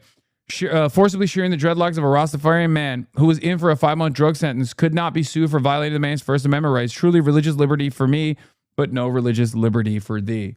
Yeah. That obviously has impact on not just Rastafarians in the prison system, but also Sikhs as well, and numerous other religious groups. It's totally ridiculous. It's just like, it's one of those things that's like so clearly protected, so clearly constitutionally protected. But the only reason why they did it is because they want to be racist. They just straight up wanted to be fucking racist. They wanted to be evil. And that's the reason why they're doing it. President Trump repeated long debunked lies while talking about the Supreme Court ruling today on mail-in ballots and the ruling expected tomorrow on birthright citizenship. Quick fact check from Daniel Dale. Daniel Dale, Mr. Fact Check. He's fact checking. We haven't heard from him in a long time. Also, we're at 2 minutes remaining on Level 8 Hype Train, ladies and gentlemen. 2 minutes remaining on Level 8 Hype Train. Will we carry the flame today or not? Subscribe. It's 35% off if you gift 5+ gifted subs. We are debunking. Donald Trump falsely claimed mail-in voting is really dishonest. It's a legitimate voting method used by legitimate voters, including Trump himself. Remember, Trump is a mail-in ballot voter to cast legitimate ballots. All evidence shows fraud rates are tiny, even though they're slightly higher than in-person voting. Number 2, he falsely described what Jimmy Carter and Carter-led 2005 commission said about mail-in ballots. Carter didn't say you can't have them, and the commission didn't say cheating was inevitable when they're used. Though the commission was skeptical of mail-in voting, it also highlighted how Oregon was holding successful mail-only elections by introducing key safeguards, offered recommendation for making mail-in voting more secure, said further research was needed on the pros and cons. He also falsely claimed on birthright citizenship. We're the only nation that does it. No other nation does that birthright citizenship. No one, not even close. About 36 countries provide automatic citizenship to people born on their soil, including Canada, Mexico, and the majority of South American countries. Okay? We are not the only country that does it. That's insane. That's so stupid. What the hell? And even if we were the only country that does it, which we are not, the question remains, is it a good policy or is it a bad policy? If you personally believe it's a bad policy, you have to make an argument for why you think it's a bad policy. It's not a bad policy. It literally is the fundamental distinction that has made America what it is as a country, okay? Like, it's a good policy. It has allowed America to avoid the most consequential element of developing as a country. Most developed nations have this problem. Most developed nations have a replacement problem, okay? Their birth rates are bad.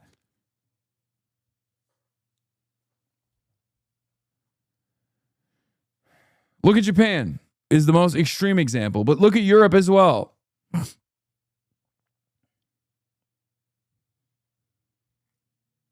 Whereas, with the exception of Native Americans, every single American citizen is generationally removed from not being an American citizen and was a recipient of birthright citizenship. What are we talking about? There is literally a fucking soccer player on the U.S. men's national team that would not be an American citizen if it wasn't for fucking birthright.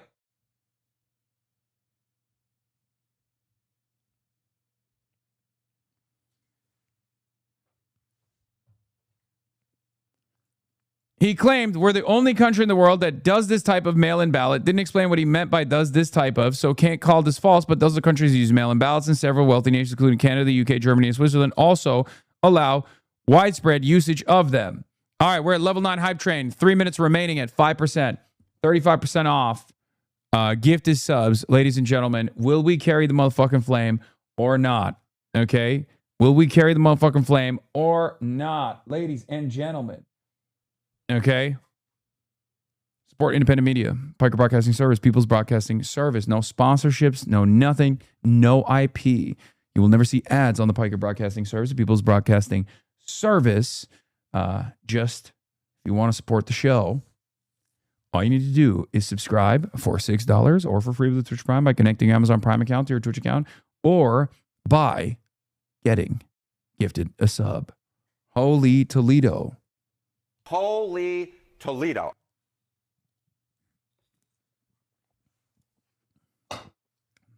Anyway. Xylax, thank you for the 50 bones. And Opium Bells, thank you for the 10. Holy moly, Burley, thank you for the 5 gifted subs. Holy Toledo, it's cold as fuck. Yeah, religious rights, the dreadlock case, of course, they destroyed, eviscerated religious rights. Is Damon Landor, Rastafarian, whose dreadlocks were forcibly shaved while he was in prison.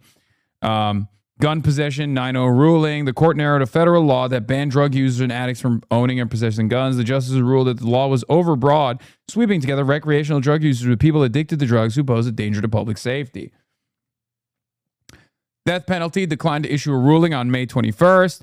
Racial gerrymandering, you already know. 6-3 ruling on April 29th. Blow to the VRA, Voting Rights Act. Court ruled that Louisiana's new congressional district. Oh my God, we're at level 10 hype train. Holy shit, I'm about to have Fran Hong on in a second. But before we do that, let's do it. Level 10 hype train. Didn't say that. No, I was about to debate Charlie Kirk. Why the fuck would I want anybody to kill him?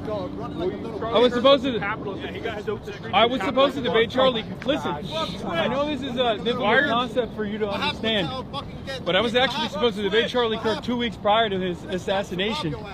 Obviously, I have a very different method of going about things than the way that you're trying to present it. Look at our King Bird Dog right there. Because if that was my mentality, I would never try to debate. Charlie respected that. And it's really sad to see the rest of the remnants of the conservative movement refusing to carry the flame in the way that Charlie Kirk wanted it to be carried. What the fuck is this, bro? I, on the other hand, do carry that flame because we are Charlie Kirk. We sing news like a god. We carry the flame. We fight for the gospel. We honor his name. We honor his name.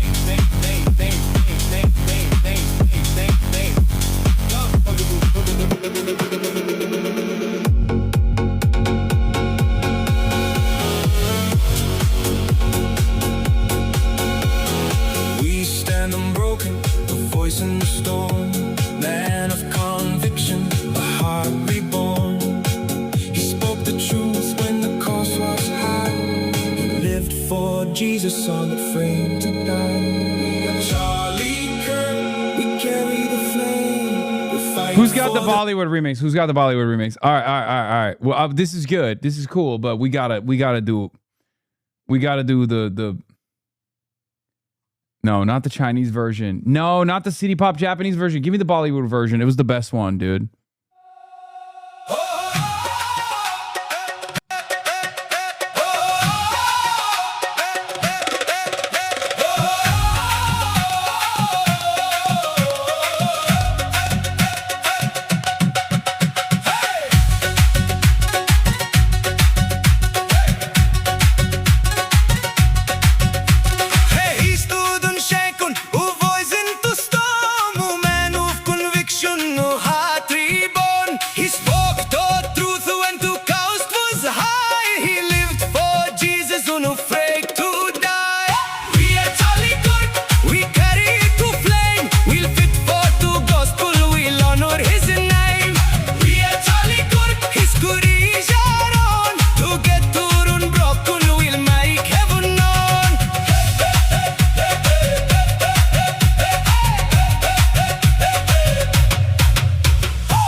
That was We Are Charlie Kirk honoring the flame. We carry the gospel. We fight in his name. And listen, as someone who tries to maintain the flame to the best of my ability, I try to talk to people who I have significant disagreements with all the time, whether that be chatters or whether that be individuals running for office, right?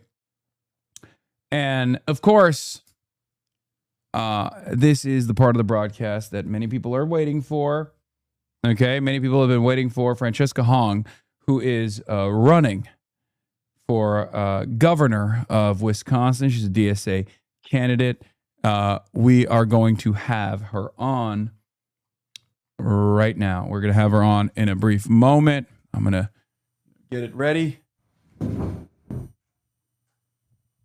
And yeah, we're very excited. Hello, yes. All right. Hello. Francesca Hong, what an honor to have you here. It's an honor to be here. Very, very exciting. How does she fly in from PA so fast? Yeah, she was earlier in the day. She was on Michael from Pennsylvania's broadcast. She's here today. Thank you so much for coming. Happy to be here. Very excited. We got some gifts for you. For me? Yeah, Hannah. Hannah's gonna bring you some gifts. Yes, we got some gifts for you. You have you've run a very, here we go. First of all, 지성사이다. Oh, you got we gifts have for gifts me. for you. Where's the other gift? No, do it. You should have made it. You should have made it. This That's crazy. is a really wonderful gift. I will send this into my family group chat. Okay. Yes. I have some other stuff that we're going to be discussing as well, which is relevant to your background, relevant to your experience. Let me pull up my notes real quick. Just don't look over there on that screen. I'm going to put the notes over there. Hey, chat. Okay. But right. This is so exciting. I haven't had this in years. I think the last time I had one of these was in Korea. yeah. Very special. Thank Hell you. yeah. I've yet to go. I'm probably going to go this year. This is the one. It's like I've been to Japan, I've been to China. Oh. I've been meaning to go to Vietnam, and I've been meaning to go to Korea. But Francesca Hong, ladies and gentlemen, a lot of you already know her. She needs no introduction. You've made big waves in all of the election watching Democratic Socialist circles. Francesca Hong is a Korean American DSA candidate for Wisconsin governor. Single mom, restaurant worker, and chef, a state representative in Wisconsin 76, Madison, Wisconsin. Your primary is coming up on August 11th, 2026. You have a bunch of opponents. We'll get to that. Mandela Barnes, Sarah Rodriguez, Crowley, Royce, and Brennan. You have gotten some key endorsements from Ilhan Omar, Yes. Ro Khanna, Nina Turner, DSA, both Madison, Milwaukee, and Northeast Wisco, which we all love equally. Okay, there is no. I know that there is some controversy within the different friendly rivalry happening within the different DSAs in Wisconsin. It's all love. So yeah, I there might be some more endorsements that are coming that I might have missed. But we're going to play your launch video really quickly, okay? It's so stressful. For people who don't know. And the reason why I brought up the fact that, you know, your chef background is because one of my favorite... It's so stressful. One of my favorite foods that I have here in Los Angeles, California is a Korean food. And if we reach... So how much money did you raise earlier with Michael from Pennsylvania? With Mike from PA, we've raised over $35,000. I hate that. It's unacceptable. Okay, if we beat Michael from Pennsylvania, are you hungry? Always hungry. Okay, if we beat Michael from Pennsylvania, we have to beat him. Okay, that's a lot of money. Okay, 34 grand. But if we fundraise, if we fundraise, that's two streams. How much did he raise in this last stream? I don't know. Oh, that doesn't count. Okay, it's two streams, but it's still, fuck it. If we beat Michael from Pennsylvania, we have a Korean American chef here, and we're gonna do mukbang. Okay, we are going to. I sorry for signing you up for this, but it's not like a real mukbang. Okay, it's not. But we are going to try LA Korean food, and she's gonna give me her opinion on whether or not it's worth being my favorite food to eat here. Okay. I don't want to ruin things for you. Damn. No, I think you're gonna like it. It's fire. It's galbijim. Oh, I love galbijim. Okay, so good. So that's right off the jump. That's good. All right. Okay. All right. But so if they fuck it up, like you can really fuck it up. Yeah, hopefully they won't. Maybe I've been eating fucked up galbijim, and not even knowing it. So without even knowing it. But yeah, that's right. Where do we got? Okay, Hong Hasan, secureactblue.com/donate. Hong Hasan, we got, we have to beat Michael from Pennsylvania's record here. Okay. So spam that link. And Thanks, we're gonna get into it real quick. Hold on, let me change the camera angle on here as well. We're doing live, Oh my gosh. live production. There's I've a lot. actually worked with all of those chefs in the video. Oh, really? Mm-hmm. Hell yeah! They're not So, just folks so you're standing in. basically like Bear. You're this is Bear territory. You were in treacherous conditions in the kitchen, Yes. chefing it up. I've got some complicated feelings about the bear, but it's good television, very good writing. I mean, I feel like it wasn't as good like the latest season. Like the first season was good, and it got maybe not as good as of after the first couple seasons. There's no tracker on the website, by the way, so we're gonna have to rely on your word or your team's word on how much we're fundraising. Oh, for the Hasan link? Sure. Yeah. Okay. Right? Because We've got an honest team. Okay. I don't know why They there's no handle their tracker, but money. it's fine. Okay, let's get started, ladies and gentlemen. Let's get started. This was your ad, your campaign ad, your intro. It's so stressful to get by these days, and I know a lot about stress. I work in restaurants. I started in this kitchen 15 years ago, and you might recognize what's across the street. A lot of people in that building don't get why it's so hard to get by right now. Working hard doesn't mean you can always keep up. One wrong step can lay you out flat. This is by design. I'm State Representative Francesca Hong. I'm a service worker, community organizer, and a mom. I work for a living. Always have, still do. 5 years ago, my community sent me to the Capitol. The system is rigged. I'm running for governor to fix it. For years, we've been told that doing better isn't possible. Well, let me tell you, that's bullshit. All we need to do is fight together. We can fully fund our public schools and have universal childcare. We can guarantee paid leave and have cheaper healthcare. We can fix a rigged system that puts oligarchs over workers and small businesses. We can do better. Don't let anyone tell you we can't do this. We can build a Wisconsin where we share the table. Aw. Yeah. I'm Francesca Hong, and I'm running for governor because I know that together we make better possible. That was brilliant. Okay, so that's a goated launch video. You've turned into a lawmaker after working as a chef in kitchens. You're running as the DSA-backed insurgent in a 6-way Democratic primary to replace retiring Governor Tony Evers. You were the daughter of Korean immigrants. You started in Madison Kitchens as a dishwasher, worked your way up to executive chef, opened up your own ramen shop, and in 2020 became the first Asian American ever elected to the Wisconsin legislature. You're a member of both DSA and the Assembly's Socialist Caucus. Now you're running a progressive campaign for governor of Wisconsin to succeed 74-year-old Tony Evers, ladies and gentlemen.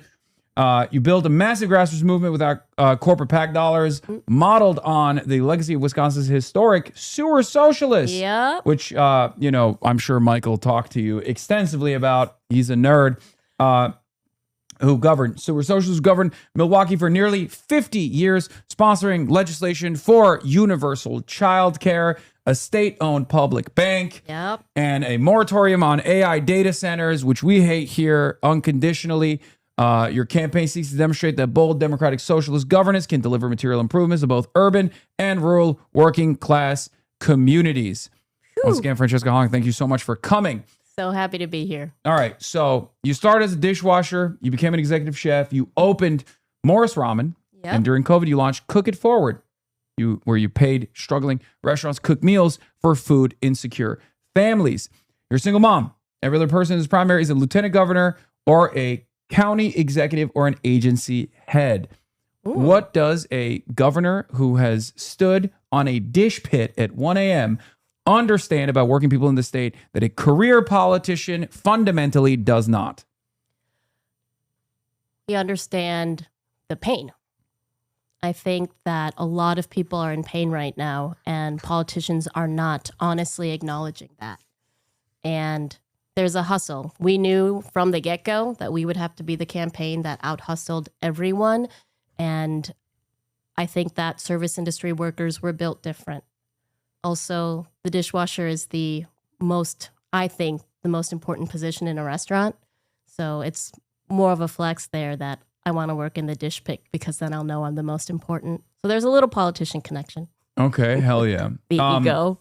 So you've also said, okay, let's talk about the bear real quick before I get to more serious stuff. The bear is serious. What's up? Is the bear not realistic? Is that what it is? I think it's realistic in a sense that it's opened up some traumatic times in my life and been a reminder of when a brigade system can be incredibly abusive.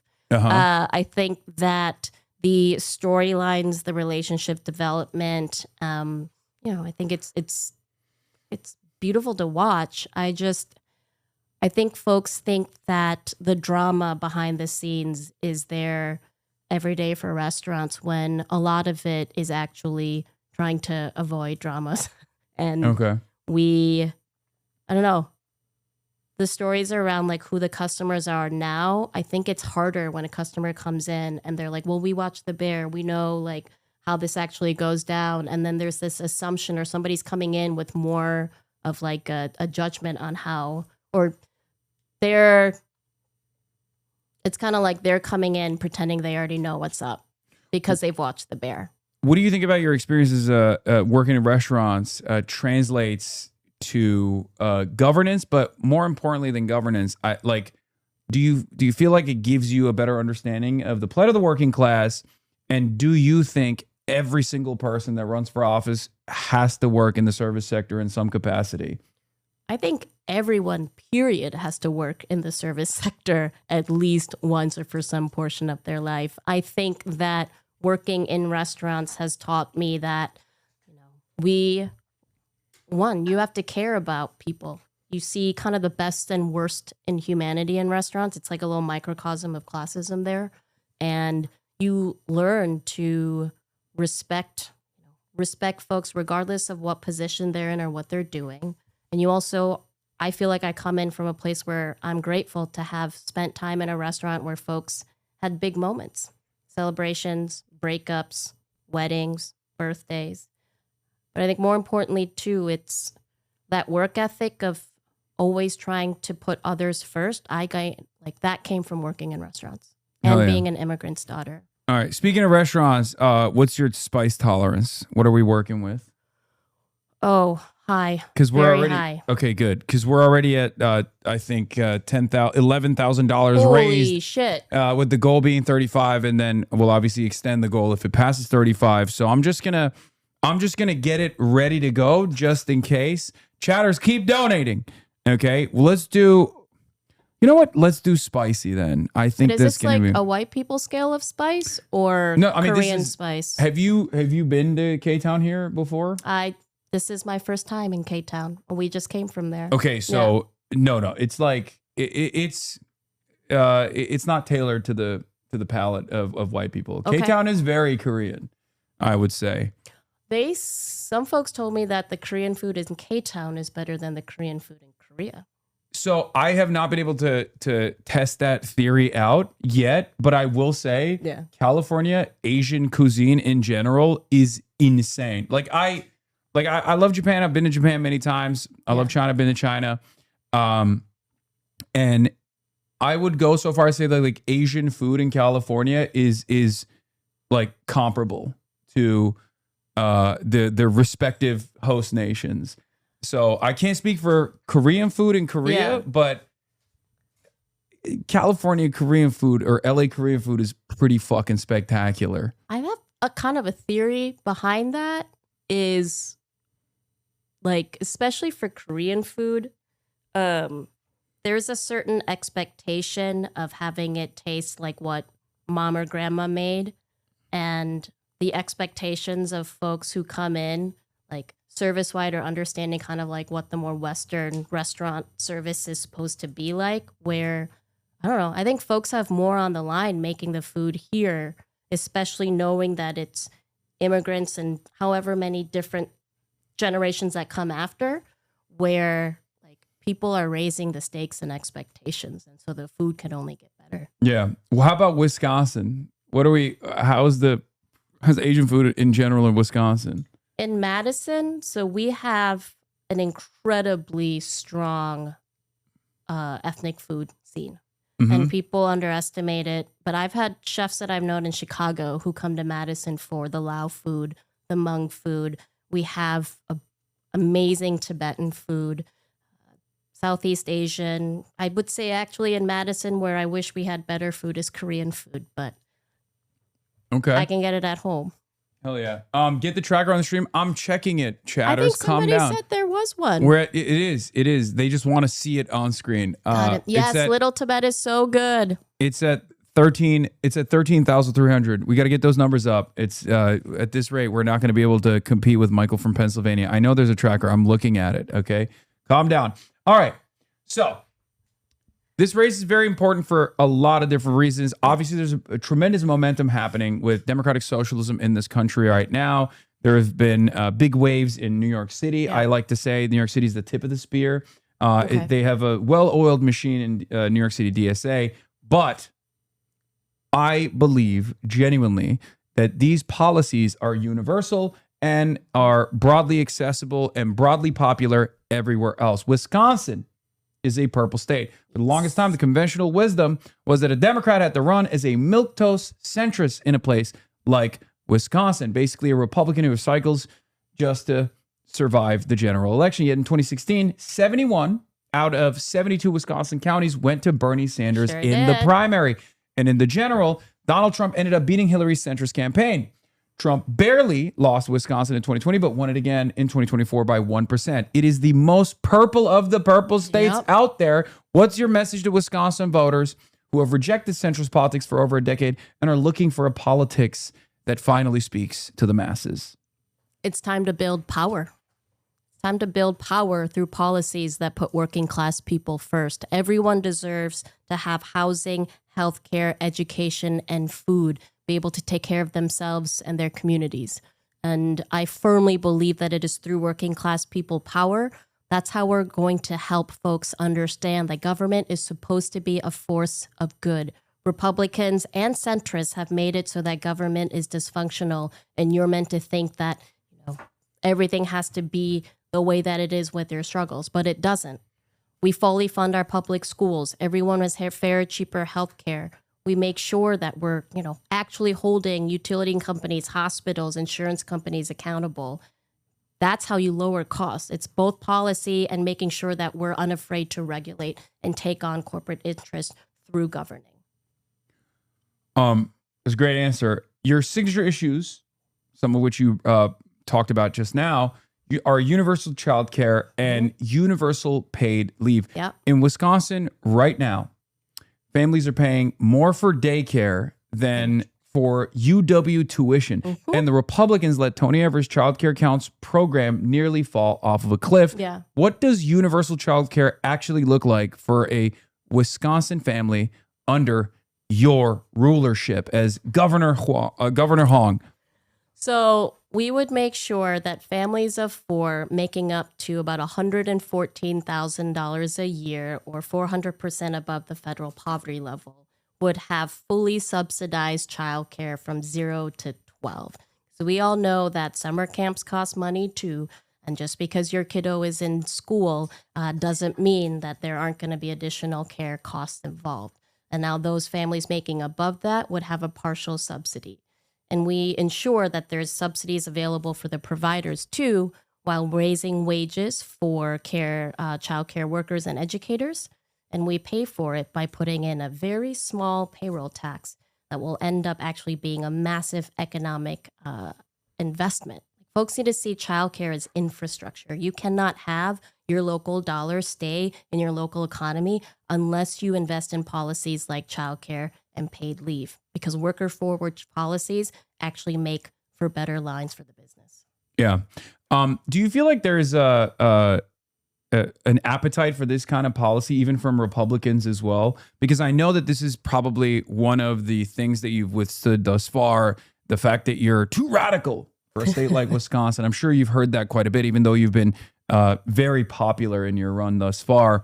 But there is always this electability barrier that centrist Democrats have presented against the likes of Bernie Sanders, Sure. and I assume someone such as yourself as well. Now, what's interesting is, at least in my anecdotal experience, at least with the experiences that I've had going all around the country, going to protest demonstrations, I have noticed that the electability argument is no longer working, that many centrist or many Democrats vote blue, no matter who. Democrats that voted for Hillary Rodham Clinton, voted for Biden, voted for Kamala Harris, realized after the sequence of defeats that Donald Trump delivered that they were lied to, that Bernie was right. This is something that I've heard over and over again. Yeah.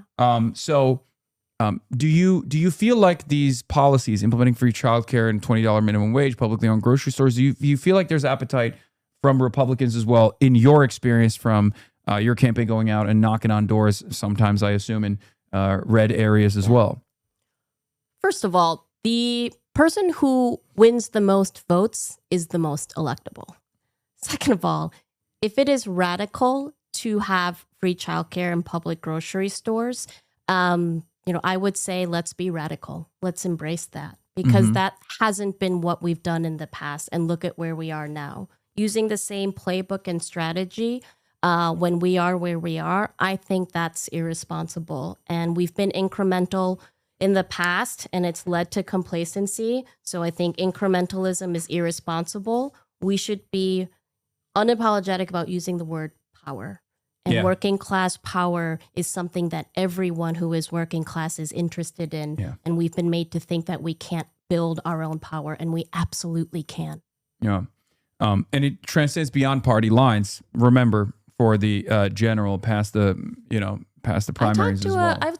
I said this morning too. I've talked to Republicans and Trump voters and big skeptics in rural areas. And I think so much of how, we've lost the trust of so many people. Folks who feel very left behind, that have been talked at. Politicians have come through, made promises, or pretended like they give a shit when they don't.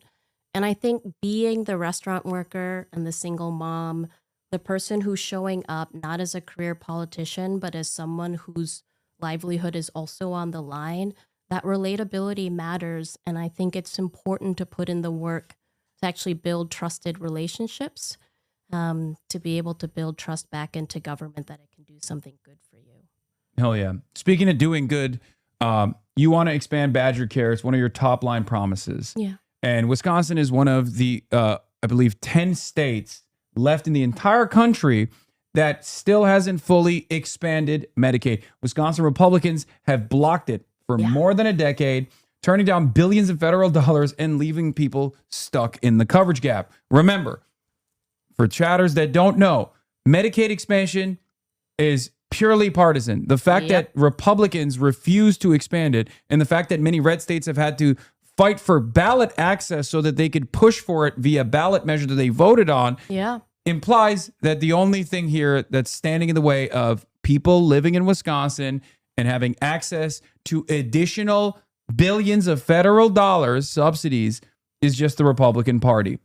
What does healthcare actually look like for a working family under Governor Hong? And how do you finally get Medicaid expansion, a public option, done when the GOP has spent over a decade killing it? It is one of the number one issues. Wherever I go, folks talk about public schools, data centers, and healthcare. And expanding Medicaid, Badger Care is step one of many steps that we actually have to take simultaneously. A public option, that's going to help both employers and employees to make sure that we're competing with the marketplace to bring premiums down. But healthcare prices are high because healthcare costs are high because healthcare prices are high.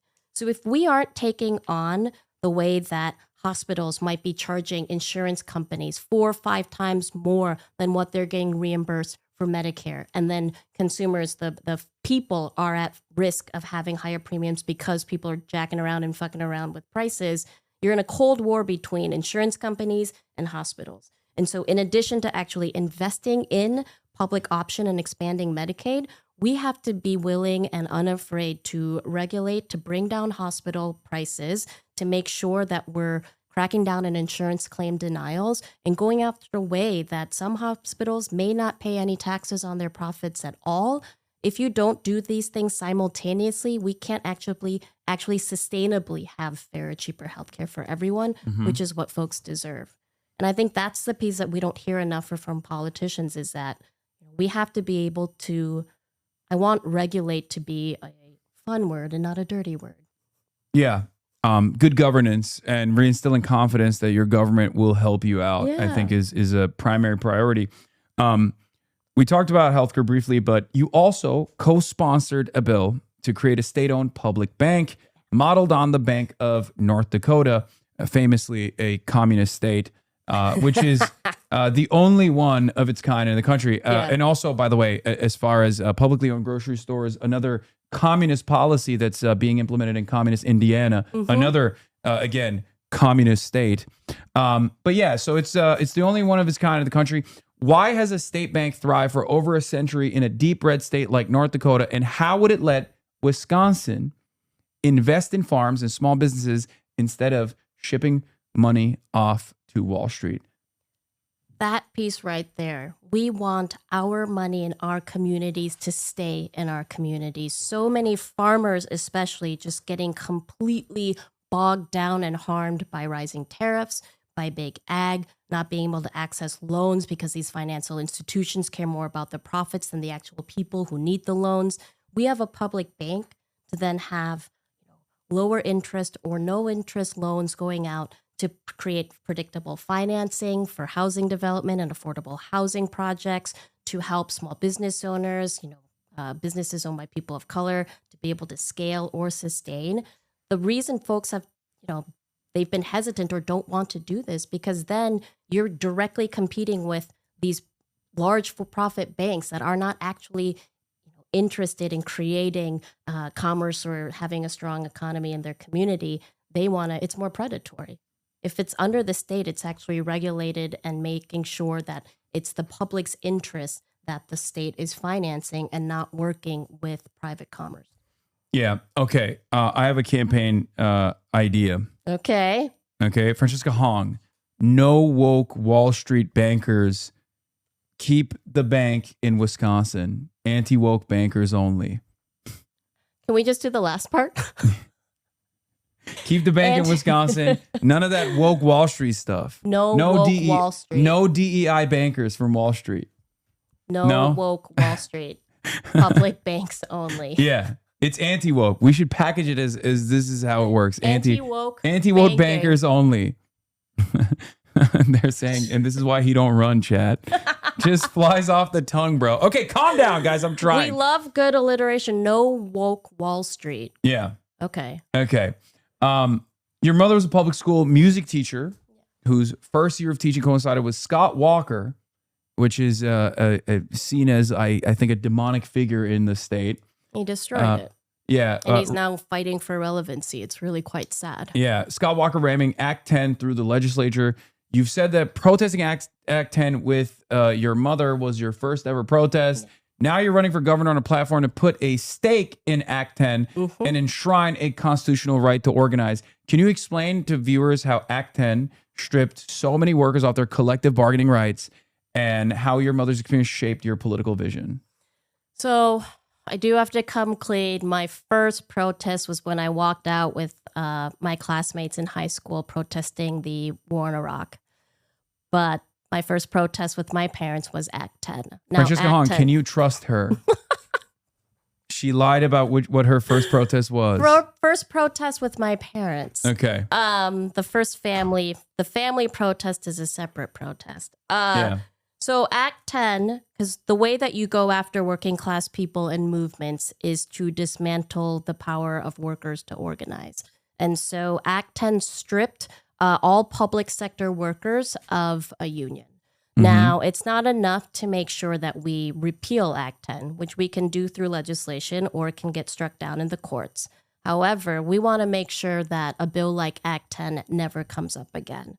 And so I'd like to see Wisconsin actually be able to take an issue like this to the voter through a ballot referenda so that we can put it into our constitution that you have a right to collectively bargain and unionize. Okay. Okay. So this is going to be a big. Okay. So this is going to be a little bit embarrassing. I apologize, but this is gotcha journalism. This is what we do at the HasanAbi broadcast. You thought this was a safe space, but Hey, I'm proud of that tattoo. So all right. So can you show off some of your tattoos and tell viewers about the corresponding fundraisers that determine the size of your tattoos? So in 2021, after I'm gonna grab a drink while you do that. The world champion Milwaukee Bucks won the NBA Finals, I decided to have a fundraiser for my campaign. And for every $1,000 we raised, my Bucks in 6 tattoo would grow an inch. So the final product was about 6.5 inch Bucks in 6 tattoo because we raised over $6,000. So that, I think that was a year that will remain with Wisconsin forever. I can carry forward the Bucks championship for the rest of my life. What do you think about Giannis? I think Giannis. It's since we brought up the Bucks. I'm still we're just opening up all the wounds now. Okay. I was mentally preparing for Giannis leaving. I was not ready for Bobby Portis to go to. Okay. Can you promise to bring Giannis back as governor? Yeah, you're gonna force him to come back, like a reverse exile. We can certainly have some. I will do what I can. I will wield the full power of the executive office to do everything I can to encourage Giannis to come back to Milwaukee. Lo and behold, I have secret information that I've not revealed to anyone before, but Giannis actually left the state because there was no universal child care. That's what I've heard. And he would come back if there was universal child care. That's what he was saying. Well, then that's got to be the first year, first session, first budget item. Yeah. So just saying. Childcare. All right. Well, that's going to make it a lot easier than what I thought I was going to have to do. Weirdly enough, Giannis also said he hates AI data centers. And that's also because he's like, oh, I don't know if there's anyone running for governor that will stand against AI data centers. Is there anyone running for governor that's standing against AI data centers? We are the only campaign. I'm the only candidate to support a 1-year moratorium on the construction of new AI data centers. Yeah. No Greek man would ever reveal that information to you. Excuse me. I'm Greek. My family, half my family is literally from Greece. Okay. What the fuck do you mean? Of course he told me. And Giannis was so close to being Turkish anyway. And and it messed up. And the Turks were like, no, you got to get out of here. And then he went to Greece instead. That's like not even fully a fake story. Anyway, that's, although I am lying about other stuff. But hey, guess what? Oh, I think somebody just mentioned Tyler Harrow. Yeah, no, I'm not thrilled. He has a lot to prove to us. He's going to be up against many other good guards that we're bringing in, so he better fucking show up. Okay. Speaking of which, by the way, so we talked about this tattoo growing for your fundraiser. This time it's going to be much easier. You're just going to eat delicious Korean food. Which is going to be arriving soon. Once again, chatters, we are currently at $26,830 raised, with the goal being $35,000, but it will go above $35,000. $35,000 is just for a mukbang session where Francesca Hong will review for the first time ever LA Korean food. It's huge, okay?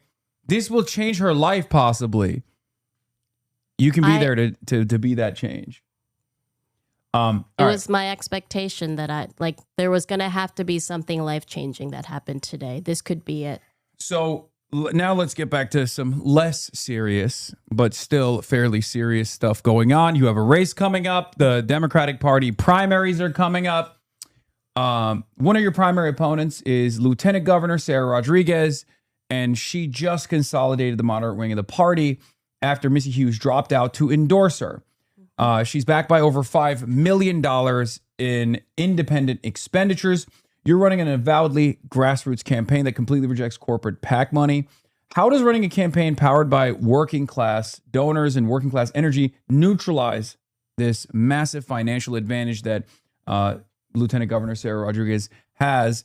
And how do you convince voters that electing an unbossed socialist is worth the risk of bucking the party machine? I have to answer to the people. They're the folks who are backing our campaign. We have more individual donations than the next two candidates combined. No corporate PAC money, no APAC-backed money.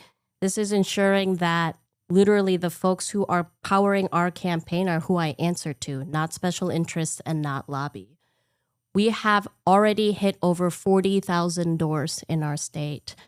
Just one weekend, over 10,000. And these aren't just volunteers who have been working with Dems and other campaigns. These are folks who are new to politics, folks who haven't knocked doors before. When you're engaging and earning the excitement of people who haven't been in politics before, that means that we're breaking through one of our biggest opponents, which is apathy, which is disillusionment. And I think that's something you cannot buy. You cannot buy the excitement of the voters. You have to earn that, build relationships, do the work on the ground, and actually show folks that you are not just fighting for them, but we are the campaign that's fighting alongside them. Hell yeah. So Wisconsin's primaries have a different system. It's open. Yeah. Right? And also I'm pumping the donation link, everybody. We gotta, get those numbers up still. We're at 27,000 only. We're not at 35,000. If the food gets here, it's going to go cold if you don't hit the 35,000. But in any case, and we can't lose to Michael from Pennsylvania. Let's be real. That would be unacceptable. Still mogged. Yeah, that's crazy. That's crazy. He can't dono-mog us. Okay. He can't dono-mog us at all. That would be unacceptable. Because Caroline Kwan interviewed you already before I did. Oh, that was so great. Michael from Pennsylvania interviewed you already before I did. It's like people are saying I'm no longer, I'm washed now. That's what people keep saying to me over and over again. Michael from PA. Not from Wisconsin, by the way. And I don't even know why he says he's Michael from Pennsylvania. He's in Los Angeles. So. Well, he's saying where he's from. Yeah, it's, who knows if that's real? It's word on the street, but I don't trust that guy. He wasn't wearing. Everyone who's ethnically ambiguous has been asked where you're from at some point or another. You think another. Michael is ethnically ambiguous? I'm trying so hard here. Yeah, he's so ethnically ambiguous. The whitest man I know. He's got the curlier hair now that can. I don't know. I'm trying Italian? here, Mike. Italian? Okay. All right. Let's get back. To the open primary. So Wisconsin's open primary rules mean anyone can vote in your primary regardless of party registration. At the same time, polling shows that the vast majority of voters are currently undecided or completely tuned out. What's your message to those voters who feel like establishment politics of the past few decades have basically forgotten about them? They just sold them out. And what do you say to conservatives who have grown tired of Trump's costly wars and his lack of transparency with the Epstein files and gas prices skyrocketing because we are waging Israel's wars on their behalf in Iran? You deserve better. You deserve permanent affordability and a Wisconsin that belongs to you. I think ours is a campaign that focuses on building community and policies that are universal, but we have to message in a way, and we have to let folks know that we are doing this for you, the individual, so that you can better take care of yourself, your loved ones, and your community. On the campaign trail in central Wisconsin, you've spoken about validating rural rage, the anger of rural communities that have been hollowed out by corporate tax breaks and offshored manufacturing. How have decades of corporate neoliberalism and austerity hollowed out rural Wisconsin? And how does your plan to build publicly owned grocery stores, the bill AB 1221, and reinvest in municipal infrastructure directly address that anger?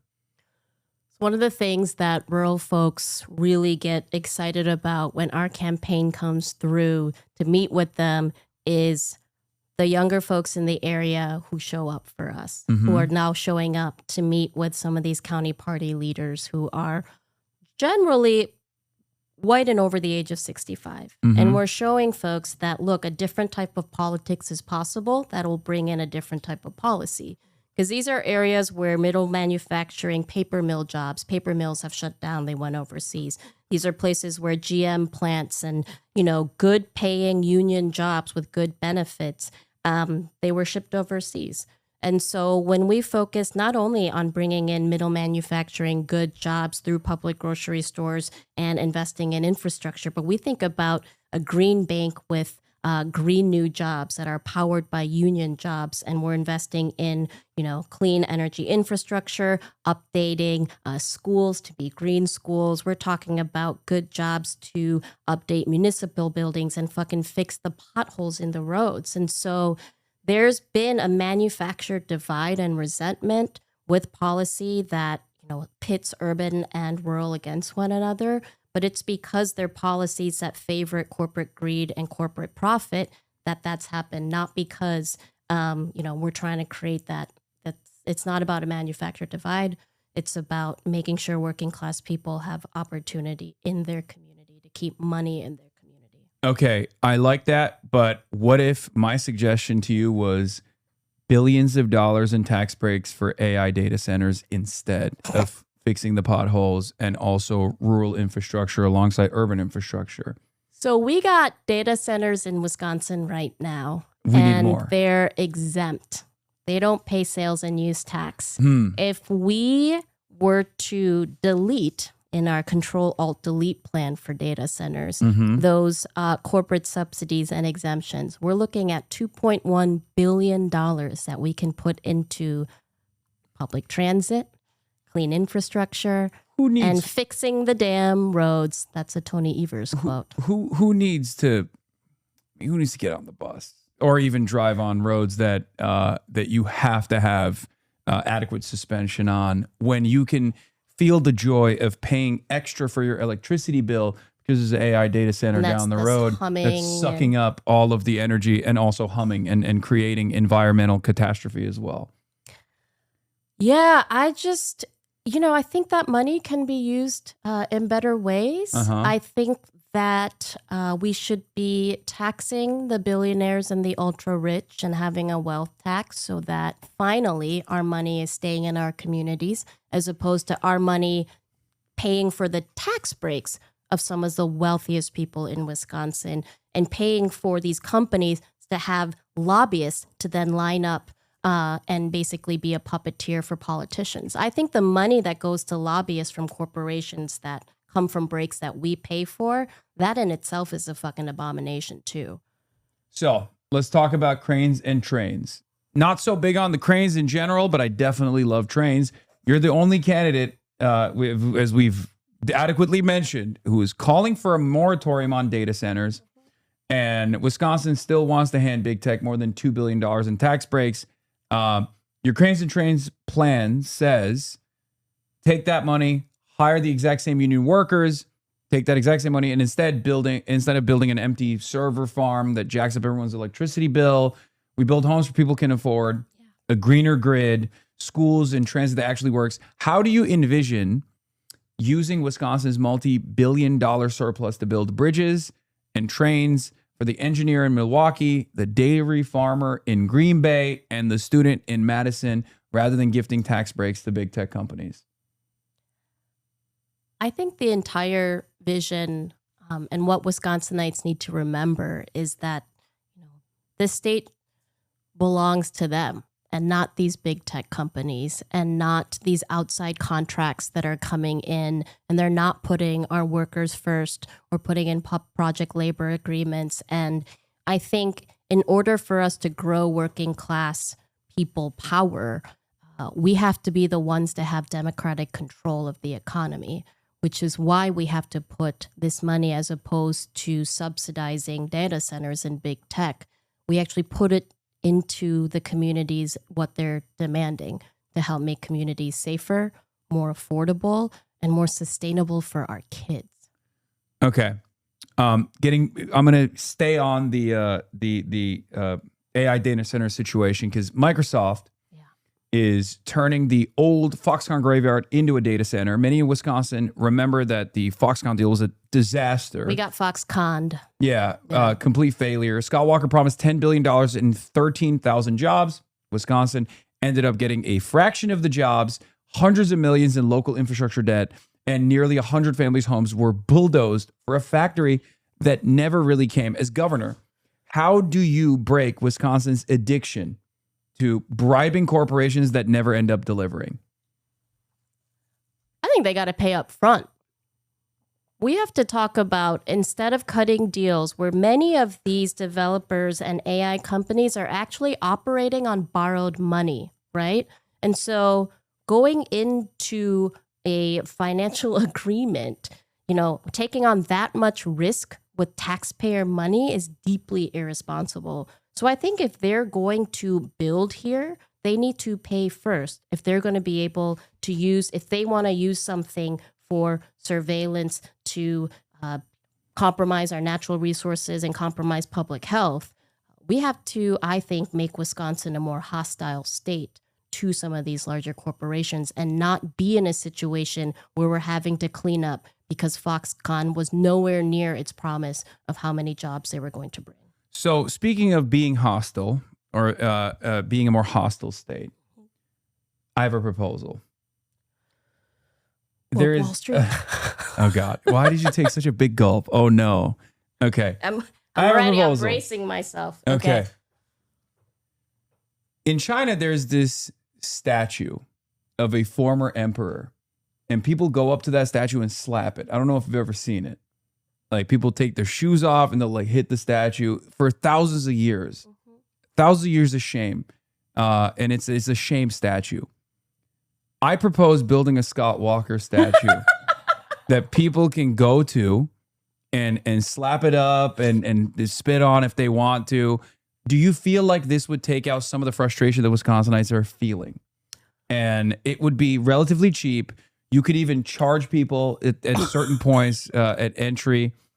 Here, I'll show you the. I think we should support local artists and have it be an active exhibition. Wisconsin also happens to be... Have you ever wondered why people in China keep hitting these statues again and again? Some people think it is just a strange tradition, but there is actually a deep story behind it. You might have noticed that the statues look different over time because they slowly break and have to be rebuilt. These statues are not random. They were made to represent people who betrayed a famous national hero many years ago. Even after hundreds of years, people have not forgotten what they did. So hitting the statue...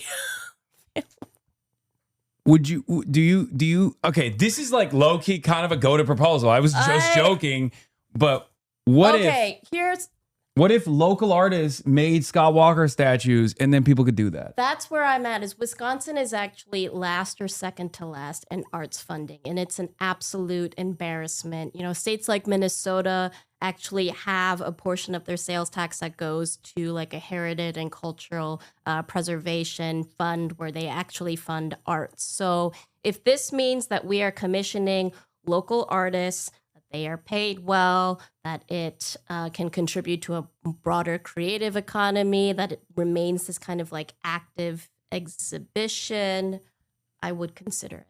Okay, that's good. It's got to support the artists. We put those down. Write it down. Write it down. That's a proposal. If you're Fox News, don't write it down. Oh my God. Okay.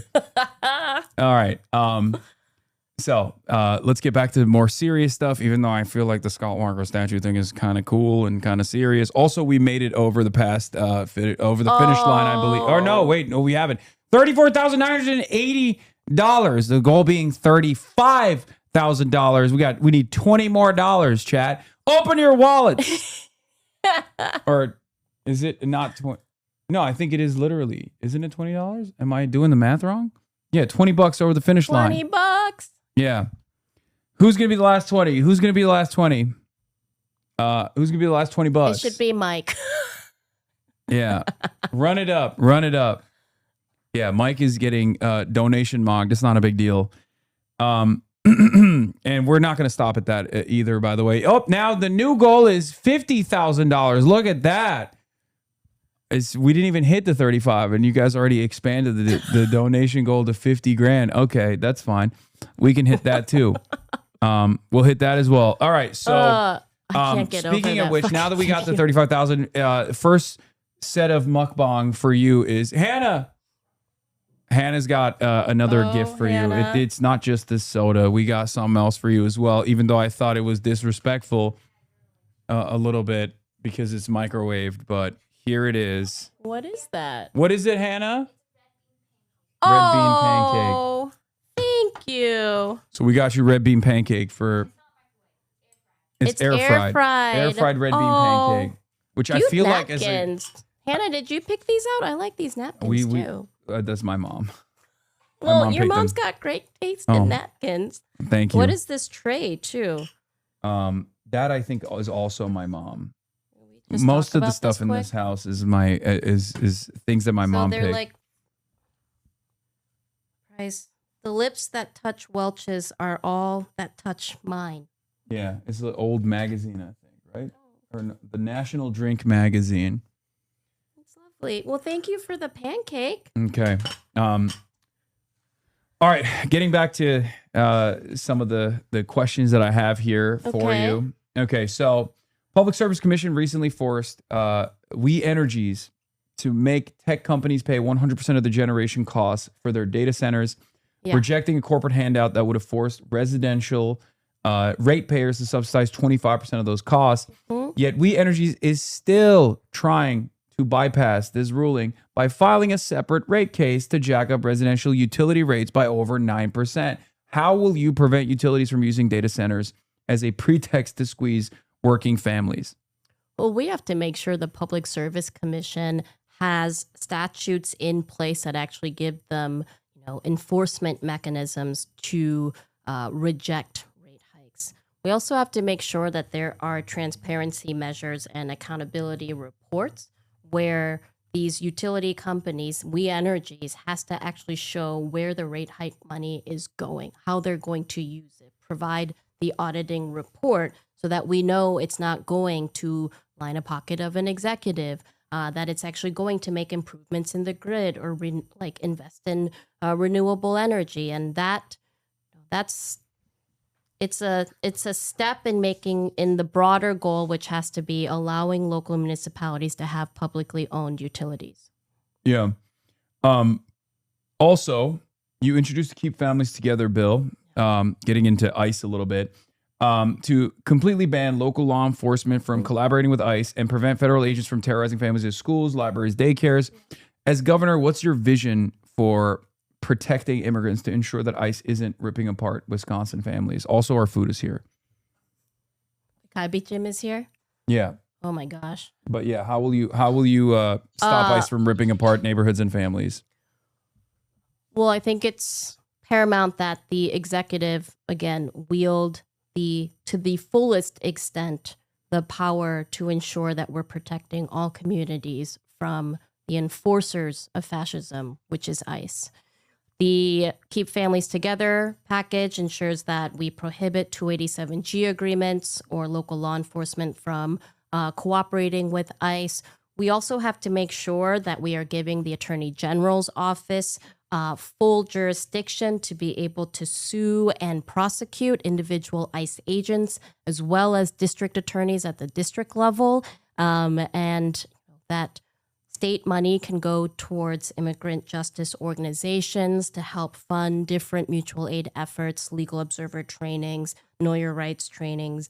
And I think most importantly, folks need to know that their governor is on their side, and that just because the federal government, we do not have to participate, even when we may not always be able to override federal authority, doesn't require us to participate in it. All right, we're at 37,000 raised, and also I just dropped a bill in there as well, so it's going to go up in a second, I suspect. No, But I'm excited for this food. all right, let's bring the food in. Hannah, you got the food? All right, bring it in. Hannah's wonderful, by the way. Yeah, she's great. Here. Oh wow. Yeah, it's a lot. It's a lot. Okay. All right. Oh wow. A billion. Yeah, I dropped $1 billion illegally as a single contributor. You know, one of my many billions. Oh, you're a billionaire? Yeah, yeah. Multi-billionaire. All billionaires are subsidized socialist candidates. Okay, so we got. That's what I want Tom Steyer to do. How's he doing? I don't know. I want to have a check-in with him. So we got kimchi. There's a lot, but basically, I mean, the meta is to just pop this up. Okay. And then, can we get a claw, Hannah, to grab the grab the food out of the thing? Oh, you got white clothes on too. This is gonna be. Oh, don't worry about this. I want to make sure we don't make a huge mess here. If we keep it in the tray, then the mess stays in the tray. Okay. Oh, they didn't even give us forbidden rice or whatever. That's kind of lame. Normally they use purple rice. Yeah. Yeah. Okay. Yeah. This is what we need. Oh my god, this whole thing is kalbichi? Yes. All right. Pop it open.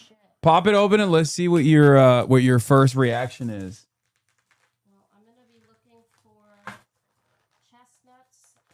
Okay, they don't have any of those in there.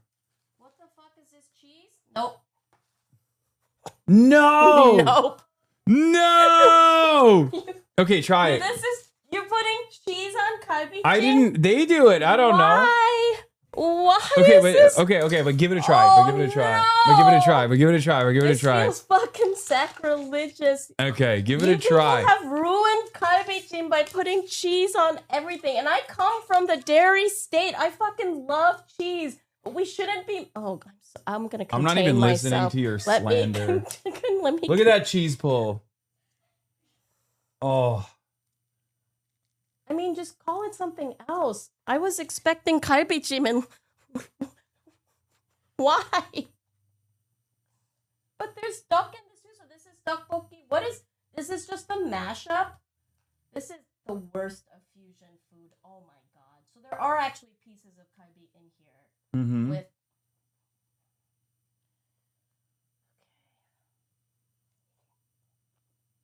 Let's see. It quieted you down, so that's good. In spite of your initial reaction, is potatoes bad on it too, or is that? I mean,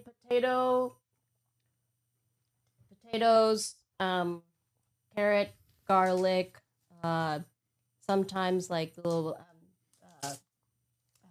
chestnuts or. Chat, that was. I'm sorry to cut you off. Chat, that wasn't misogyny. It's always a good thing if you put the food in your mouth and you stop talking. That means it's good. That means you're excited. This is fine, but it's not kalbi. So then I can't really give you the criticism or the feedback because the premise is off. So this is not kalbi Jim. I mean, it's something.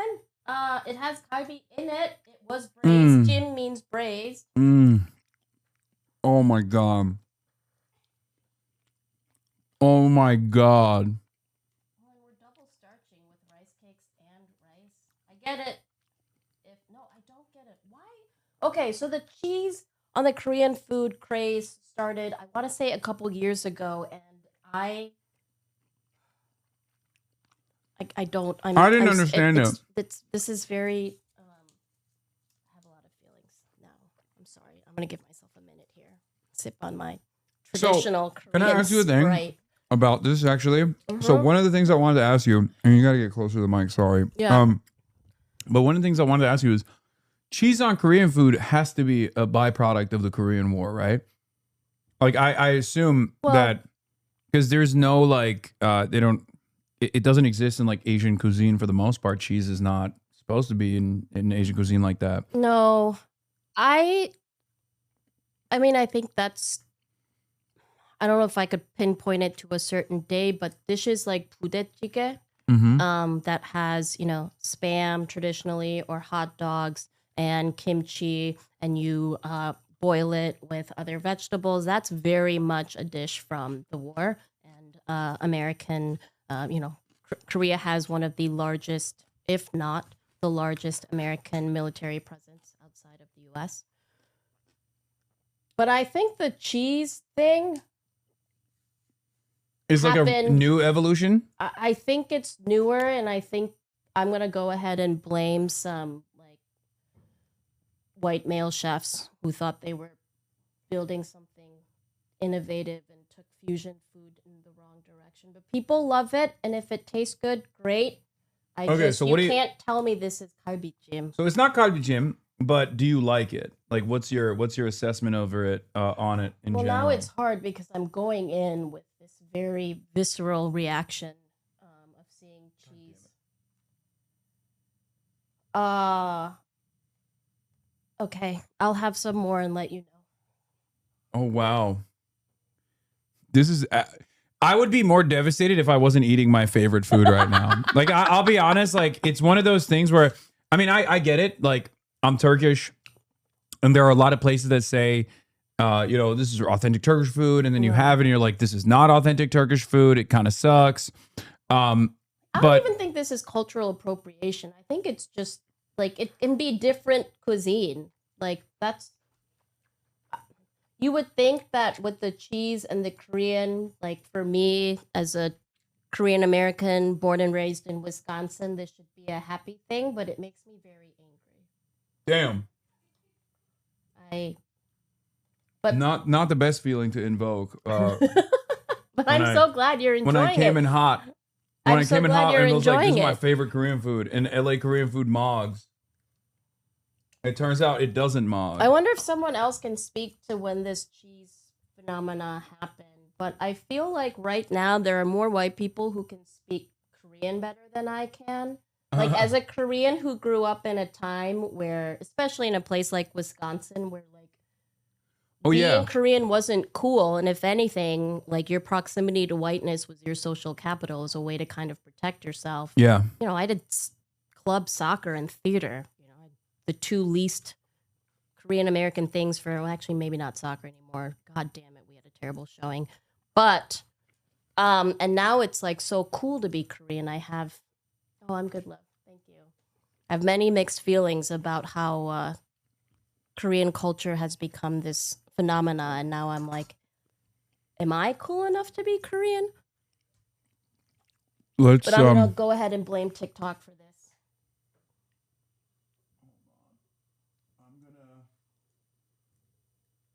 I'm going to stop your noise gate so that people can hear you better, but it's also probably going to cause a lot more mouth noises, so I'm just letting you know. But I guess that is technically That's okay. I'll get closer to the mic and further away from that. From that thing? From that monstrosity? I have beautiful kimchi in front of me now that I will eat with my rice. Let's see if you like the kimchi. I think I will. I got sauce all up and down my beard. Oh, that's lovely. Oh, no, it's too sweet. It had a good shot at the beginning. You got a little bit of the funkiness from the shellfish and the salted shrimp.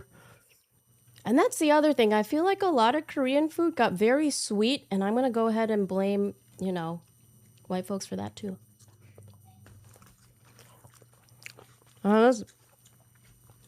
What else? There's the pickles. We can find a win here, right? I mean, that you can't mess that up. Can't they? Can't you? Oh, that's nice.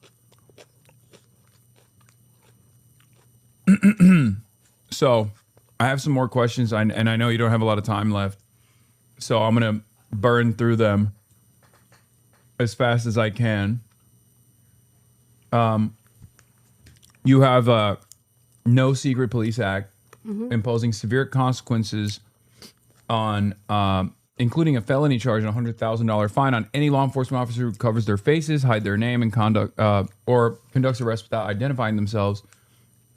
what's your vision for holding officers accountable, and how do you believe policing should evolve such that we do not create more Kyle Rittenhouses and things like that? We have to invest in community. You can't be tough on crime if you're not going to be tough on causes. Our educators and police officers are having to respond to crime and so many of societal failures. If we look at the communities that are safest, they're the ones where folks have good jobs with good benefits, adequate mental health resources. Our kids have community centers and places to go and be themselves and have fun after school. Our schools are fully funded. I think that if we do not actually invest in making sure working people have their needs met, we are not adequately addressing crime. And this is a system right now that has the Epstein class running free. So don't tell me that it's working and that we shouldn't fight for reform. We have to fight for reform.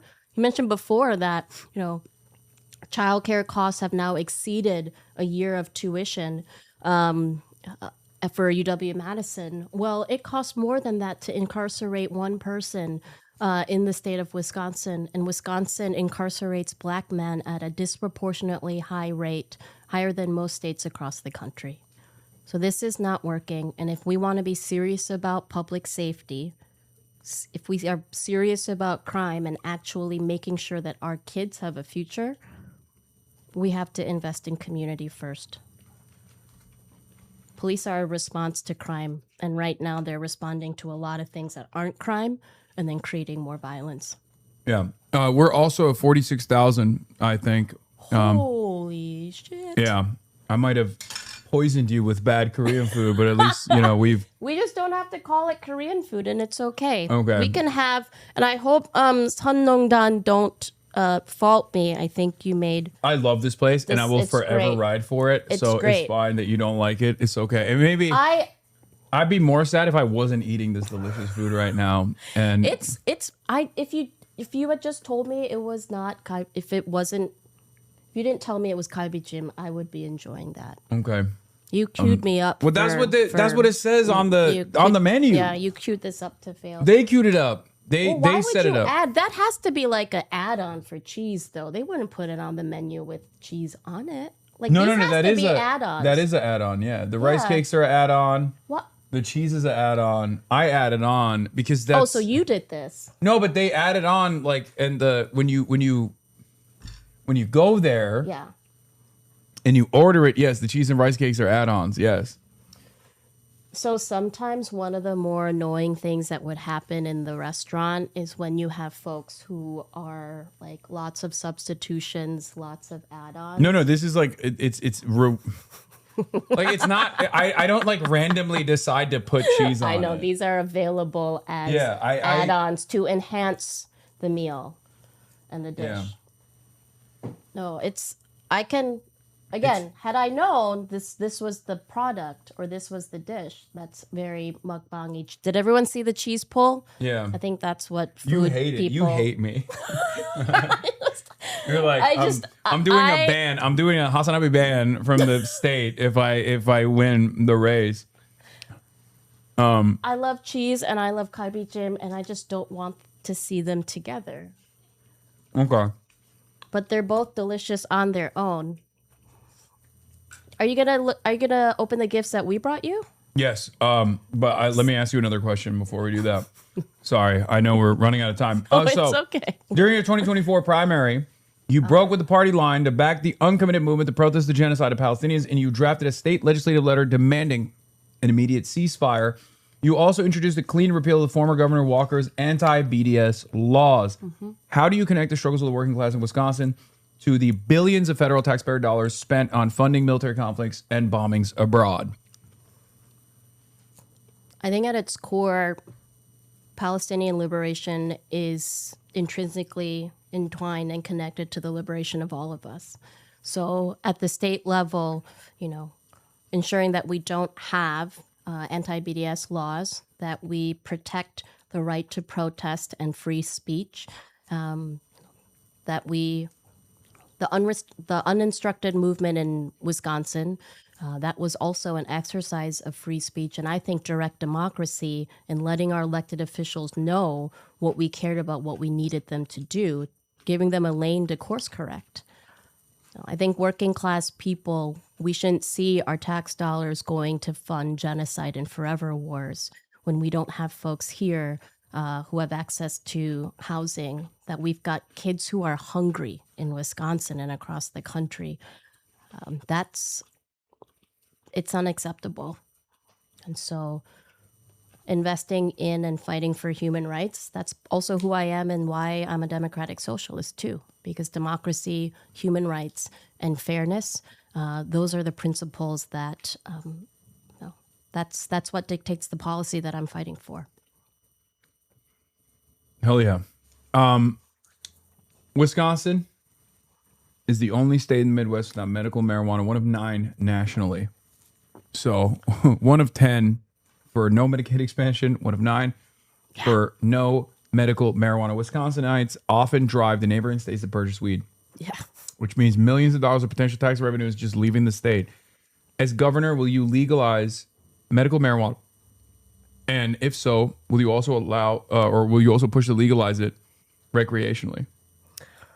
Full legalization of medicinal and recreational marijuana. We also have to make sure that we are fulfilling our responsibility to help folks who have low-level drug offenses, look at expungement, opportunity for cannabis-related entrepreneurship. So it goes beyond just legalizing. I think we have to make sure that it's, creating an infrastructure and an economy that puts Wisconsin farmers first, that makes sure that Wisconsin entrepreneurs are first, that we're not, there's a lot of predatory, I think, lobbyists coming into the cannabis industry right now. Wisconsin has an opportunity to make sure that the model that we have for legalization puts Wisconsinites first. So looking at parts of Michigan, parts of Colorado, but most importantly, that it supports our entrepreneurs, our consumers, and our farmers.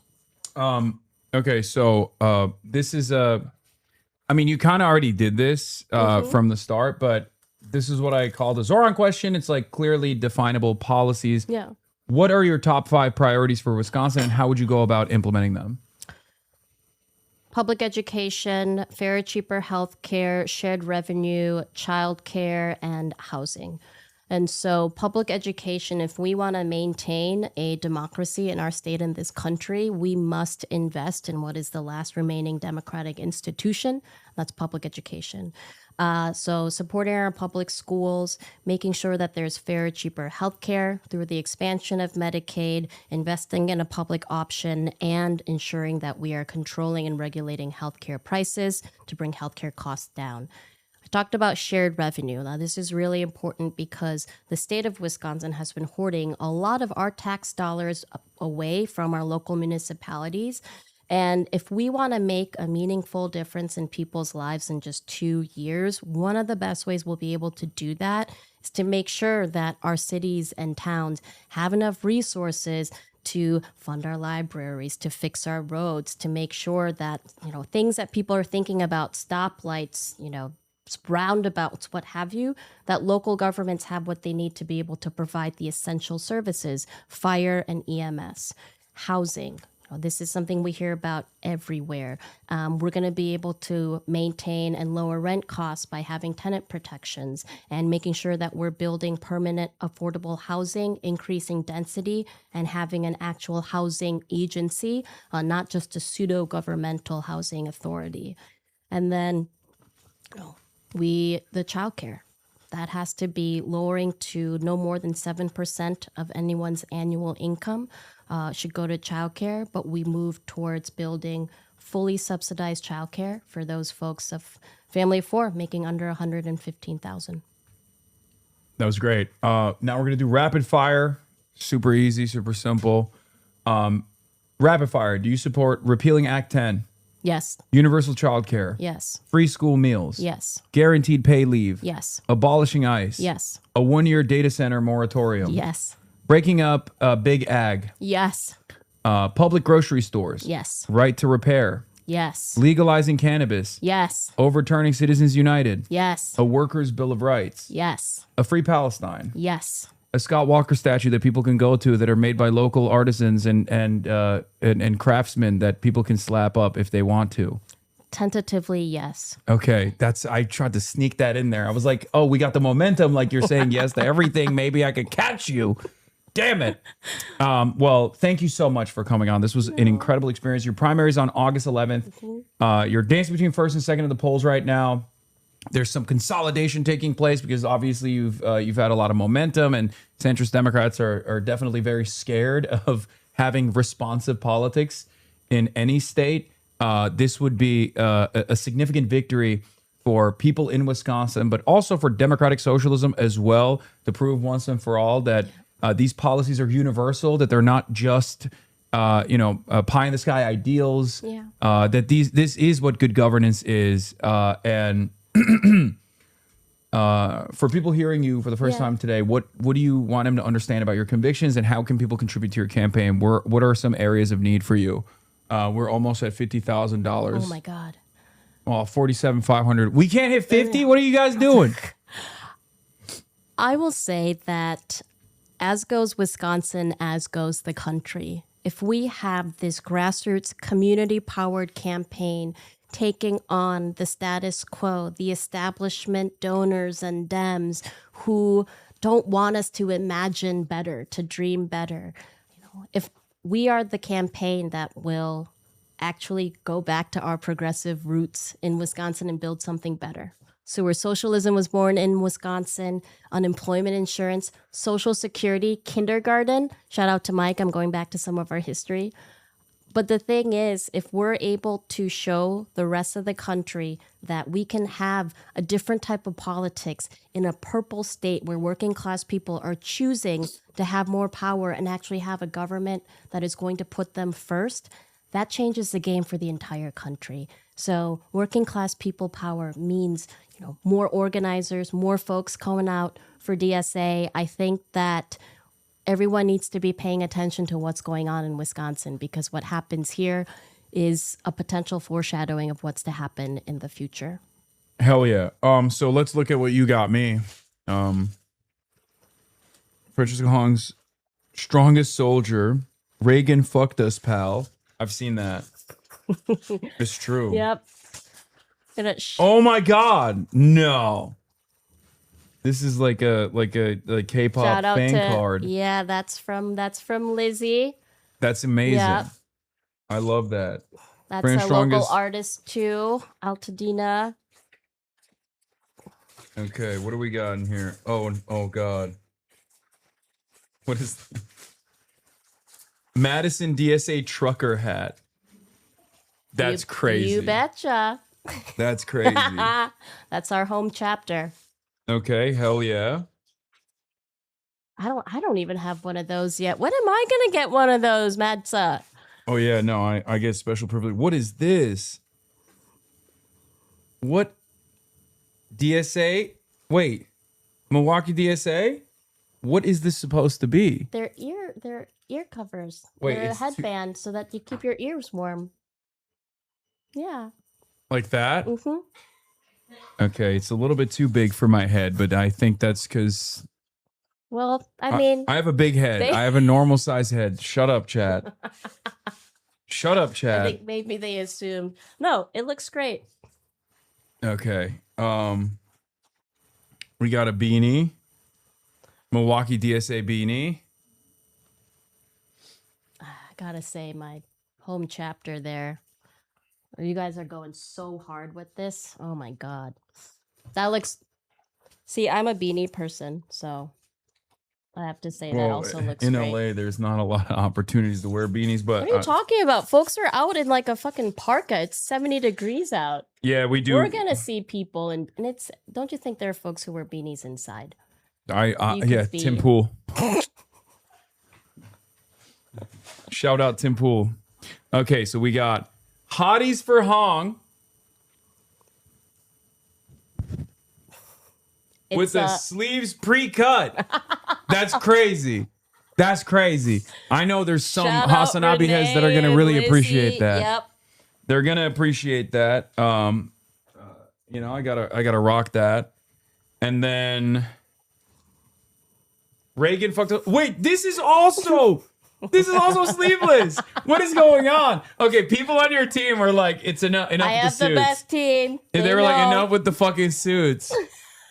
Enough with the suits. Bring It's time the, to free the muscle tees. Yeah, it's time for slutty Free summer.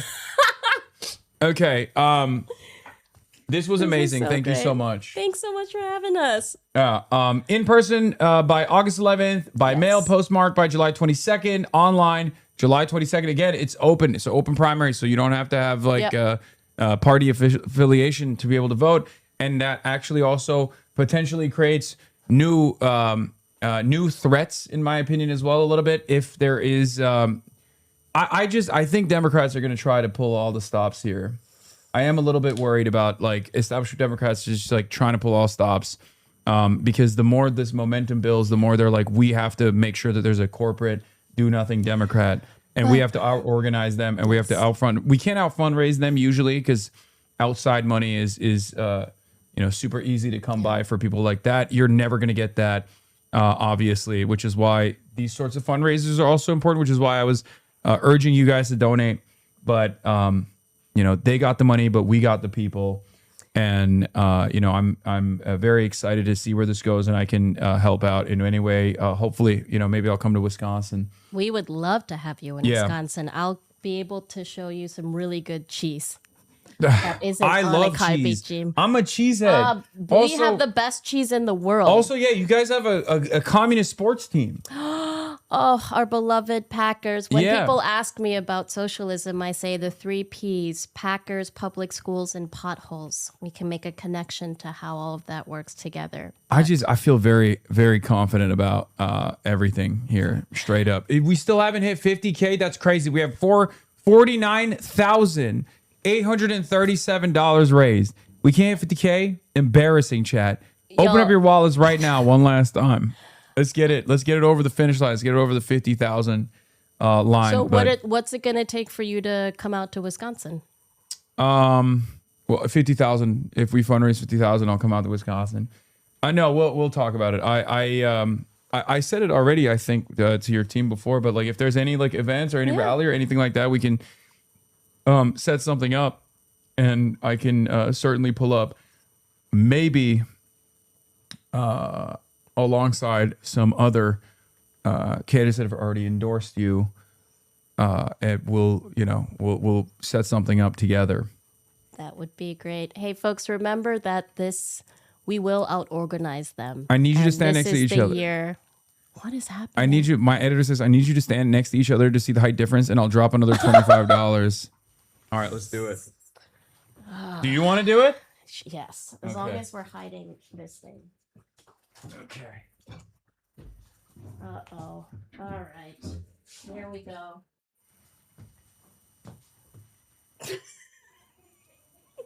That's normal. I mean, that's not that crazy. Wait, how tall are you? 5'2.5". It Wait, says here, 5'3". let's do it back here so you can so we can see.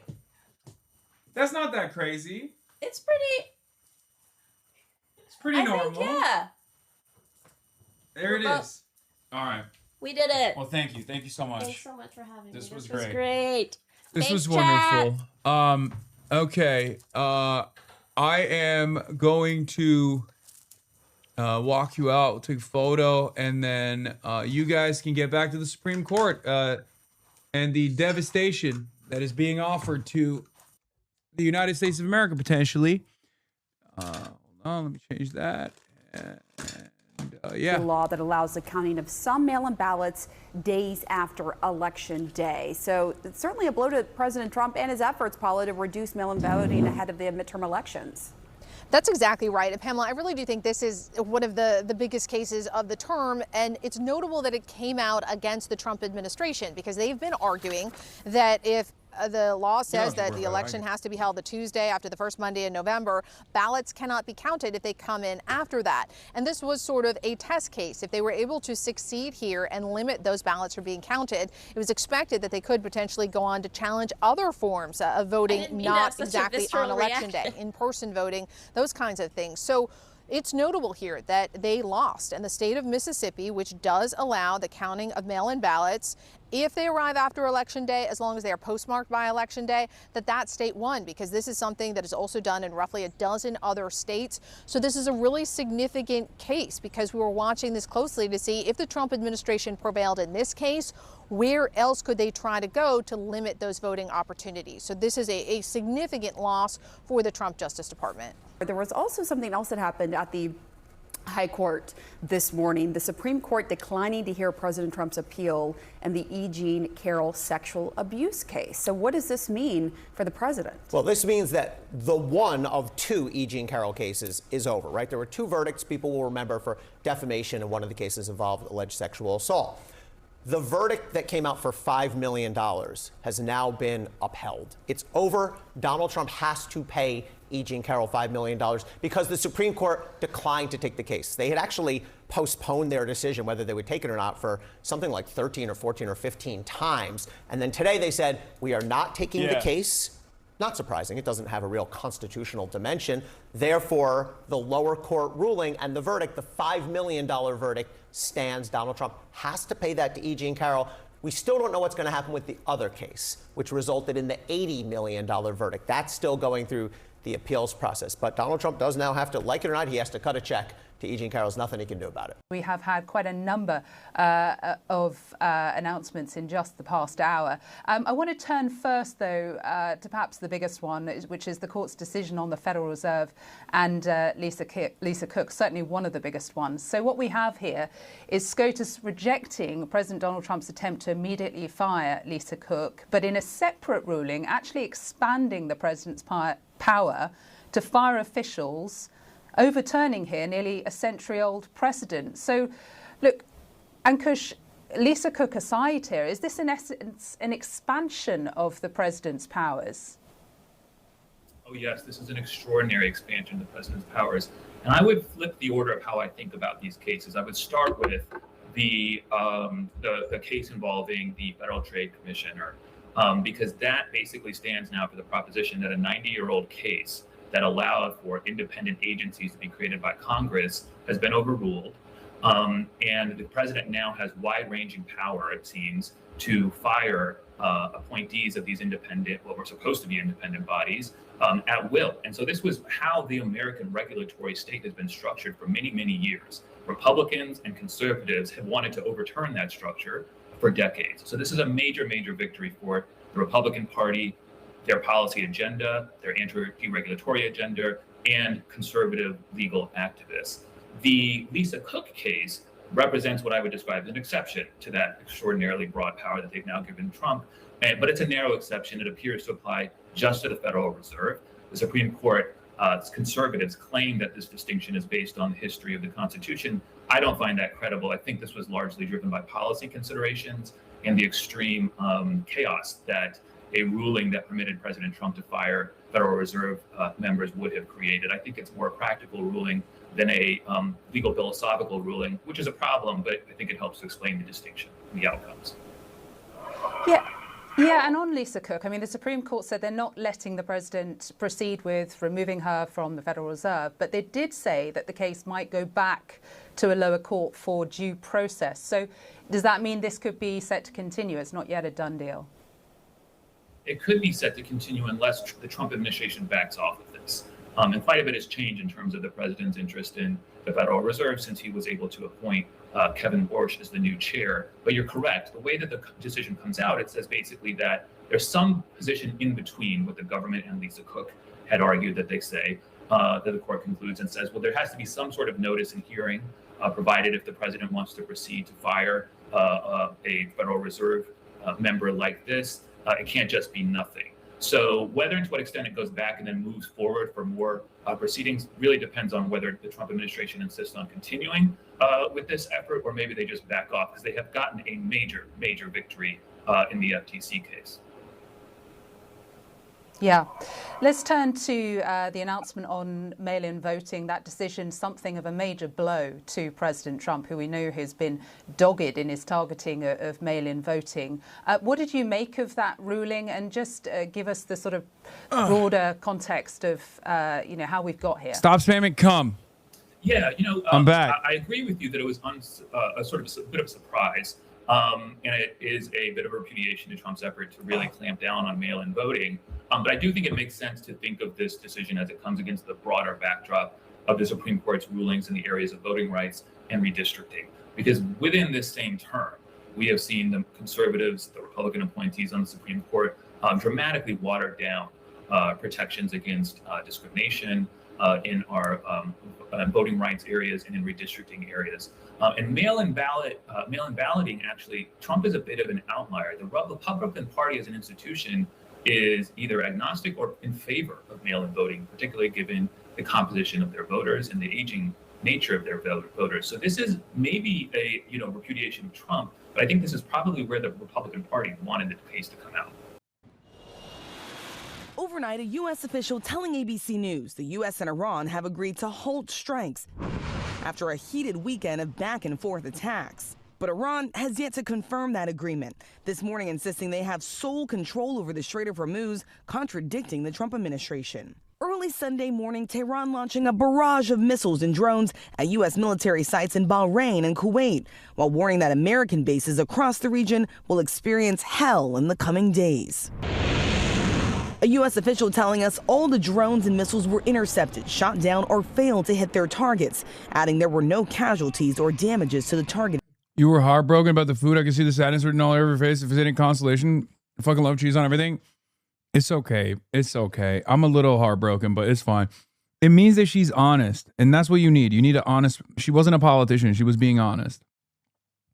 A politician would have been like, okay, you fundraised 50 grand for me. I'm going to lie to your face. I respect that she didn't. I respect that she was like, this is dog shit, and I hate you.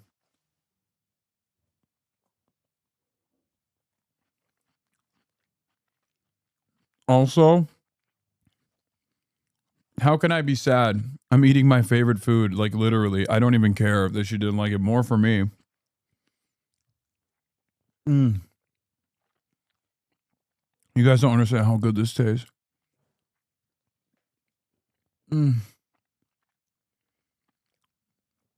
I didn't want to make these mouth noises and sounds in front of her too, so I'm glad that she didn't eat it, and now I can just have it on my own, you know what I mean? Bases.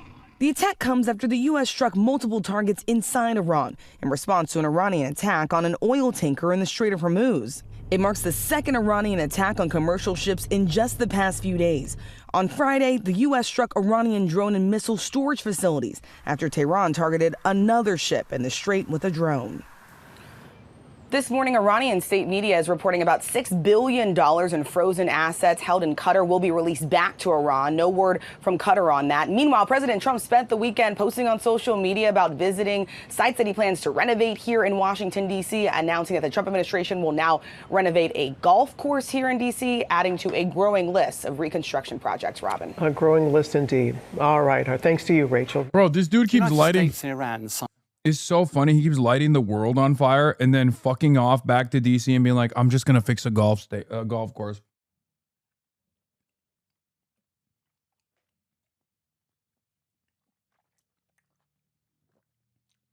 He's like, yeah, we nuked Isfahan. Time to build the reflecting pool.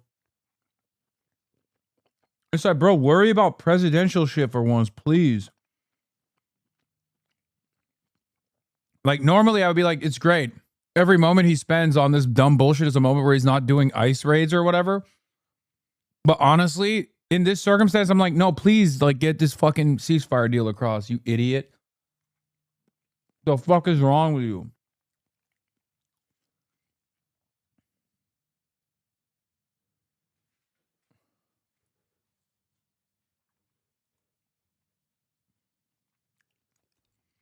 A memorandum of understanding on the 17th of June, effectively marking the end of the war.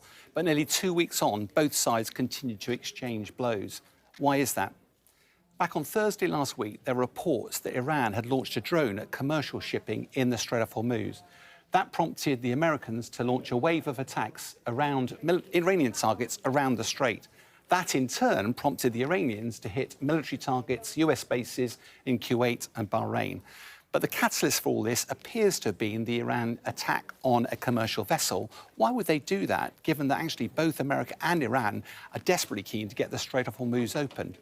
Part of the answer to that lies in the Memorandum of Understanding. It's not a peace deal. It's nothing more than a framework document that marks 60-day ceasefire.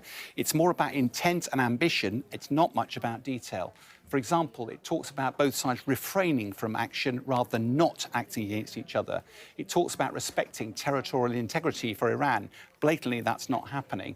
But the key point here is effectively it gives Iran responsibility for managing the smooth passage of flow of traffic through the strait during this period of negotiation. But of course, the core challenge to that is how they navigate their way around the minefield. Now, the minefield is in the middle here. As a result of that, the Iranians believe that the easiest course of action is to open the northern route, which is what they have actually been policing up till now. But America, for the last few weeks, opened up its own route down to the south, hugging the coastline of Oman. And despite the fact that the MOU was signed giving Iran responsibility for that, the Americans, it appears, are continuing to operate that southern route in direct defiance of Oman. Why are they doing that? Well, part of the reason is around interpretation. Did you add the cheese or does it come with the cheese off the menu? Guys, it's recommended on the menu to put cheese on it. Like you tick a box. Okay, I didn't just like invent the cheese. Okay, enough. Move on. Okay, move on. Yes. Of the yes, I Memorandum added of it. Understanding. Move on. From an Iranian perspective, they believe that they've been given authority to manage the Strait of Hormuz and therefore responsible for safety. They've actually formed the Gulf Strait Authority with a view of managing coordination, but also looking at what maritime services might be required by ships that are using the strait. They've also started conversation with Oman, who obviously manage the bottom half of the strait, to see how that management service might happen in the longer term. That meeting apparently is being conducted tomorrow. But actually, Iran has been quite savvy here because they're not just focused on the near term. They're also looking at a much bigger prize. Iran started this conflict as a pariah state. Now there's a prospect of them having sanctions lifted, about having assets that were frozen, unfrozen, the Strait of Hormuz potentially now being open with them having a degree of control, potentially even earning revenue. And of course, when these crucial nuclear discussions start, they'll have significant leverage. What about America's interpretation of all this? Well, it's pretty clear President Trump still believes that American forces defeated the Iranians, therefore America should be able to dictate terms. And if Iran doesn't follow suit, then what they should be doing is, then that's why President Trump keeps issuing threats along the way. It's also clear, though, that President Trump doesn't want to set a precedent by allowing Iran to control the Strait of Hormuz. That will be illegal under international law. And that probably explains why President Trump is actually continuing to champion that southern route, because it demonstrates not only to Iran, but also to the rest of the world that Iran is not in control of the strait. Mind you, it all certainly probably reflects President Trump's frustration that Iran continues to have a lot of leverage in these discussions, but also at the very slow rate of progress. So where does that leave us? Well, both sides, both America and Iran, are incentivized to get the Strait of Hormuz open. This should be the easy part of the deal. But for America, this feels like the beginning of the end. It feels like a way of President Trump just moving on. But for Iran, it's not the beginning of the end, it's the end of the beginning. These discussions and the subsequent negotiations offer the prospect of a much brighter and more prosperous future for Iran. If it's so difficult to get this first stage over the line, what are the prospects of the more difficult negotiations to follow, where the West is trying to stop Tehran developing its own nuclear program? Let's face it, that was a core justification for President Trump for the war. That's what I'm going to call it, the whole thing, because it's watching momentum catch fire right now. After New York wins, the next test is tomorrow in Colorado. Incumbent Senator John Hickenlooper faces a challenge from Julie Gonzalez, a state senator aligned with socialists, and Melat Quiros is trying to unseat 15-term Democrat Congresswoman Diana DeGette. Critics say Quiros has crossed the line into Jewish hatred. You've said that the October 7th massacre of Israeli civilians by Hamas fighters was the, quote, inevitable consequence of apartheid. Can you explain what you meant by that? Yeah. You know, I think identifying what's happened over the course of these events in Israel and Palestine is inevitable. Israel is a country that has been accused of apartheid and occupation for... I'm Iranian and don't understand what is happening because of Cheesegate.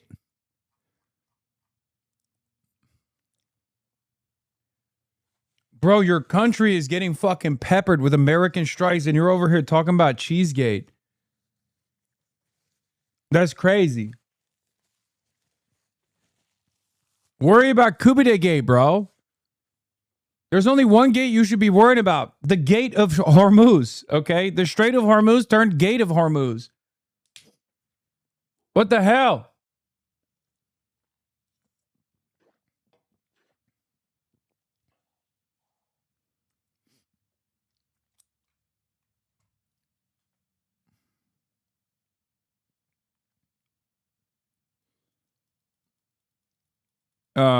Hong is right about the cheese stuff. All the things I'm reading seem to point out that cheese being added in Korean dishes is a newer phenomena that started around the late 90s, early 2000s, only really picked up steam in the 2010s.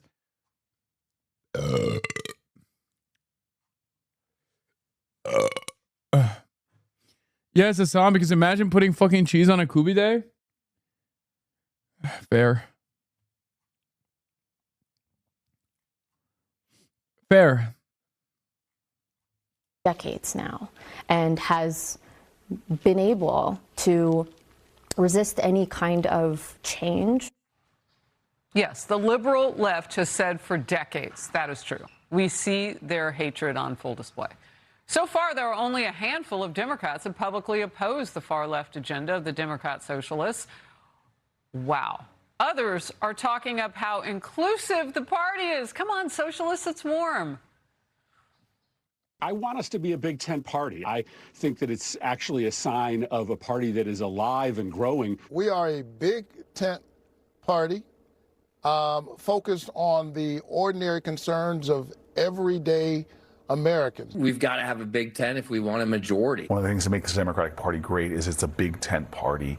We need to stay that way. Power panel now. Tiffany Smiley, former Republican Senate candidate in Washington and Endeavor PAC founder, and Richard Fowler, Fox News contributor. Great to have you both.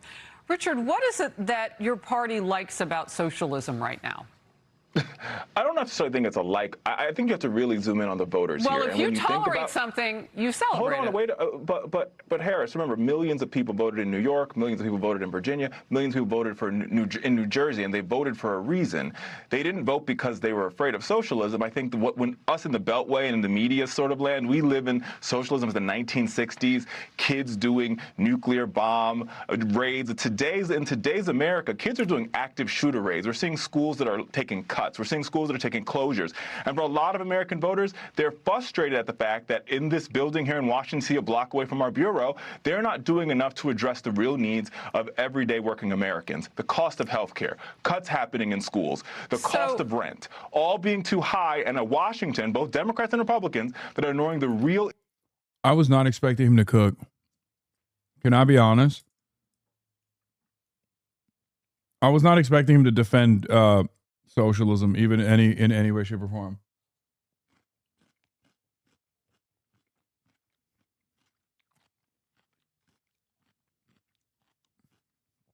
A pleasant surprise.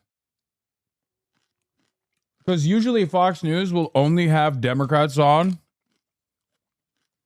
who are Pinos. Okay? Progressive in name only, or Dinos. Really? Democrats in name only. Like half the time, the Democrats they have on are like, I've worked on Ronald Reagan's campaign, and I think the Democratic Party is not my Democratic Party any longer. And it's like, well, you worked for Ronald Reagan, so yeah.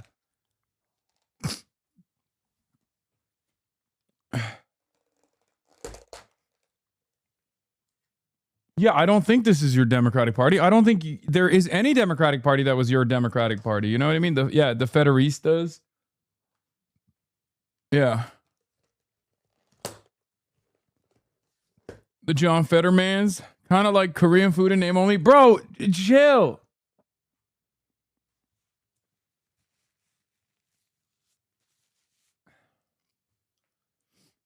Yo, can we chill? Can we chill? Let me take a moment to celebrate that we fundraise $54,560 for Francesca Hong, who deserves it, who is incredible. What a stud. What a stud. What a time to be doing this. In all my years of doing this kind of commentary, I never thought that we would get to a point where like every candidate that I've interviewed is fucking amazing. Like one better than the next, where I'm just like, damn, who do I give all my support to? You know, it's been crazy. It's been a wild journey. I mean, I've interacted with campaigns in the past. I've talked about this before. I with John Ossoff and Raphael Warnock in that special election right after the election. It's actually incredible. I've never had so many. I've never had so many campaigns that I'm just like genuinely excited about.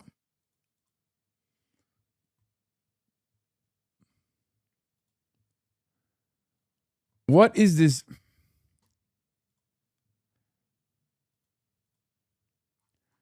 Hasan Piker just raised $54,000 for Francesca Hong, DSA candidate for Wisconsin governor. The Wisconsin Democratic primary is August 11th.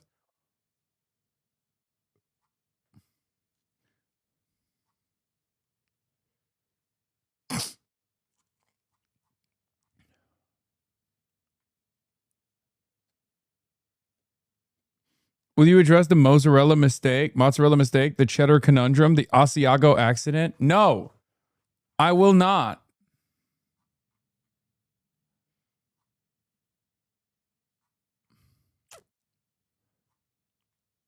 I will not, because it wasn't a mistake. I will stand by it.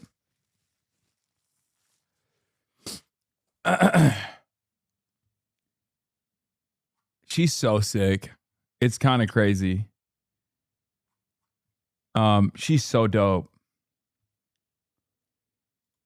Yeah, we got America 250. Don't worry, I'm going to make fun of it in a second.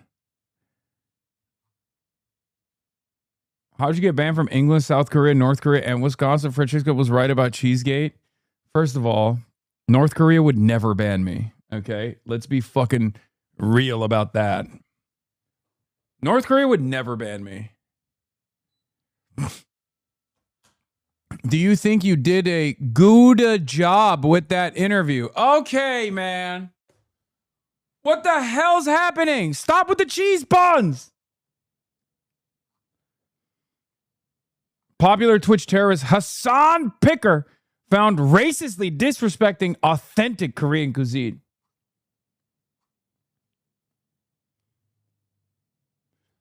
My Wong really wants to come on the stream. Is there someone on your team I can connect her with? I've already DM'd her. I'll figure it out. Yeah, I'd love to have her on. She's dope. Yeah, let me bring her on so I can disrespect her local cuisine as well. Fuck it, dude. That's my life now, okay? That's my life now. Back in the day, you could put cheese on any food, including Korean food. Nowadays, people get mad at you because that's my life now. No more cheese on any kind of food. The Democrats want to take all of your cheese away. What's going on? Who's jacking off to this?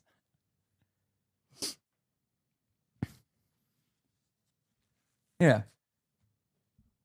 For the longest time, you could put cheese on Korean food. Not anymore. They've made it illegal now. That's the rule. That's the new rules. That's what they're doing.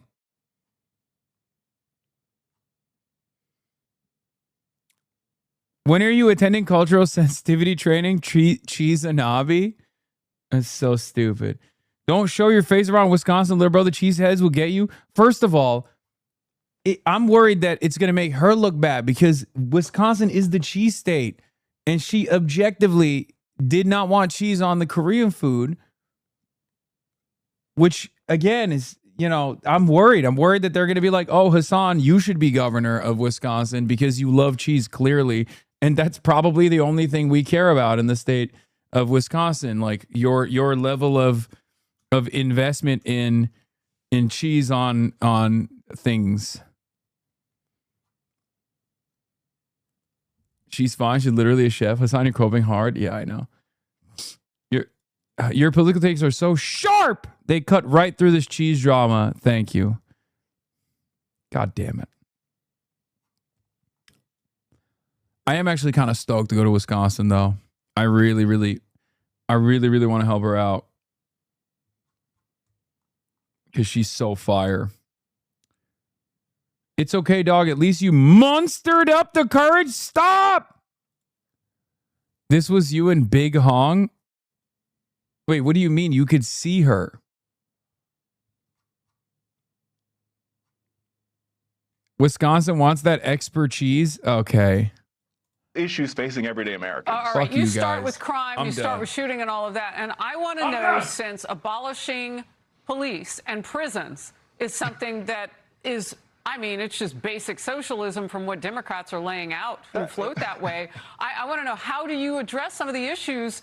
I'm going to come to you, Tiffany. It just doesn't, it's not sensical. Like, how do you attack those things that he just mentioned by taking away the very apparatus that keeps them in place and makes them better? Yeah, it makes no sense, and there are policies that they will not be able to deliver on. And you look at a lot of the crime is happening in blue cities. The Democrat Party is not a big tent party. They have been hijacked by the Democrat socialists, and we should never count out these Democrat socialists. Harris, what we are seeing in Colorado, what you just explained and laid out, is what I have been talking about for years now, this rise in anti-Semitism. And really, It's never not funny when they say Democrat socialists. Like, I know there's talks about whether it's called Democratic whether it's called the DSA or DSA. But what's really awesome is just saying Democrat socialists, because they never say Democratic Party. They say Democrat Party. So they're just saying Democrat Socialist Party now.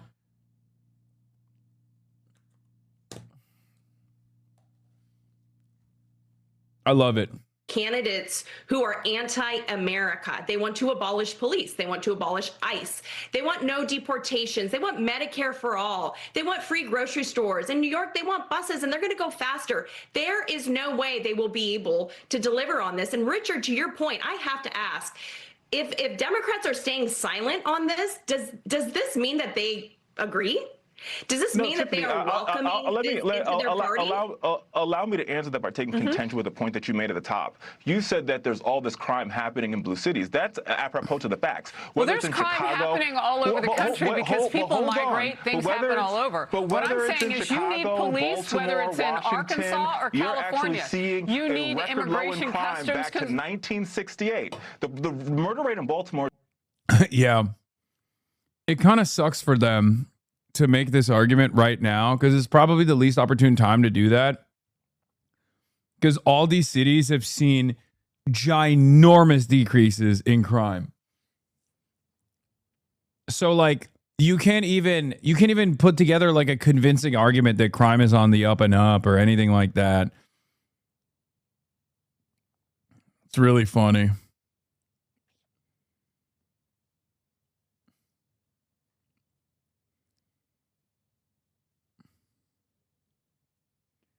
Is lower now than it was in 1968. Same for Chicago, same for New York, same for Washington, D.C. Blue cities where you see blue communities, black and brown people coming together and solving the crime in their cities. If that's what Tiffany's scared of, I don't understand why. Socialist policies I don't understand that are why. causing the rise in crime in these cities. Crime is down. Not going to work.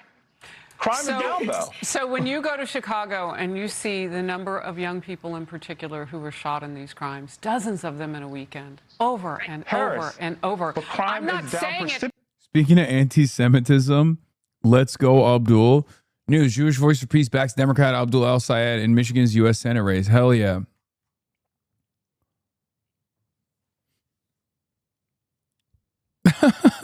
Meanwhile, Zionists for rape and genocide oppose him.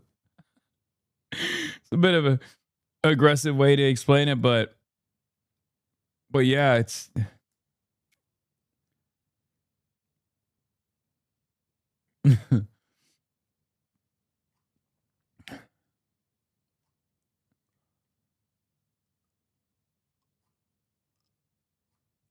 He's actually rage baiting Fox. Only because it's a blue city. I let you talk.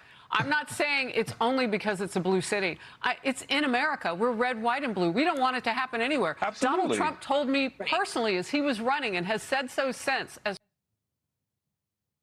So I keep saying her last name wrong. It's Vang, not Wong. Is it my Vang? Okay. Chatter, I need you to understand something. Okay. I'm Turkish. Like, until 2013, I had never even encountered any Asian last names. I'm not doing it on purpose. I don't know why you're getting mad.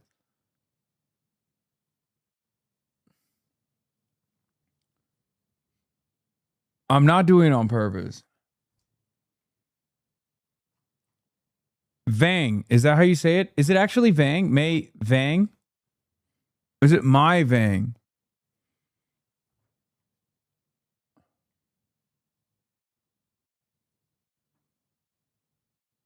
Bro, I'm trying to help you beat the anti-Asian allegations. I already cooked, bro. I'm already cooked, dog.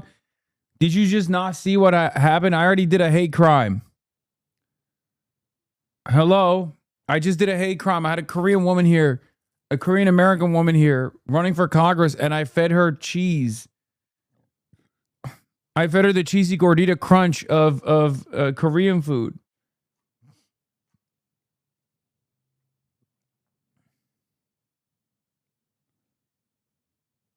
My Vang.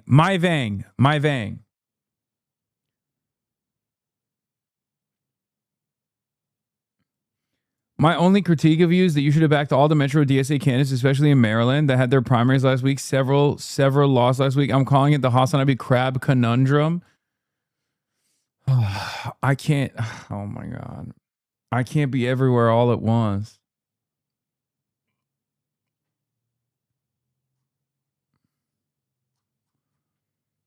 My Vang. President of the United States for a second time. Crime is something that he's focused on in keeping Americans safe. Harris, He'll go to New York. He'll go wherever he wants to go to help, and wherever people will have that help. I can't agree with you more, so and we should be willing to commend it isn't just because it's happening, Brandon but Chicago Scott is and a Brandon prime Johnson example and Zoran of where Mamdani for decreasing I crime because literally their let you policies talk. are working. Seattle. Okay. Look at Seattle. Wow. And But you live in down in all Washington, those so you know. cities. Richard. The crime is down in all those cities. Tiffany, like go ahead. Precipitously down. Yeah. I think there's a bigger issue at play. So these candidates who are taking over the party, they want to abolish police. They want to abolish ICE. They also, some of them have even said that murderers shouldn't even have to go to prison. No deportations. Doesn't matter if you're illegal. Doesn't matter if you're a murderer. No deportations. They're playing on the emotions. And they're trying to talk about policies that they will never be able to deliver on. Or if they do get a foothold, it will destroy our cities from the inside out. We know that socialism does not work. And It's gonna destroy our cities from the inside out. For example, free healthcare, free college education. Obviously, first step is free healthcare. Second step, destroy the city. That's how it works.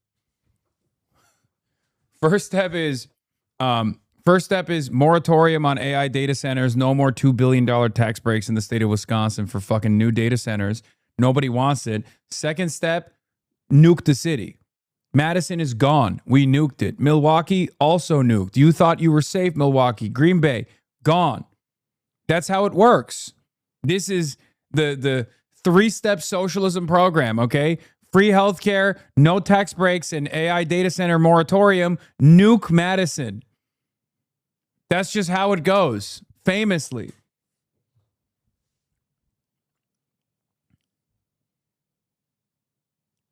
I'm glad that she knows. I'm glad that she knows the secret plan. And then step four, go back to basics. Free childcare. Step 5, no more paid school lunches. All school lunches are free. Again, but you have to nuke Madison, Wisconsin. And Milwaukee. That's step 3. It's very important. That's just how socialism works. You know, crime is legal now. Crime is legal. Wait, so why is New York City still not nuked yet? Yeah, Zoran fucked it up. He fucked it up. That's one of my big criticisms of Zoran. He didn't nuke New York City. That was step 3. He skipped it, went to step 4, and then did step 5. It's messed up that he didn't go back to step 3. You can't. You have to revisit step 3. This is how it works. It will harm more people than it benefits. All right. I'll meet you anytime in Chicago, Richard, and we can pray for the victims when we can take the mayor of serious Chicago crime with and us, get that mayor to and he stop will show saying you- we don't he need will more show you police. that crime is Thank you down both. Be sure to like and subscribe for all the Fox News latest on YouTube and catch full shows streaming now on Fox 1. After his endorsed candidates swept their Democratic congressional primaries, New York City Mayor Zoran Mamdani says his Democratic Socialist positions can win over voters nationally. Okay, stop. Can a Democratic Socialist get elected president? I think a Democratic Socialist can get elected anywhere across this country for any position. What I think we need to bring is a focus on working people. And that's the direction that the party should go in terms of selecting a candidate for 2028. I think the direction that the party should go in is how best to fight for working people. I think we need to have a platform and a vision that doesn't sound as if it was cooked up by consultants, but instead one that you would say in response to someone who's asking, why can't I afford my rent? Why can't I afford my groceries? Why can't I afford my childcare? We need to make clear who we stand for, how we're going to stand for them, and that we're actually willing to fight for them when the going gets tough. Okay, so those comments come after 32-year-old Democratic Socialist Arieliza Avila Chevalier beat. We watched this 7X though. Is it a slow news day? I still enjoy people mauling over socialism. All right, but we'll skip Morning Joe and we'll watch Fox News mauled over socialism instead. And while Americans are feeling the unity here at the fair, the same cannot be said of the Democratic Party as another Mamdani-backed socialist eyes a primary win in Colorado tomorrow, and the socialist mayor vows, we're just getting started. I think a Democratic Socialist can get elected anywhere across this country for any position. We are seeing a hunger that is not just felt by New Yorkers, but frankly by Americans from coast to coast for a new kind of politics, one that puts working people at the heart of it. We need to have a platform and a vision that doesn't sound as if it was cooked up by consultants, but instead one that AOC dropping bars on Israel and American imperialism in NDA defense bill amendments. Can we stop giving AOC so much shit and trust her? New. Representative Alexandria Ocasio-Cortez has introduced an amendment that could effectively halt all offensive and defensive U.S. military aid to Israel in current conditions as a part of a package of 11 amendments for the fiscal year 2027 National Defense Authorization Act. The proposal will require all U.S. defense articles and services to be used in accordance with international law and, consistent with Section 620 of the U.S. Foreign Assistance Act, 620I of the U.S. Foreign Assistance Act, prohibit transfer to countries that restrict U.S. supported humanitarian aid unless the president certifies the recipient is complying with those requirements and Congress separately authorizes the transfer. Its practical force lies in stripping the president's discretion to look past existing law. Section 620I already bars aid to governments that block U.S. humanitarian assistance, but administrations have repeatedly declined to determine that Israel is in violation despite restrictions on aid entering Gaza. Under the amendment, the president would have to affirmatively make that determination, and Congress would have to specifically authorize the transfer through legislation before coveted military aid could proceed. Other amendments AOC proposed would require the Pentagon to publish a report on its use of military facilities in Puerto Rico, require certification on human and civil rights violations of Peru following the mass killings of protesters in 2022 and 2023, bar Pentagon security cooperation with Ecuador until its government is certified as complying with human rights law, require a report past human rights violations of Colombia and the U.S.-Colombia military partnership from 1980 to 2010, require declassification review of U.S. government and corporate involvement in Chile's 1973 coup.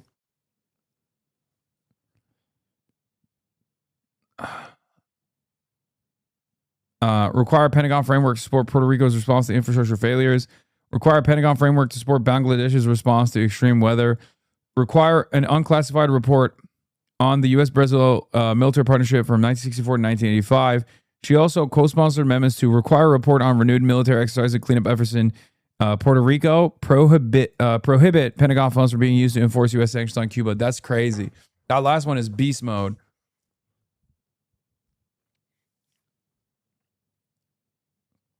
Doesn't this technically exist? Yes. Leahy laws is what you're referencing.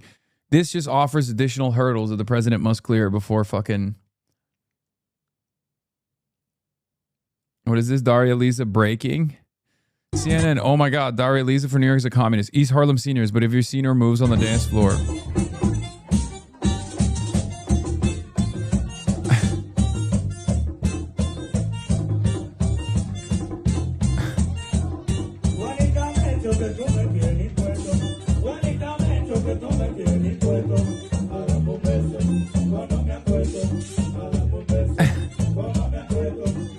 You could never move like that? True.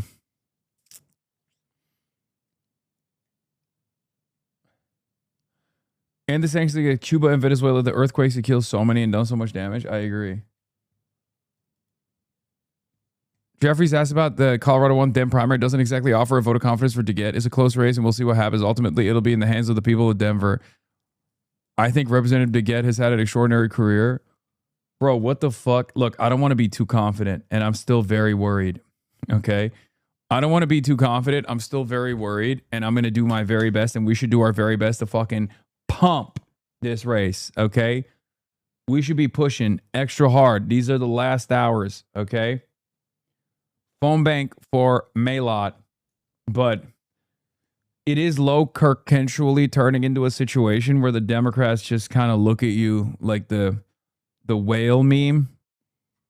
Like, Democrats don't even defend their incumbents anymore. They just kind of look at you like this. You know what I mean?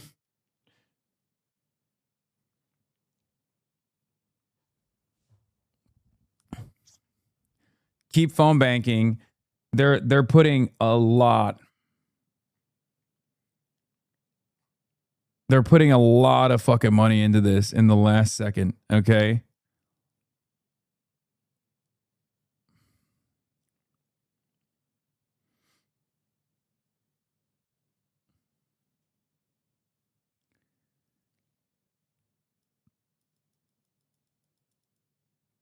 You're a real piece of work for putting cheese on a Korean dish, man. As an Asian man who's lactose intolerant, you've made an enemy of me for life. Fuck you.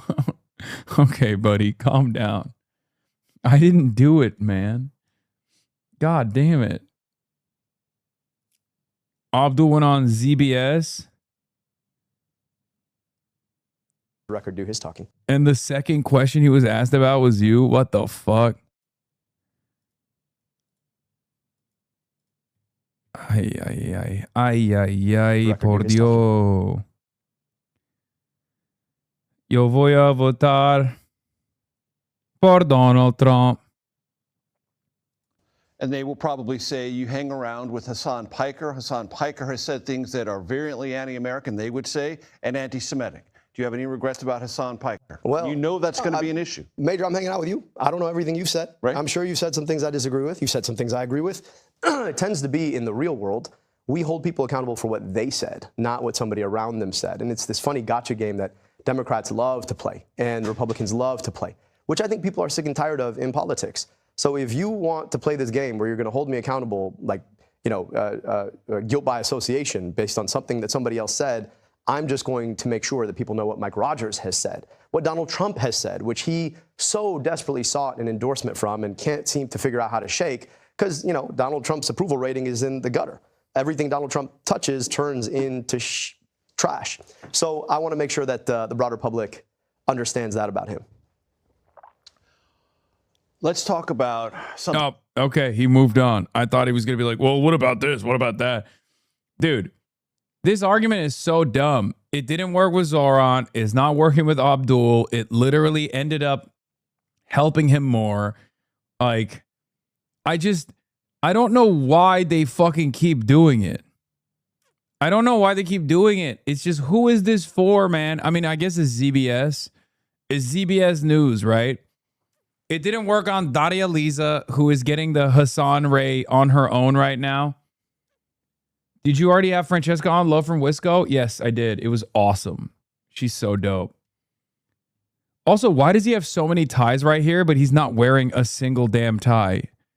What the hell is going on? Thing I experienced when I was in Dearborn, Michigan in 2024. I talked to voters there who were becoming increasingly estranged, and some described as completely estranged from the Biden administration and Kamala Harris over Gaza. And they used the word genocide. You have used the word genocide. I like to use words that meet the definition that I use them for, so yes. Right. And there is a United Nations Genocide Convention adopted in 1948, defines genocide as any 5 acts committed with the intent to destroy in whole or in part a national, ethnic, racial, or religious group. Explain to my audience why you believe Israel is... If he puts on the ties, there won't be any for set dressing dummy. Yeah, even one.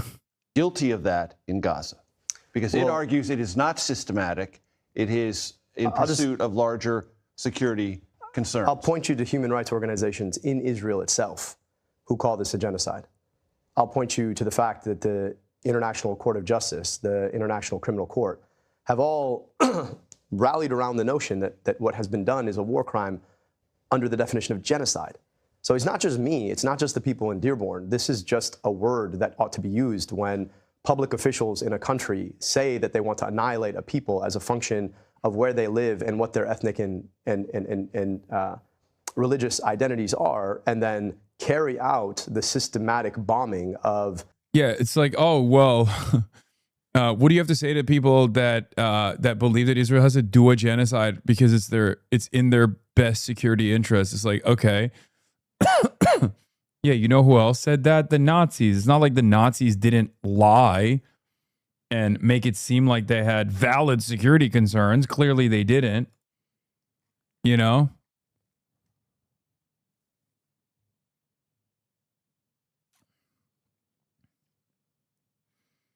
Yeah, Colorado primaries tomorrow. Phone bank for Maylot and Julie today.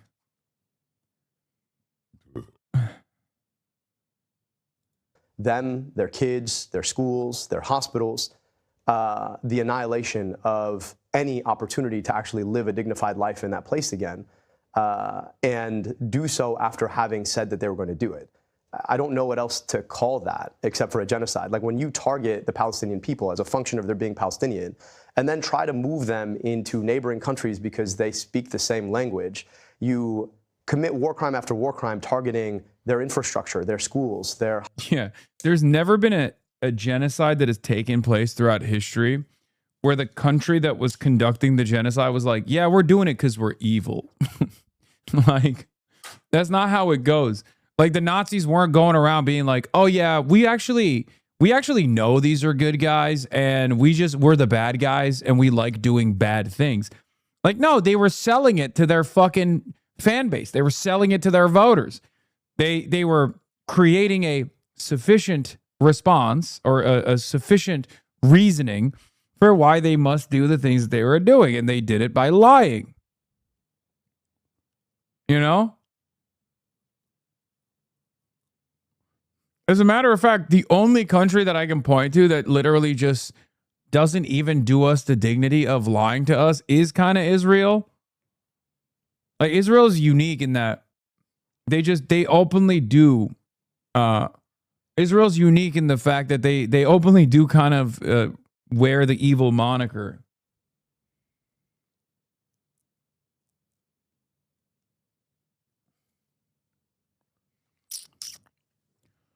Centrist politics is all about compromise. Me, so compromise with the left. Centrist, oh God, no. I meant compromise with the racists. Yep. It's true. Hospitals. I don't know what else to call that. I mean, I guess, Major, what I'd say is what else would you call that except for trying to tiptoe around the interests of the foreign government who did it? I mean, what's the other word? And that word and the willingness to say it has, in many races, possibly also in this one that you're involved in, had a galvanizing effect with younger voters. Why do you think that is? This is a moral Rorschach test. Like, if you can't identify the systematic murder of tens of thousands of kids as a genocide, and then you want to say that you're a fighter for human rights and dignity, that's just hypocrisy. So I just think that if you can't call the most heinous violation of human rights what it is, it's hard for me to believe that you're going to go and fight the Trump administration or fight the pharma CEOs or fight the health insurance CEOs who are making my life unlivable. You can catch my full interview with Abdel El Sayed. It runs almost 30 minutes on YouTube and your favorite podcast platform. Quick note, all the other Senate candidates in that.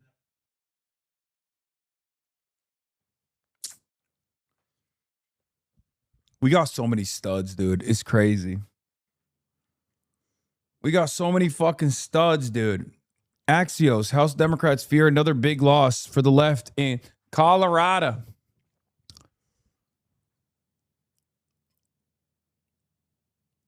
I think it's quite likely Diana DeGette will lose at one House Democrat. Democratic leadership that ignores this, lawmaker added, does so at its own peril. What was he saying at the end? He was going to say, I'd like to add that all the other Democrats running in the race, unlike Abdul El-Sayed, are not anti-Semitic. Yeah, this is why the centrists are struggling so much to control the socialist wave. Look at how 3 of the most popular non-Obama political figures are among Democrats. Yeah.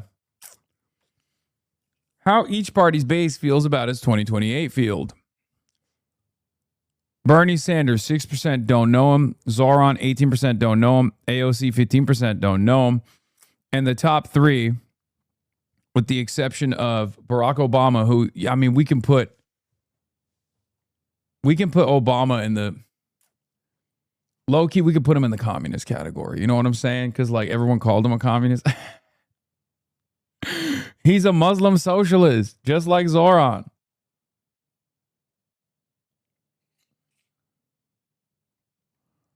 Also, there's a reason why Obama is not seen as a moderate, and neither is Kamala. Okay?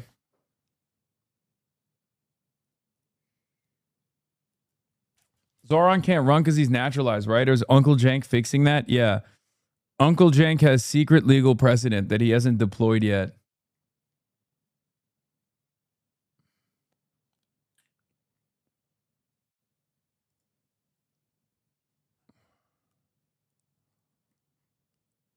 Yeah. Per our new polling out today, the most popular politicians in America.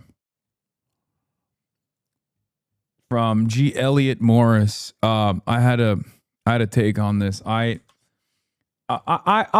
say it. I think it's fucked up. I think it's fucked up that G. Elliott Morris knew that if they polled Josh Gottheimer on this, he would probably be the sexiest. So they chose not to poll him on this. Is really fucked up. You know what I mean? Like, clearly Josh Gottheimer is the center of the charisma. Clearly Josh Gottheimer is the center of power in the Democratic Party. So I find it really messed up. What is this? Democrats won't move to rename street Trump Towers on Barack Hussein Obama way. Wow, what a sick burn. Unrelated, but mine and my 4-year-old's health insurance from the marketplace is over $1,000 a month.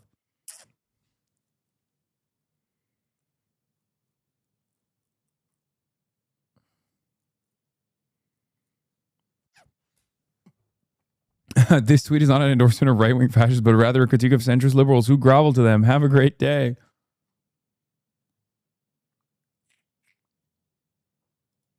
Ogre with a brand new all-timer about Israel. John Fetterman on the red carpet at Bill Maher's Mark Twain Prize ceremony is berating a New York Times reporter who asked him a question, calling the paper anti-Israel. From what I could tell, the question was not about Israel. Don't get mad, but did you read the CNN article on Daria Lisa? No, I haven't. I will say, however,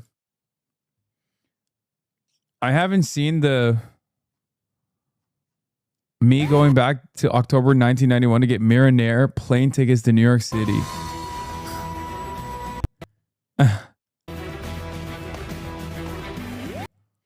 This was cool too. The plan, have Rama file all the paperwork purely as a stand-in on the ballot for Zoran.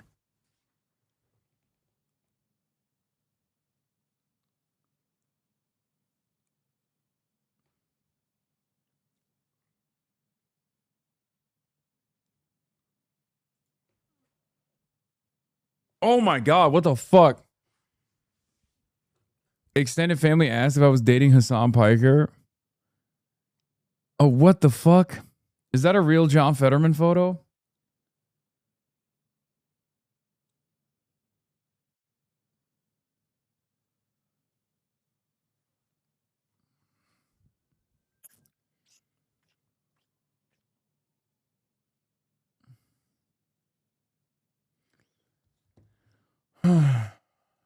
Thanks for the nightmare. Yeah, the real nightmare is that John Fetterman still is a sitting senator for the Democratic Party. New DSA ad just dropped.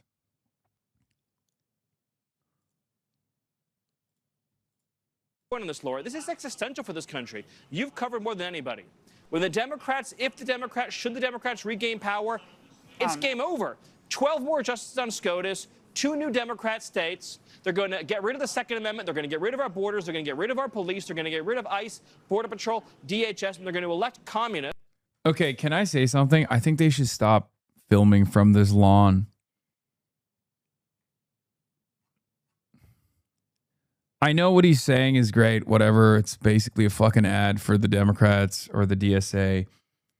But the fact that they keep fucking filming from outside of this like supposedly robust festival that's attended by so many Americans, like every time I see it, every time I see a Fox News clip with the fucking lawn behind them, I'm like, oh my God, no one is attending this fucking fair. Shit looks so beautifully green, like it's the reflecting pool. It's so unbelievably humiliating. Like, what the fuck is happening? Look at this. Fox, we're celebrating the Great American State Fair. We got thousands of people celebrating with us. Are the thousands of people here with us? Great American State Fair. Man, we've got thousands of people celebrating this birthday with us, Tommy. You and I had a chance to go out. We got to see some of the exhibits. I'm sure you got what I got, which was a lot of people going, hey, love to watch it on Fox. I hope a lot of them left the mall, went home and turned on their TV and are watching this right now. But happy early birthday, America. We're celebrating already at the Great American State Fair. Man, we've got thousands of people celebrating this birthday with us.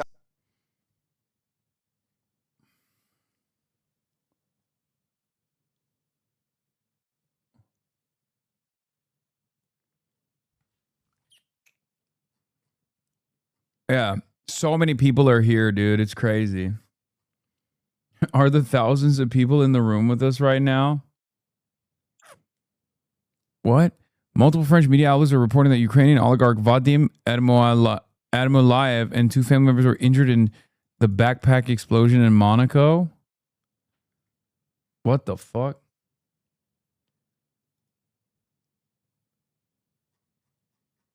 The Mahdi is too humble to say he is the Mahdi. Even more reason to know he is. On the ground video.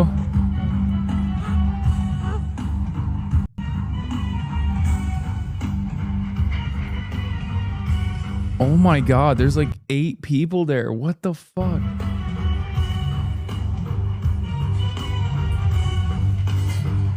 All right, y'all.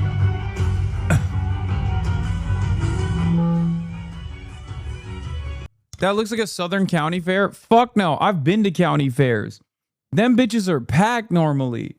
Are you kidding me? Are you fucking kidding me? I've been to a New Jersey state fair. I've been to a state fair in Oklahoma. Dog, them shits are packed to the gills. Are you kidding me? Funnel cakes galore. Where are the hogs? Okay. Where are the fucking hogs? And by that, I don't mean like these hogs. I mean like literally like the actual, pigs, not human hogs. It don't matter how fucking rural an area is. You do a county fair, state fair in a rural ass neighborhood, that shit is gonna be fucking packed, brother. There's nothing else going on, especially. This is the saddest damn thing I've ever laid my damn eyes on. Yes, ladies and gentlemen, we are Cirque Mechanics. We're all the way from Las Vegas. Really excited to be here with the National Endowment for the Arts on the mall for the 250th. We're going to start it off with Ozzy and the drum.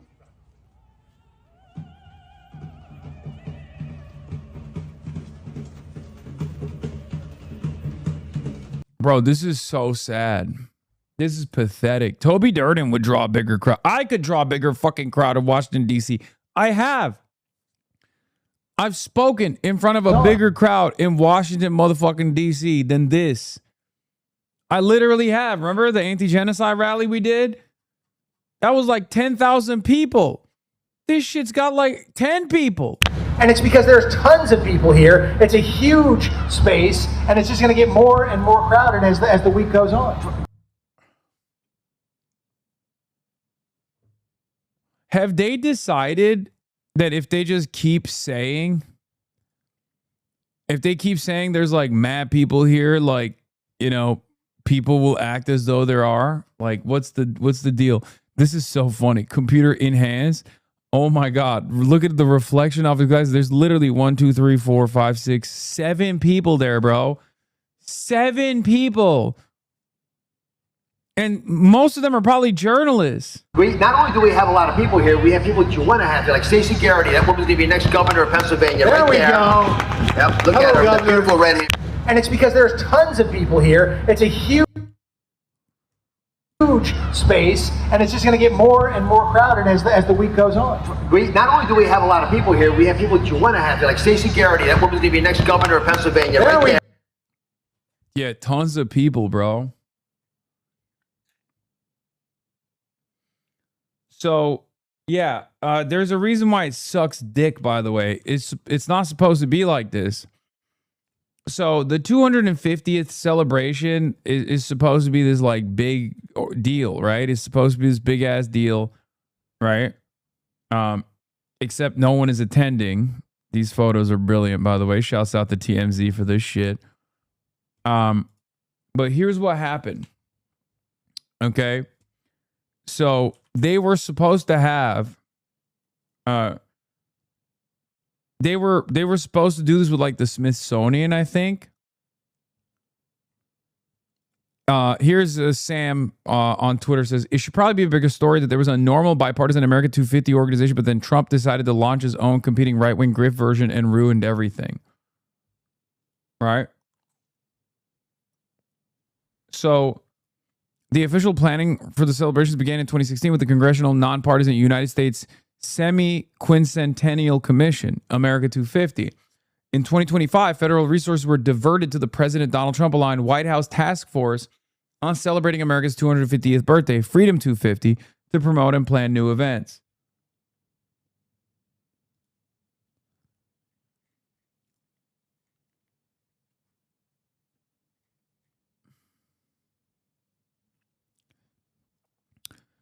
This sounds amazing, and I would have wanted to go to DC for this. Alas, people wanted child rapists in bed with the KGB instead. Okay, these guys are a little bit lived up, but I worked at the Smithsonian, specifically raising money for 250th. What I want people to know is that how we secured millions of private philanthropy to host a month-long folk-like festival on the mall. The Festival of Festivals was going to feature well-known festivals. Think Burning Man, Farm Aid, Grand Old Opry, etc., as well as smaller locals and regional festivals from across the U.S. and territories. Goal was to feature truly the best and most beautiful creative expression of music, dance, art, craft and traditions, food, community, etc. Can't name names, but plan was to have headliners every night for free concerts. Think the types of names who might be affiliated with the aforementioned large festivals. Opry? Opry? I don't fucking know what that is, man. What do you want? What is that? I don't know what that is. Opry? Stop bullying me, man. Fuck. I don't know what some English words are. I've never seen that before. Fuck's wrong with you? Cut it out. Stop bullying me. The money went elsewhere, but our nation was robbed of what could have been a once-in-a-generation cultural moment. Stars were willing to perform because it was under the banner of the Smithsonian. It all had to be scrapped because the administration would not release permits to host on the mall. Yeah, because they got their own thing, libtard. Shut the fuck up. And now look at their own thing. It's so much cooler.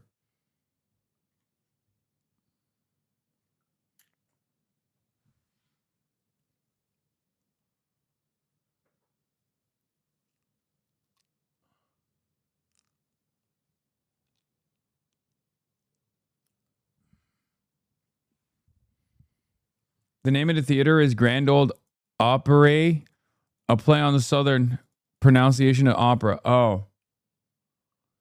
You are getting cooked in the subreddit? What the fuck is this? Same image?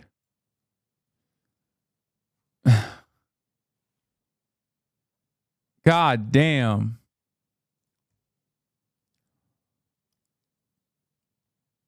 This is why the Ottoman Empire fell. God, the look of disappointment in her eyes, dude. Look at this.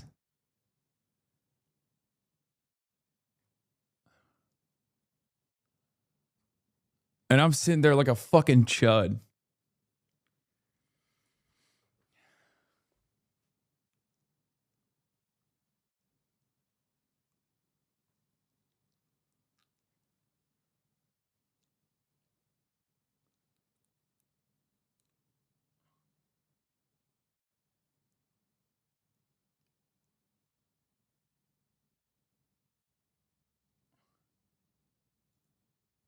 Unc, you look good in this pic. Okay, bro.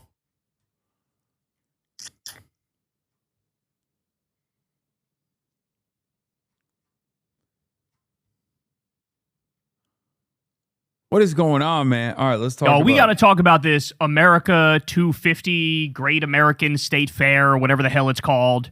Oh my word, is this thing an absolute disaster? It is a catastrophe. Okay, every video I see on this thing is sadder than the last one. I mean, to sum it up, nobody showed up to this shit. Like, nobody.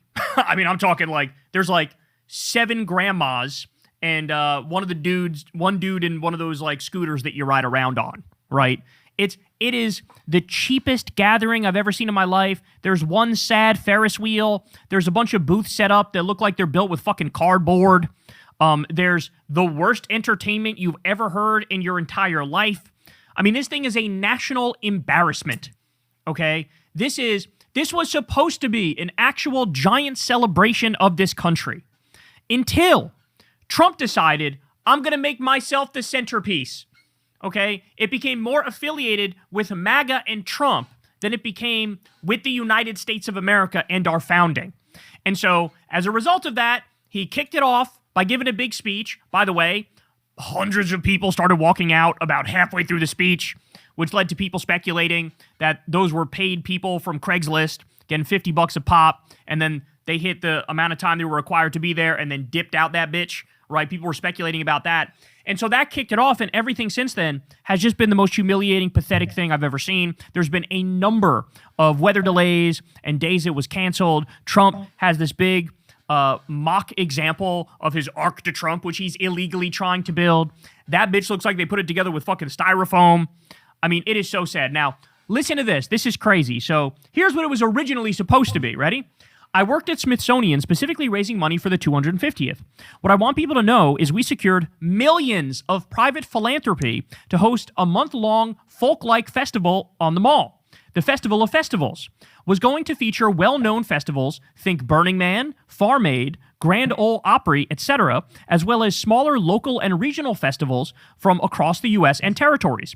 Goal was to feature truly the best and most beautiful creative expression in music, dance, arts and crafts traditions, food, community, etc. Can't name names, but plan was to have headliners every night for free concerts. Think the types of names who might be affiliated with the aforementioned large festivals. Stars were willing to perform because it was under the banner of the Smithsonian. It had to be all scrapped because the administration would not release permits to host on the mall. The money went elsewhere. Are you serious? North Korea Jason streamer puts cheese on authentic Korean food for a Korean woman.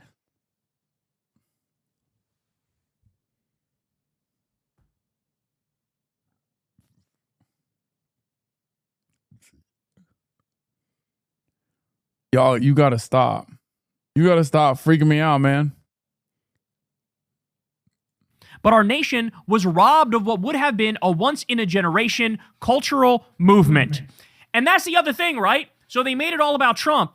And what happened with all the money, right? What happened with all the money? Well, it's exactly like the fucking reflecting pool, which he hired some mobster asshole to fix and failed miserably, and the paint's chipping off, and the water's all green with algae.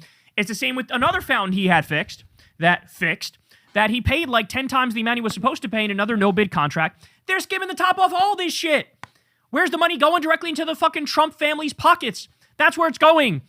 Everybody knows that. Everybody should know that at this late date. So this is what it was supposed to be. And then it became directly affiliated with Trump, and the thing is now hot garbaggio. This is Trump's Great American State Fair.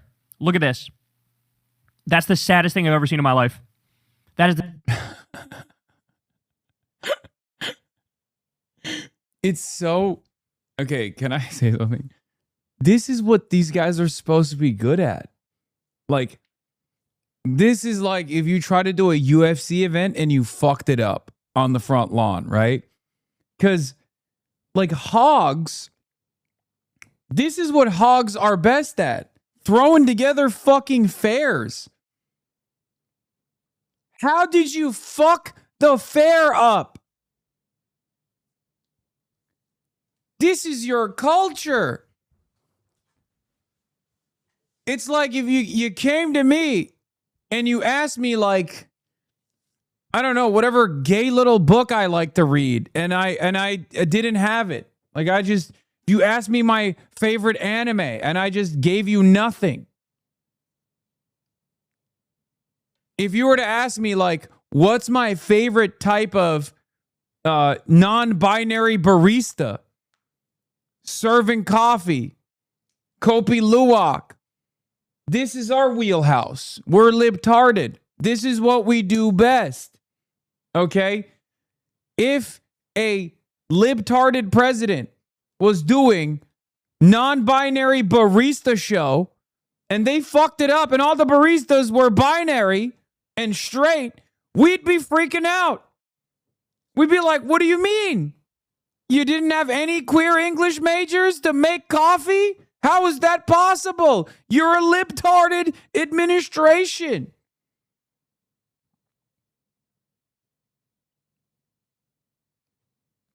Oh no, my barista is binary. That's what it would be like. This is your thing. Your thing is fucking throwing together funnel cakes at the fest, the hog fest. State and county fairs. This is literally the classic hog existence and experience. How'd they fuck this up? the saddest fucking thing I've ever seen in my life. They look like they put this together on 3 hours notice. They called some cheap-ass company, put it together on 3 hours notice. Look how empty this shit is. Okay? Look at this. Oh, there's also something crazy. Like, I think it was fake, right? I'm a barista and I'm definitely binary. Yeah, I wouldn't get coffee from you to save my life. Okay, you at least better be gay. You know what I'm saying? You better have at least experimented with your sexuality. I'm not touching that shit. So few people there. More. So few people there. Incredibly, incredibly weak attendance. Look at this one. This one's going in the history books, y'all. This one's going in the history books. Here are the people who are attending this. They're in their fucking motorized scooter, and they have roughly 14 minutes left to live.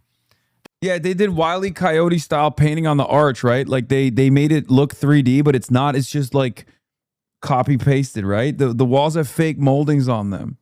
That's what's going on, okay? How about this one? The Great American State Fair. This video has been going viral. Look at this.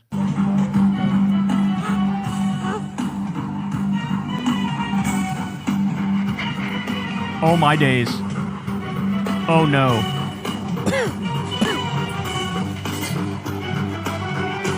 Germany's out. Hey, we're sending Freddie's ass home, baby. Hey, Freddie.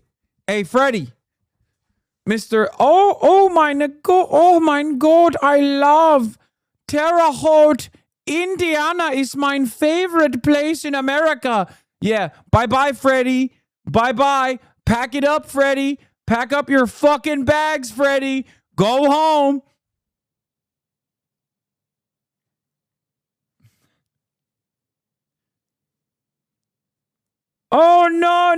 Nein! Nein! Oh, ich liebe Springfield, Ohio. How nice is it out here, yeah? Get the fuck out of here with that CIA agent propaganda, dude. Hey, yo, chill out, Olam.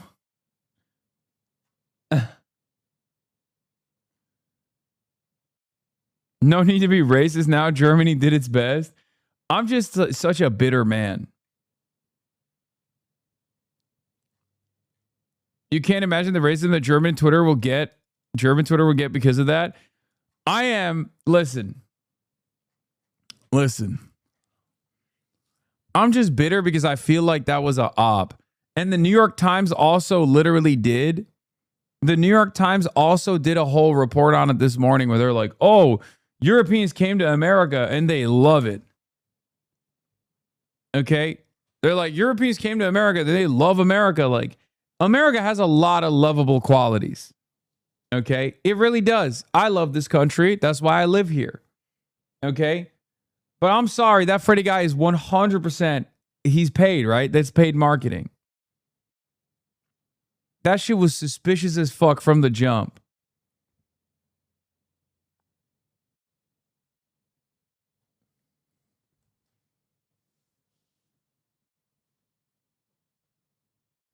Did you see that the Freddie guy said he will delete his Twitter account after the World Cup because he don't want the fame? Oh.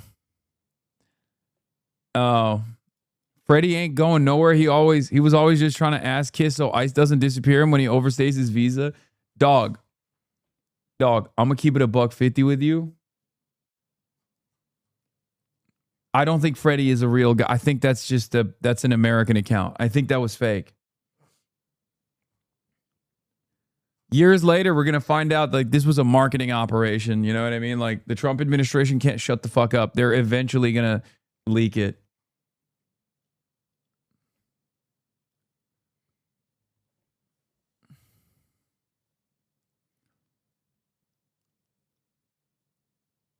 That's what I think.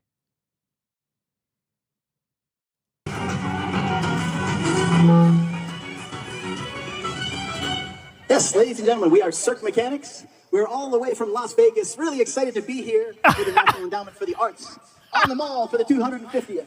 We're going to start out with Ozzy and the drum. Oh, my days. Oh, no. Oh, that's so horrible. All right, Peter Ducey claims people are still coming out, acting like, hey, this is a great turnout here. Meanwhile, in the background, you see how nobody's fucking there. You ever in your wildest... No, this is the best. McMansion Occupied Nation. I finally made it to the Great American State Fair. The columns on this fake building are something to behold. Look at this. They know it looks like shit because they made an effort to hide it sometimes. Oh, by the way, does that look like three-dimensional to you? Because it's not. Look.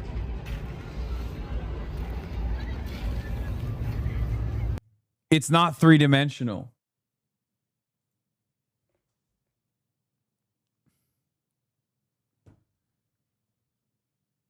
Dude, how fucking awesome is that? It's so dog shit. It's so fucking dog shit, dude. I'm sorry. Everything that Donald Trump does turns into dookie. Yeah, they stapled the textures, bro. Look at this.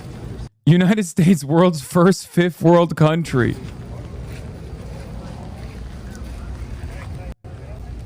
Yeah, these buildings of the Great American State Fair are just covered in printed sheets that are literally stapled on.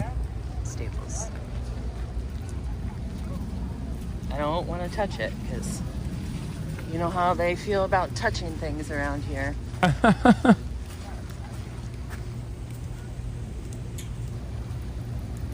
Quality. Quality craftsmanship. America. American workers. This adds good context, I think. People are talking about the fact that we were robbed. The Great American State Fair at the last minute replaced a festival that had been planned for almost a decade. The Smithsonian Okay. Folklife Festival happens every year, but this year they were planning something huge for the 250th anniversary. They were going to bring in national festivals and fairs from around the country like Burning Man and Farm Aid. They were going to be booking major talent for free concerts every night for a month straight. Not to mention all the cultural exhibits and food that Folklife already brings in. They were planning something to rival the 1976 bicentennial, and they had raised millions of dollars in private donations for it. It was in the works until last spring, so what happened? First, it's important to understand the background of America 250. This is a nonprofit that was established by a bipartisan commission in Congress in 2016 to plan for events for this anniversary. For the past decade, they have been working on funding and planning for events in DC, including the Folklife Festival that was supposed to happen. But then 2025, Trump gets inaugurated. He establishes Task Force 250 and creates Freedom 250 because he wants control over the events in DC. Wasn't enough for him that we already had plans for what would have been a historic cultural event. No, he wants his name on it. And he also wants control to partner with companies of his choosing, which definitely isn't sketchy as hell, especially when we're dealing with tax. Can I have some cheese with that? Yeah, I just don't know Magda's ass. He has to be bitter. It's fine. I mogged Hasan, not even close. I mean,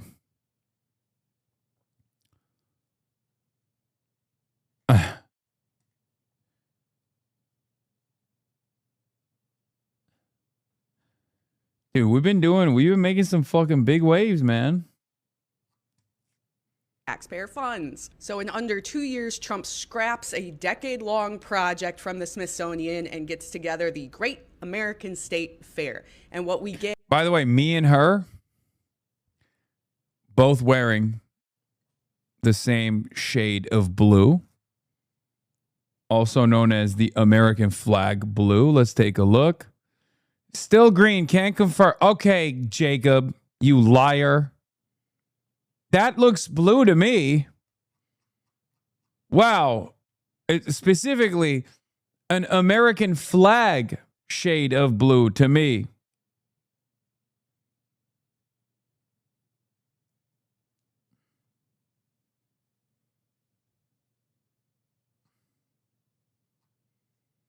Yeah, there's a fence around it now. It's really funny. There's a fence around it and surveillance towers around it.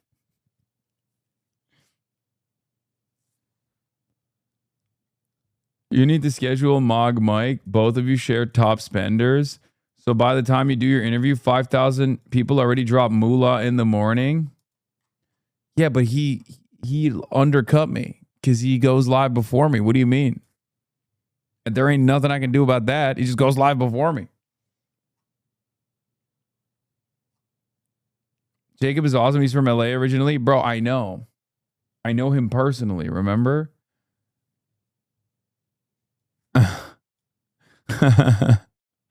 mogged Hasan, not even close.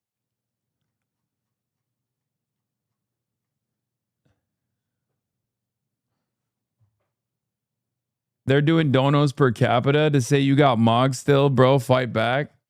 Dog, he did it over 2 streams. Also, it's chill. It's a good problem to have. Streams think you may be doing your Sunday show from a state fair on the National Mall. How great is this? It's really something. And the weather, not the best today, but people are still coming out. People are still coming People are still coming out. Look behind them.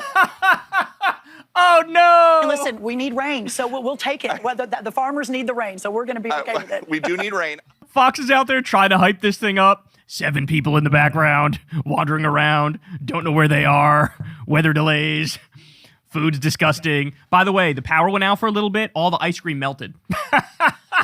Oh no. All right, how about this one? In the Daily Mail. MAGA fan accused of masturbating at Donald Trump's Great American State Fair in... No, come on. That's too... That's like... Dude.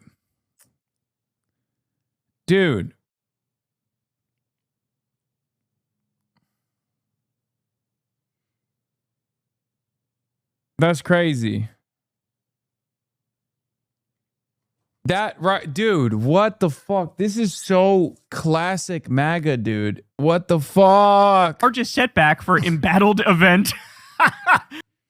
he streamed it? That's protected by the First Amendment? No, it's not. What an oh-so-British way of describing this absolute failure. It's an imbalanced event. So the Great American State Fair lasted approximately 17 minutes before a guy got caught masturbating in public. America 250. Isn't that too spot on for our 250th birthday? That is just too on the nose for our 250th birthday. We have become a disgusting country that is so hyper-individualistic, so anti-community, that you put together this shitty event of which they're stealing like probably half the fucking money for it. It's the worst event anybody's ever seen. And you got mentally ill people out there beating off in front of the 7 people who are there. We're such a hyper-individualistic and mentally ill country that nobody bat an eyelash when they saw this story. Like, oh yeah, of course, the guy who jacks off in public. Duh, that happens everywhere in this disgusting, godforsaken country. All right, how about this one? I guess no one at the Great American Fair wants to listen to the Jesus music on the mall. Oh God. Oh God, here we go. Yahweh, Yahweh. Oh no. Yahweh, Yahweh, Yahweh, Yahweh. Again, too perfect for America's 250th birthday that you see the American flag here and the Israeli flag next to it. Oh, no. Oh, no. As we cause the next Great Depression to appease the terrorist rape state known as Israel in the Middle East as they try to create a greater Israel and steal the entire Middle East. Okay, if Paula White isn't going to be there yapping in tongues and performing exorcisms, I'm not interested. A baptism pool was not on my Great American State Fair bingo card, so I think this is in the same, like, weird fucking AI slop Christian church singing one that you just saw. It's in the same tent. Here we go. Bro. Come on, man. Dude, the Israel flag, by the way. Like, what the fuck is that? Why is there an Israel flag at America's 250th birthday celebration? Israel ain't been around for 250.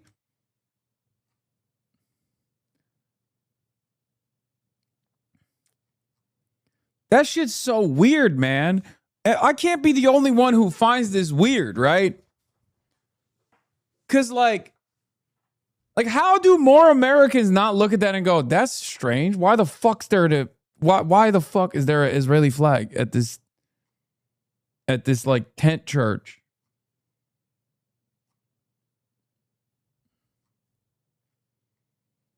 Yeah, they should have 2. You're right. My mistake. This is anti-Semitic. Why is there a nasty American flag next to my beautiful flag of Israel? There should have been 2 Israel flags. Come on, you got a baptism pool? What the fuck, bro? What the fuck? Donald Trump's 250th U.S. birthday event versus Barack Obama's 2026 opening. Okay, bro, this is not exactly a fantastic achievement in and of itself, okay? This shit looks straight evil. And there are plenty of issues in its development as well. Okay? Like, don't know why we're making that comparison. Liberals can't stop.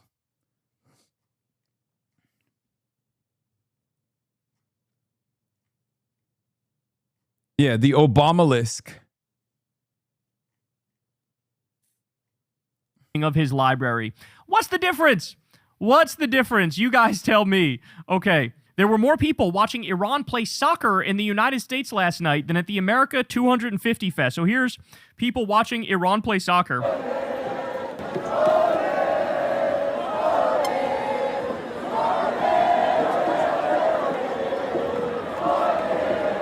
Bro, they did Iran so dirty, by the way. Now, what does the H stands for in BH Obama? Hasan.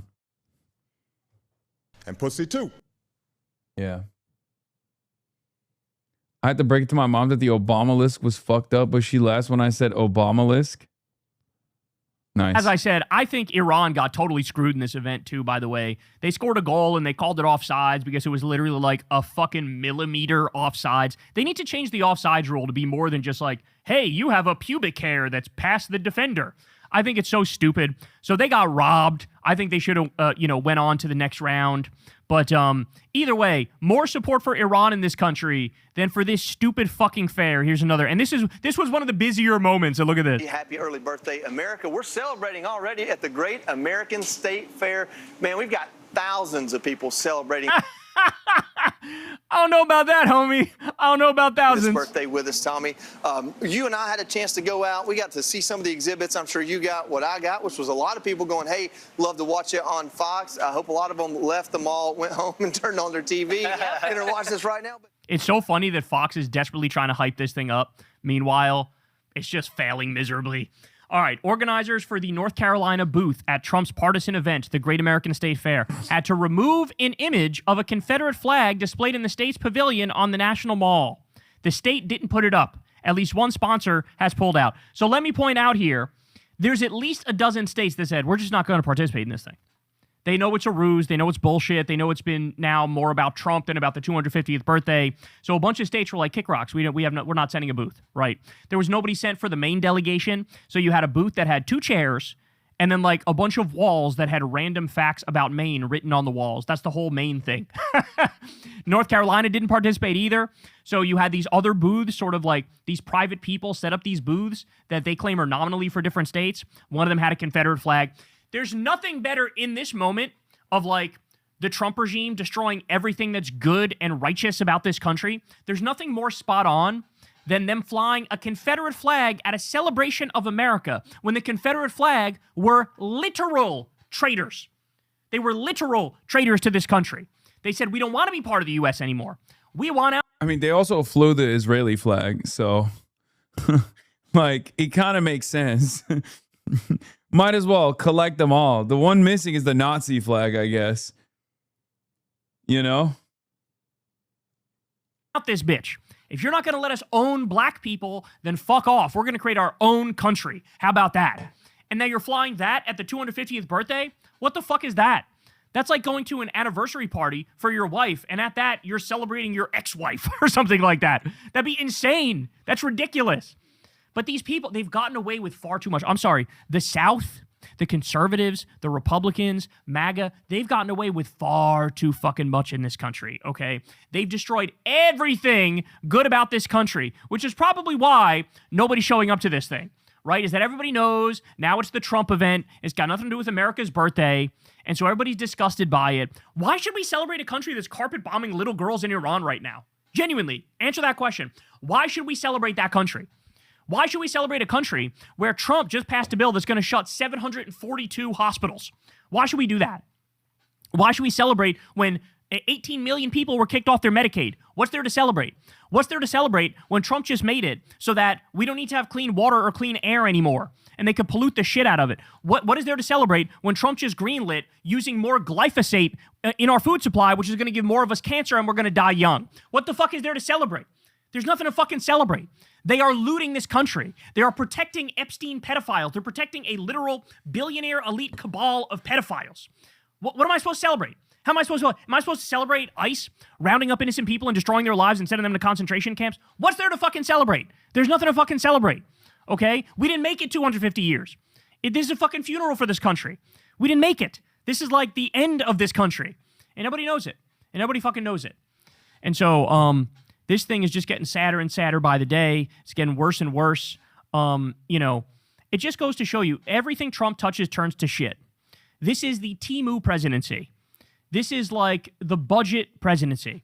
He takes all the money for himself, puts up cheap-ass, tacky-ass, gaudy-ass, Great Gatsby-ass gold fixtures all over the place, right? And meanwhile, the plebs get the crumbs. And so you get these cardboard fucking box booths with some fucking melted ice cream and some hibachi with chicken that'll make you sick. You have to listen to weird Christian Zionists singing. You have to watch a guy jack off in public for the 250th birthday. I mean, it is the saddest fucking thing I've ever seen in my life. But it's all too spot on. Just like with his fucking, remember the military parade? I was genuinely worried that thing was going to be a fascist show of strength and power. Instead, you had them creaky-ass tanks rolling down the street. Yeah, that shit was so ass. You had the drones. I forgot about this, but the drones, you literally had soldiers carrying the drones and holding it above their heads like this. They weren't even flying the drones. They were just carrying the drones like this. There were 7 people in the audience. It was a disaster. And this is everything Trump touches.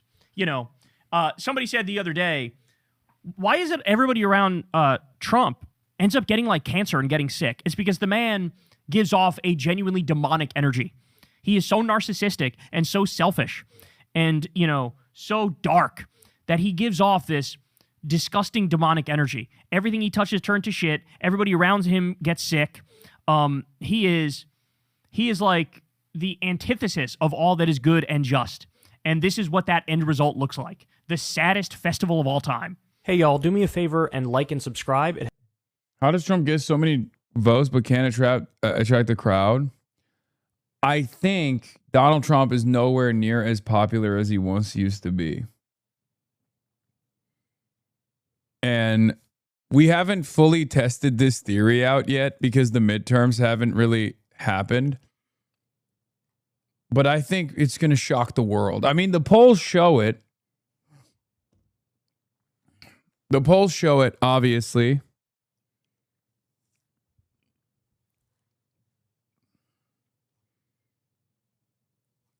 Also, how the fuck do you get people to travel? They ain't got no money. People don't got money.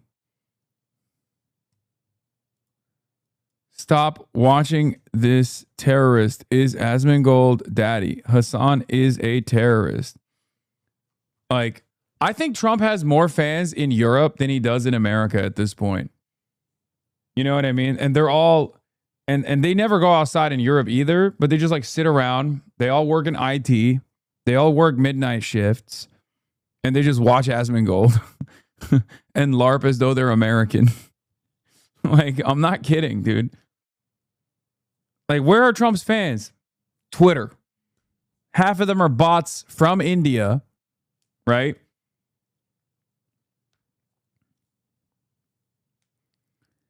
Like, it is rare. It is rare to fucking encounter someone who's like proud to be a Trump supporter at this point.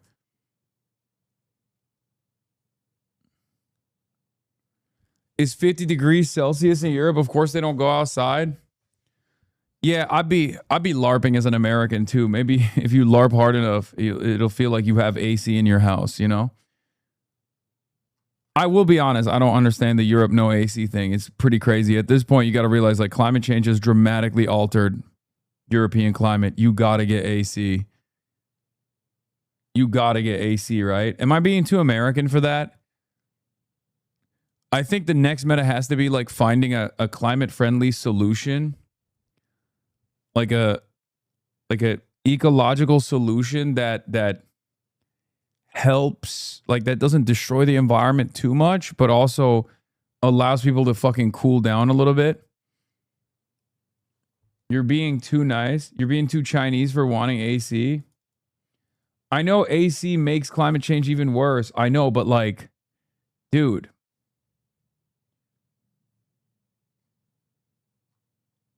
Dude. It's fucking crazy. Dog, there's like thousands of people dying of heat stroke. What are you talking about?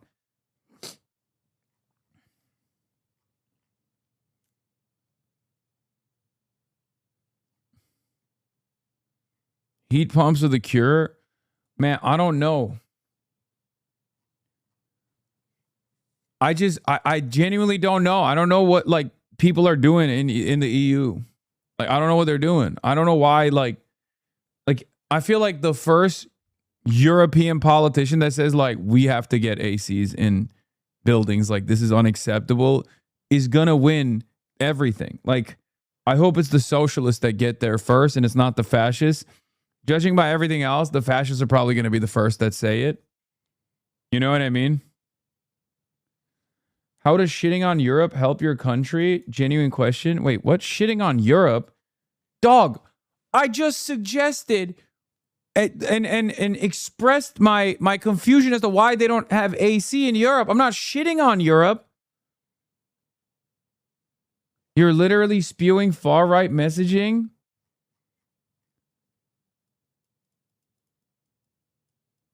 Vegetalization is the solution, not fucking more consumption that rejects heat.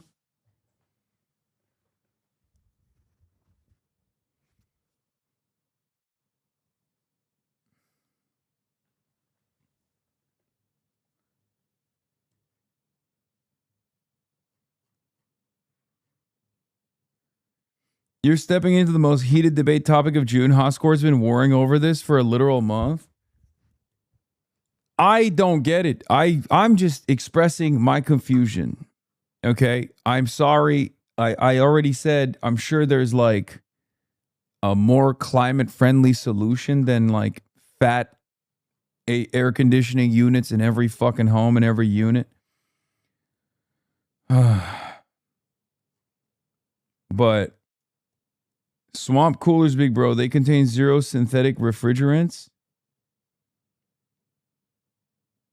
Evaporative cooling based system that uses a specifically coated ceramic to cool air without adding humidity. Yeah, this sounds fake, but hopefully it's real. I don't know. Seems fake to me, brother. Zara Sultana has a good take per usual. What does she say?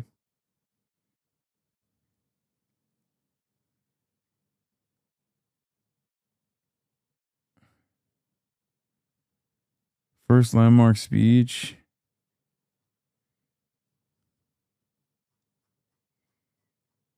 Every new heat record exposes the same divide. Workers on the planet versus billionaires. People are dying in the heat right now, yet we're told there's always billions for endless war and militarization, but never a serious plan for the climate crisis. The richest keep profiting from fossil fuels while insulating themselves in air-conditioned bunkers.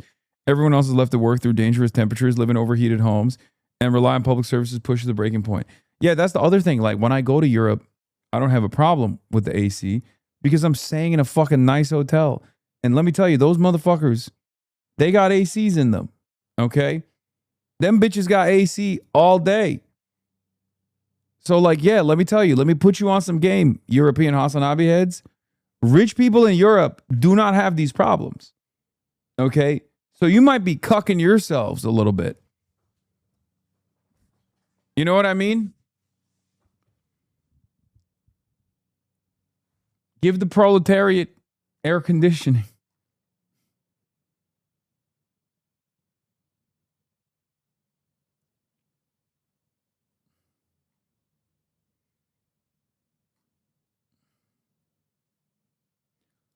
Brother, your argument cannot be rich people do it right by fucking over everyone. I mean, look, there's got to be a way to offset the electricity consumption and the carbon pollution, right? I'm sure there is. I'm not crazy, right? Just, I don't know, if you have an AC, you got to have a solar panel or some shit, right? Like, you know what I mean? Like, it doesn't make any fucking sense. I'm not saying crank up the AC, dial it up, and go crazy with it. I'm not smart enough to come up with a solution, but I'm certain that there has to be a way to reroute the additional electricity usage that will come from the air-conditioned units to go to like renewable energies or something. Bro, this is not how the environment works. Wait, what?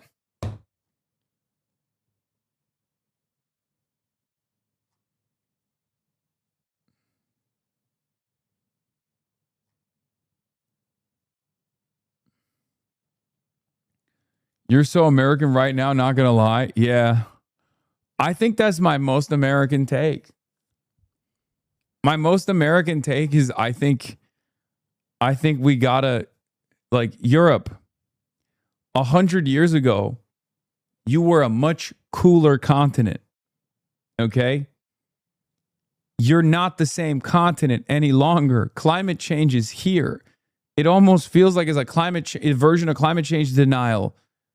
Like, to be like, no, things are going to go back to normal. We're going to have, 20 degrees centigrade summers again. Like, nope. It's going 40. Was this rare positive Reddit post?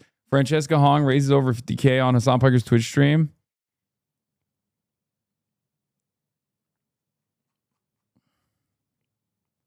Not me foaming at the mouth, that cheese bowl. Good interview, good answers.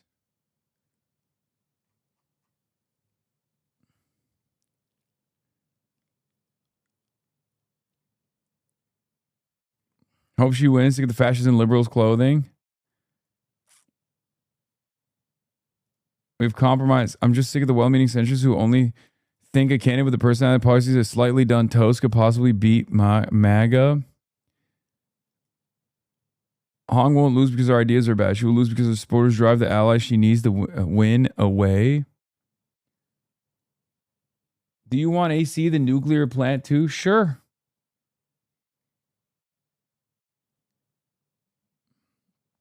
European houses have shit insulation. AC is useless without a complete infrastructure revamp. Yeah, I'm going to be honest. I think it's because, again, I think it's because they built the houses at a time when the climate was dramatically different, right?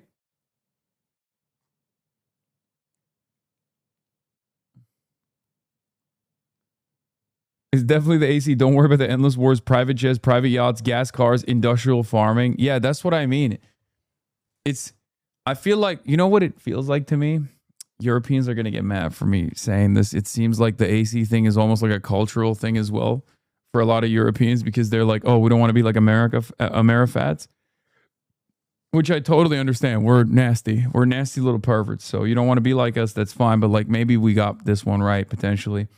But it almost feels like it's the same meta as people being like, oh, you have to have paper straws.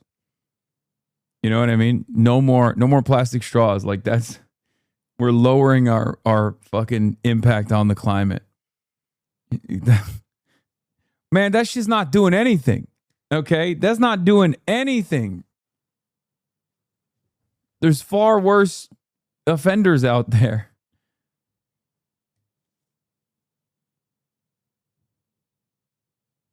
Hasan, please, this is the stupidest argument. AC contributes infinitely less to climate change than fucking heating currently does. It's just that AC is a small part of the solution, not the whole solution. Man, did I say it was the whole solution? I was just saying it's a Band-Aid. You know what I mean? That's all I'm saying. I feel like it's a Band-Aid.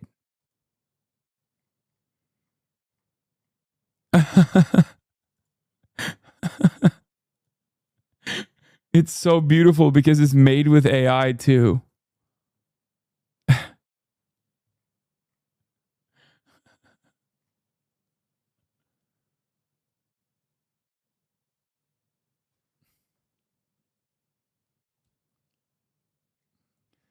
If you check my logs, I explained ACs are rare in Europe since not so long ago. Summers weren't too bad, and this level of heat is a relatively new thing. We also don't have a lot of old historic buildings that have strict building regulations. It's also cultural, but mostly lack of adaptation in a relatively short amount of time. No, I know that. Dog, I've been to Europe virtually every year for like the last 20 years of my life, and I lived in Turkey when I was growing up for the first 18. Okay? So yes, I'm quite familiar with the climate change that has taken place in Europe. I know that. I get all of that. I just said all of that. I said that a lot of the houses are too old and they were designed for an entirely different type of climate that no longer exists and is not coming back. My confusion doesn't come from why ACs are... My confusion doesn't come from like what's going on in Europe and why people are dying to heat stroke. My confusion comes from why Europeans haven't decided to do something about it.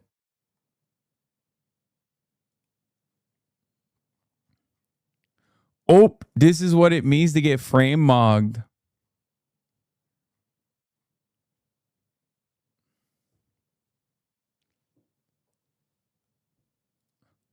Europe has been busy. Also, those tethered tops. No, that one is fine. We do feel like us using AdBlue is a game changer for the environment.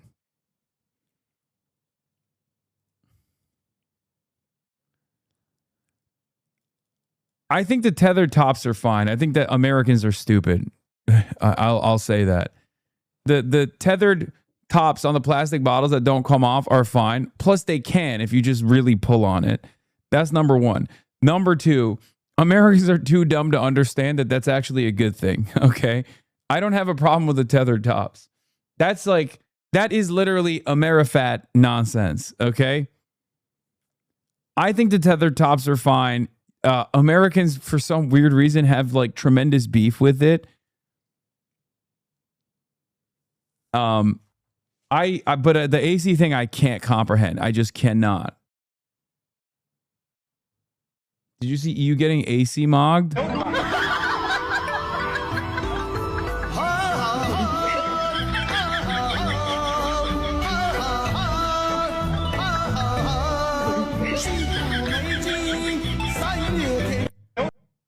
That's crazy. China's so gracious, they're air conditioning Trump supporters, bro. You see that? They're giving Trump supporters air conditioning. This shit's better than America 250 Fest, okay? This is built better than the America 250 Fest.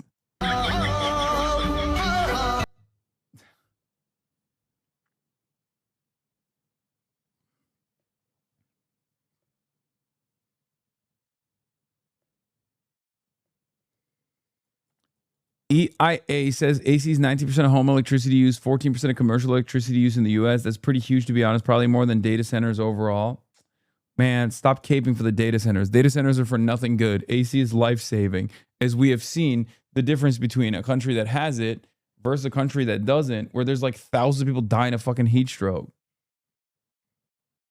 Yeah, mini splits are God's gift to mankind. I got one in here. Oh, it's so fucking delicious. I oppose both. Yes, Fango. I know you're a fucking freak ass bitch. You're freaky unk. I get it. You also were literally in support of Iran blowing up oil refineries because that's how much of a fucking green energy initiative guy you are.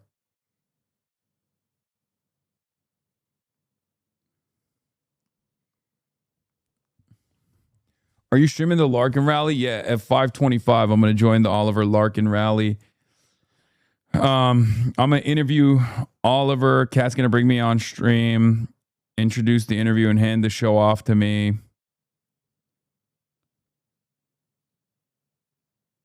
You know?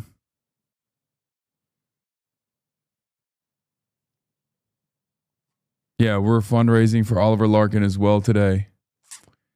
Back-to-back fundraisers. We treating these data centers like macro reactors. You could be Barrett and Will can be Cloud.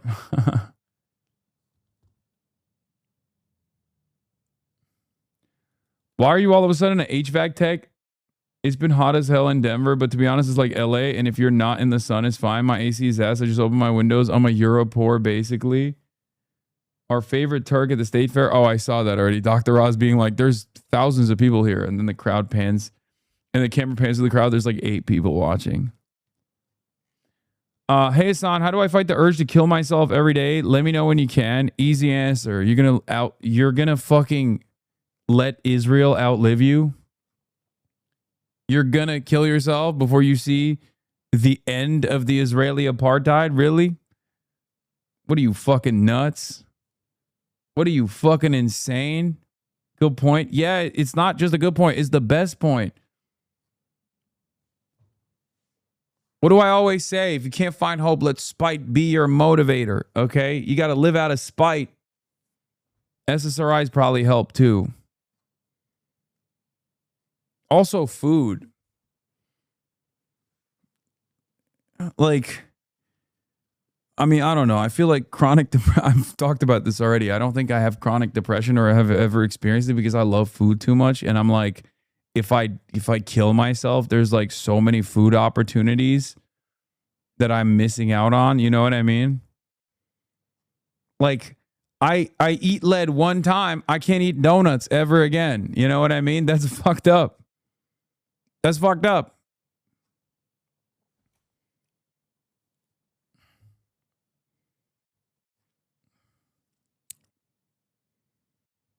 Think of all the things you can cover in cheese. Man, shut the fuck up. First of all, cheese is great on a lot of stuff. Okay? Cheese is fucking fantastic on a lot of stuff. You are so fat coated, you ate the depression. Yeah, great food like great food like Korean food with cheese on it.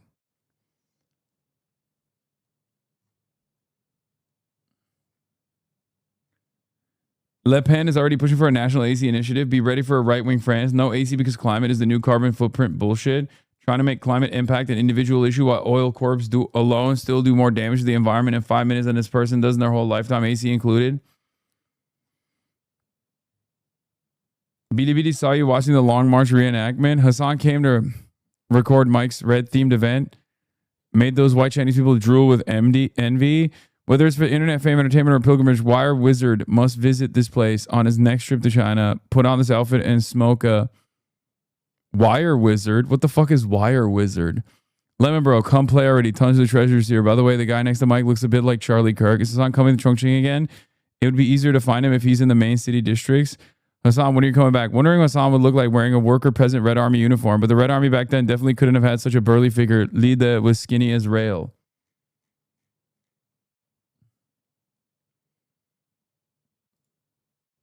I'm a licensed architect. There are good and bad of centering your design around conditioned air, both heating and cooling, but it's a small stat. A single AC unit in an average size house runs 24/7 for the entire summer is only a portion of a single day of climate emissions that a single mega yacht or cruise ship emits in a single day.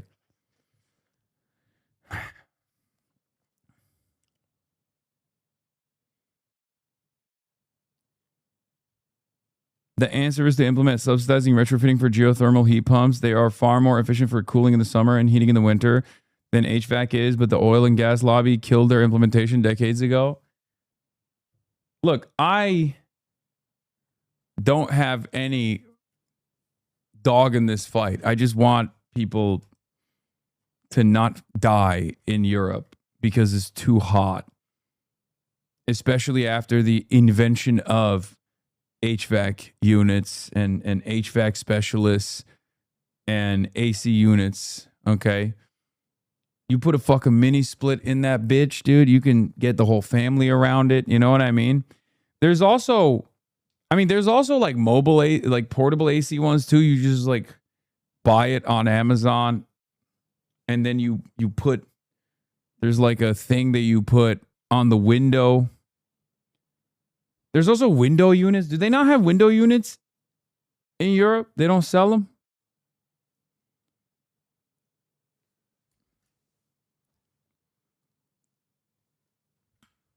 My room measured 31 degrees in that heat wave recently. I got a portable AC unit now in the UK. It's glorious. 17 degrees. Perfection. Europeans will only fight for environmentally friendly AC when Americans tell them to buy a window unit.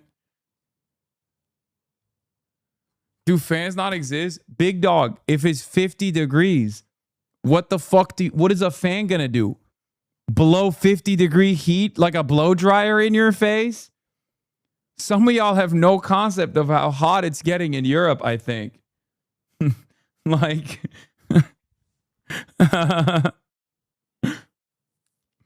Yeah, let me blow some hot air in my face. That's really going to solve this problem.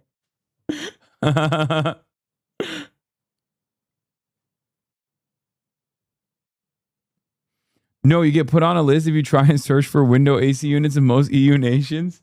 The European Union, Interpol comes to your house, knocks on your door, and they're like, you know, it's searching for an AC unit is also a prescribed terror organization. It's not dissimilar to Palestine action, actually. We've decided. We've decided once again. Open a window and let the hot air in. It's ironic because it's getting Middle East hot, but they cry about the immigrants who definitely know their ways around the AC. I will only accept arguments against AC in Europe from Asman chatters because I will know they're actual Euroids. By the way, IRA had big tax credit for heat pumps, which was great. They're 4x more efficient. That's what we need more of. 17 degrees chatter's gonna freeze to death. Fango is literally telling European chatters. Fango is telling chatters in the UK that they need to thug it out. Okay? The 40 degrees centigrade heat. They just need to fucking eat it. He's like, do not buy an AC unit. It's a Fahrenheit joke? Oh, I thought you were saying it's 17 is too cold.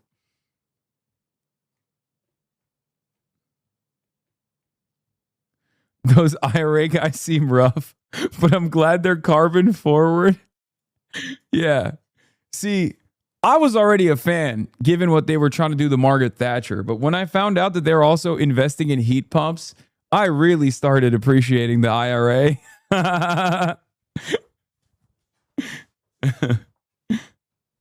You're telling me now. I was already fond of their initiatives against the British occupation.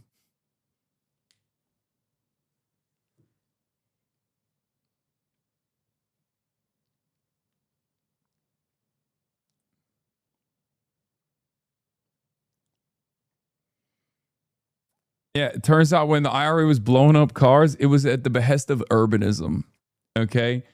They were doing that to be like, more bike lanes. We don't want car line infrastructure. We need more bike lanes. What the fuck are you doing? Come out, you black and tans. Get on a bike and bike away. Right away on a bike. And maybe we'll allow it on a bus. But never a car.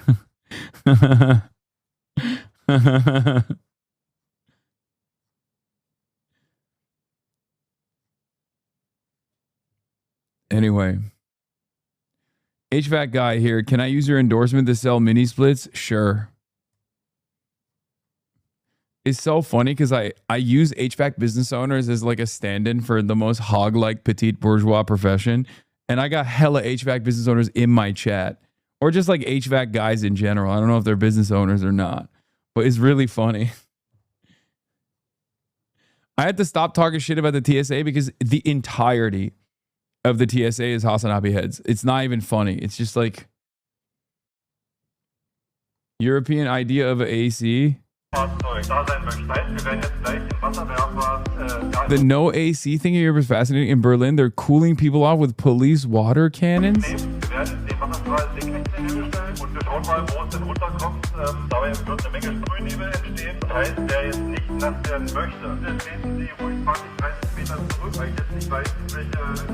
There's got to be a better way. That's crazy.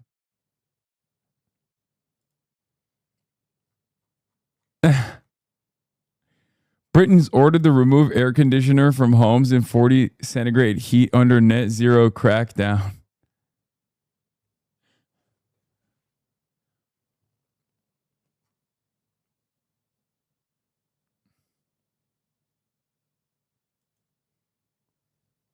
Bro, I live in England. Why is there American Monster?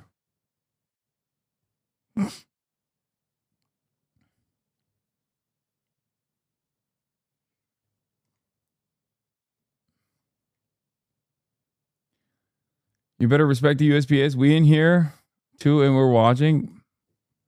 Buddy, when have I not fucking rode for the US Postal Service? What are you talking about? I'm the #1 USPS dick rider of all time.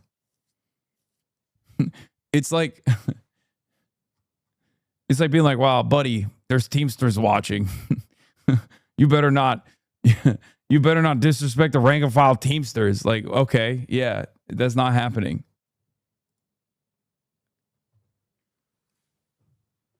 Yeah, we fuck with the USPS in this bitch. HVAC Sputnik. If anyone needs a mini split installed in Missouri, then hit me up.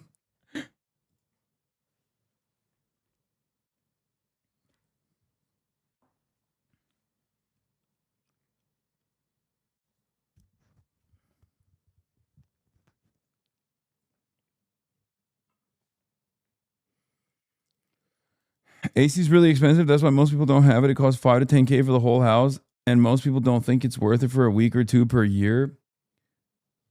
Is it just a week or two per the whole year? I feel like you guys just don't know what it's like to have an AC unit. So you think it's just for like a week or two. Dog, you don't have to only use the AC unit when it's 50 degrees centigrade. You use it for the whole summer.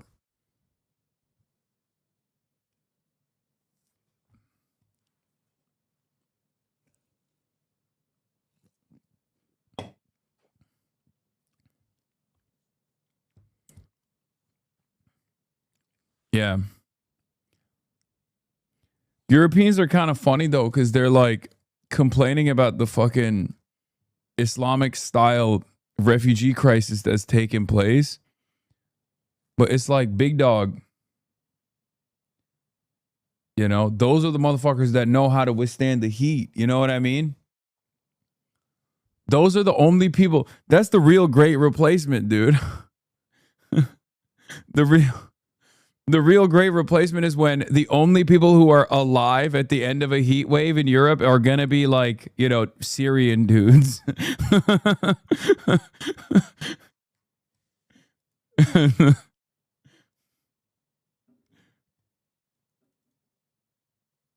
Yeah. Also, it's insane that Europeans think the AC is an American luxury when there are large parts of the actual third world that have heavy AC usage.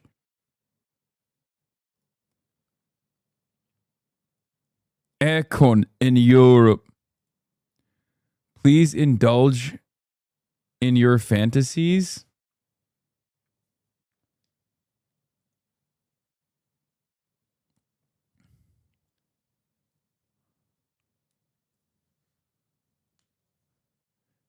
What the fuck? This is like, bro, this is the actual opposite. Isn't that crazy? This literally is like the actual opposite of most. Like, the less developed you are, the more likely it is that you have AC.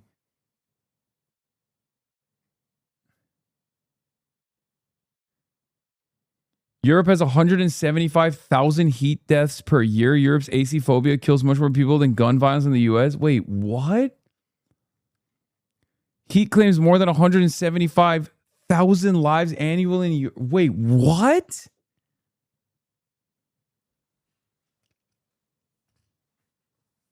What?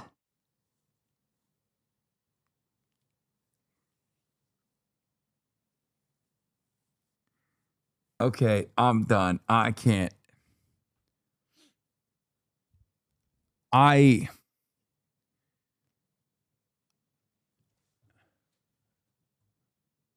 Bro, we really destroyed Europe. Like, I think America unironically ruined Europe. Europe is literally third world. Europe is actually more third world than the third world. Europeans think the AC will kill them. I'm not joking. It's insane.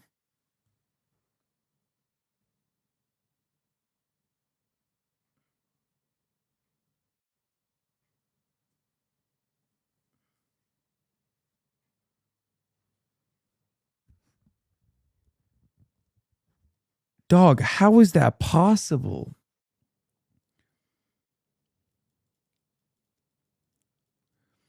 It recorded its warmest average temperature yet is 17 degrees Celsius. Wait.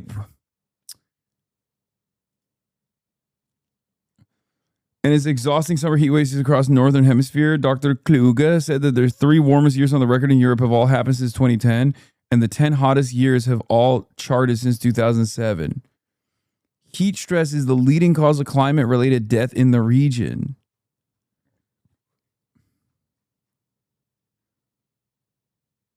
Yo, what are they doing? Are they just like, there's no way, right?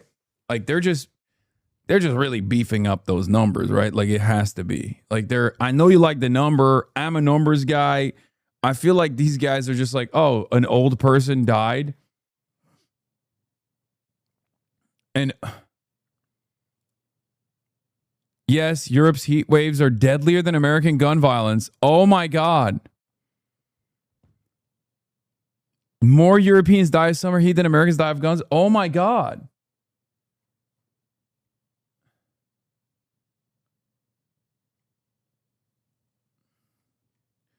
Mostly, bro, mostly old people though. Dog, what the fuck are you saying? Oh, so it's fine.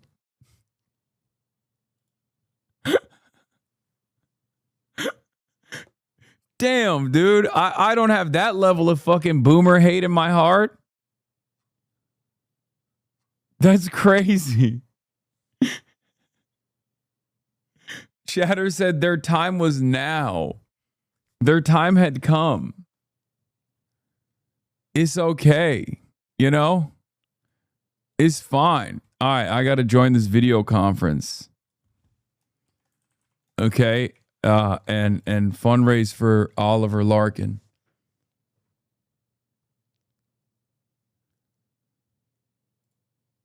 Hold on. What the hell is this? Why is it like this? Hold on.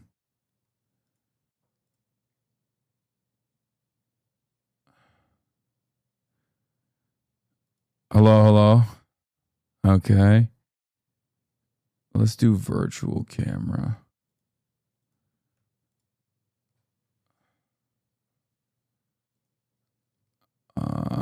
Guest cam, off center, head on. No.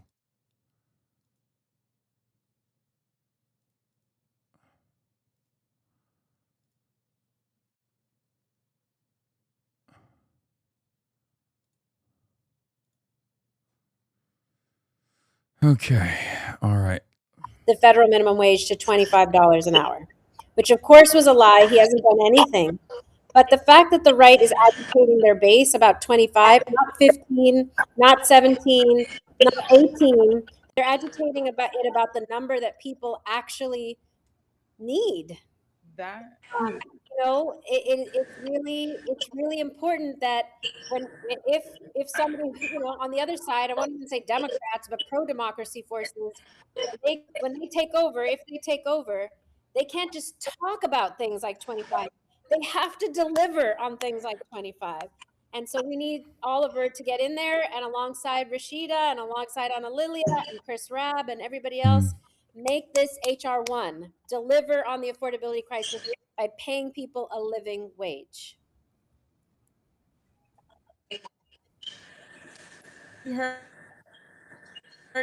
first. So that all of him, just what Sadu was saying, don't as 5 if you want the federal minimum wage to be 25. But I don't know about y'all, 25 in Miami don't make it, so you might as well start donating 40, so we could be at 40. That's just me being hopeful. Bro, Austin is on the call. What the fuck? And want to chime in here. Yeah, sure. Can everybody hear me? Yes. Yes. Okay. Okay, good. So I'm super excited to be here tonight. Thank you so much. Oliver, I got to give props to you for standing up and running. And of course, you've been doing that ever since you found any bit of injustice anywhere. You have stood up and tried to make it better. And you are not only my brother in the working class, but you're my brother in CWA. With News Guild, and it's pretty extraordinary that you organized your own union with the campaign workers. And I gotta say, who needs a voice more than campaign workers when we gotta be able to let people know who are in power when they're screwing up, when they're not saying the right things, when they're not connected to the people. And so that background is super important. But what's really important here is what Saru was talking about. This is really about billionaires trying to squeeze everything out of the working class. And if we don't start talking to the working class and start making the working class the agenda for our politics, then we are going to slide further and further into fascism. And I want to be really clear. A lot of people will say this district or this state is not winnable. Well, I say bullshit to that because there's working people there who have the same needs as someone who's sitting in a blue or purple district. And the reality is that it is taking the Democratic Socialists of America to bring this Austin's message being rude and being on the to phone. the forefront, because for too long, leaders have been looking behind them to see if people are following them and failing to look ahead and see the people are way out in front. And the people are way out in front because capitalism has been a rubber band that has been stretched too far, taking more and more from the working class every chance it gets. That is its entire purpose. And the only check on that is unions. The only check on that is the working class standing together and demanding more. And I want to be really clear. When I say unions, I mean everyone that Saru represents. I mean every single person who is a part of this labor movement, who wants a union card, who wants a better life, who wants to deliver on the promise of what this country was supposed to be.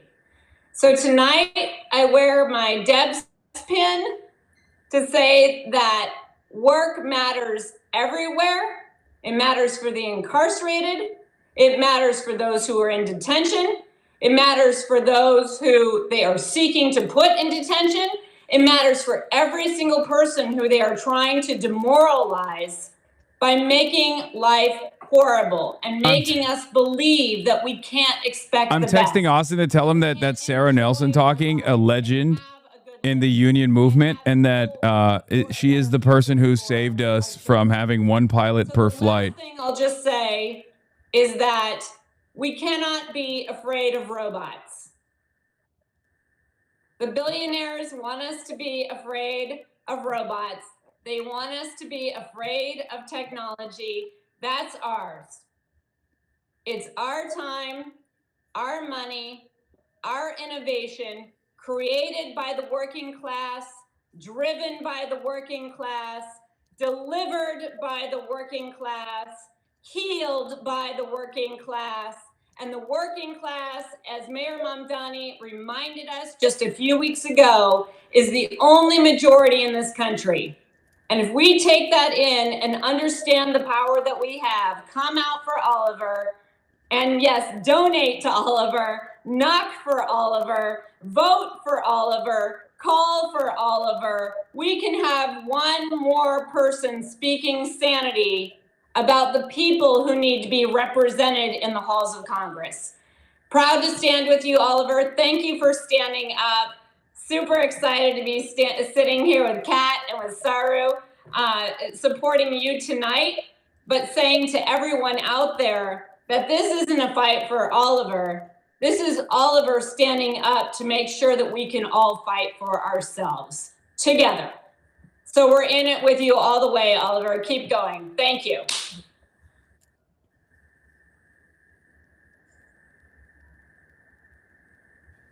Thank you so much, Sarah and Saru. I don't know about you guys, but I'm feeling pumped up, and we're almost at that halfway goal. So let's make it to 10K. Before we even get into this next session, I know we can do it.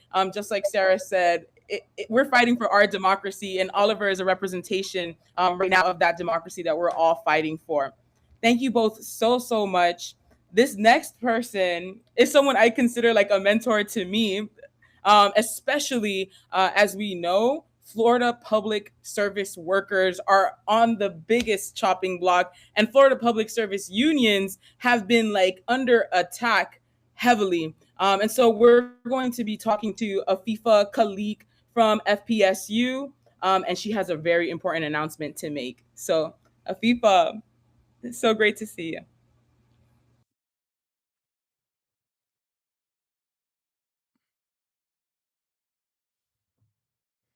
It's a bit scuffed, it seems. Oh no, my mentor's on mute. Hook these people up with better cans, bro. I can't. I don't know how to do that.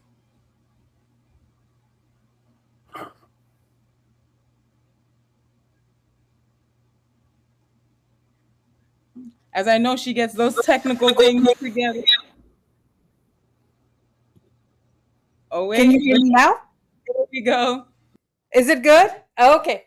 All right. It took only a couple of minutes. So yeah. Technology is our friend.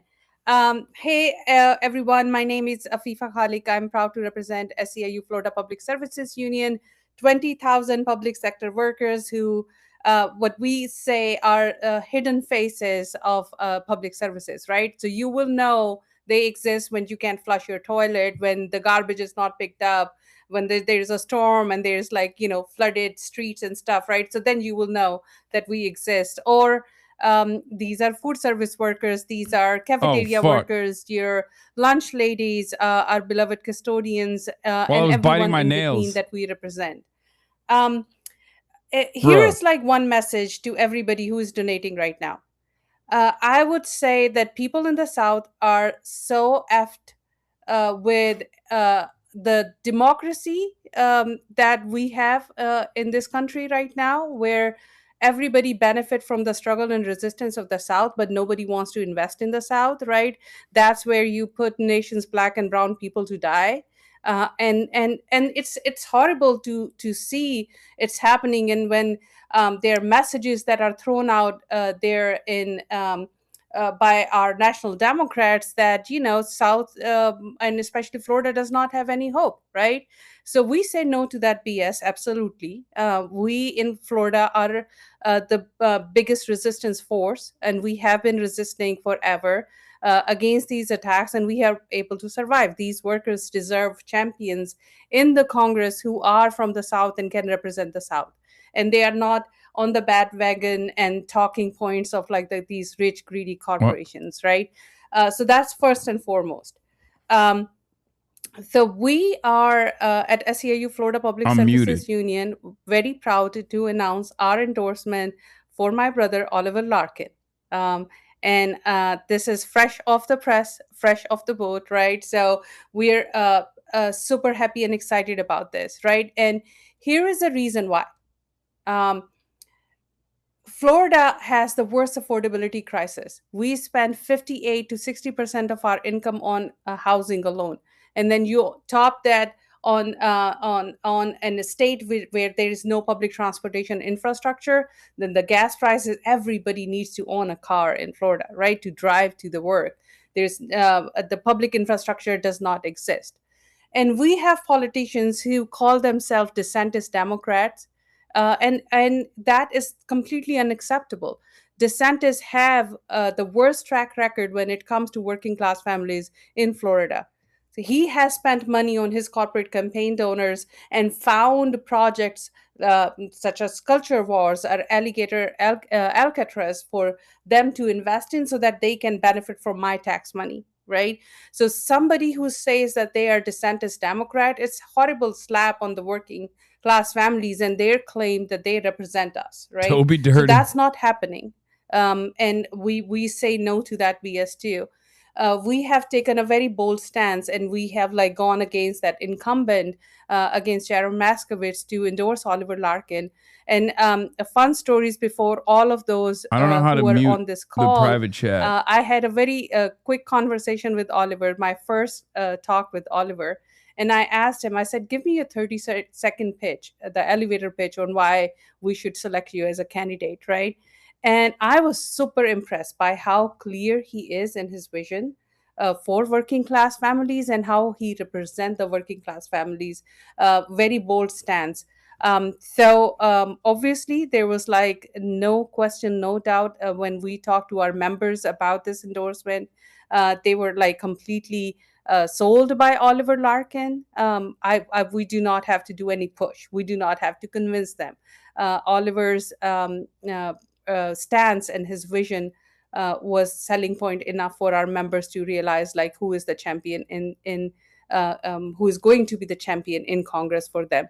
So SEIU Florida Public Services Union, we stand behind Oliver Larkin, and everybody who is donating today, please donate for the Black and Brown resistance movement in South, not just for Oliver, but because resistance is alive.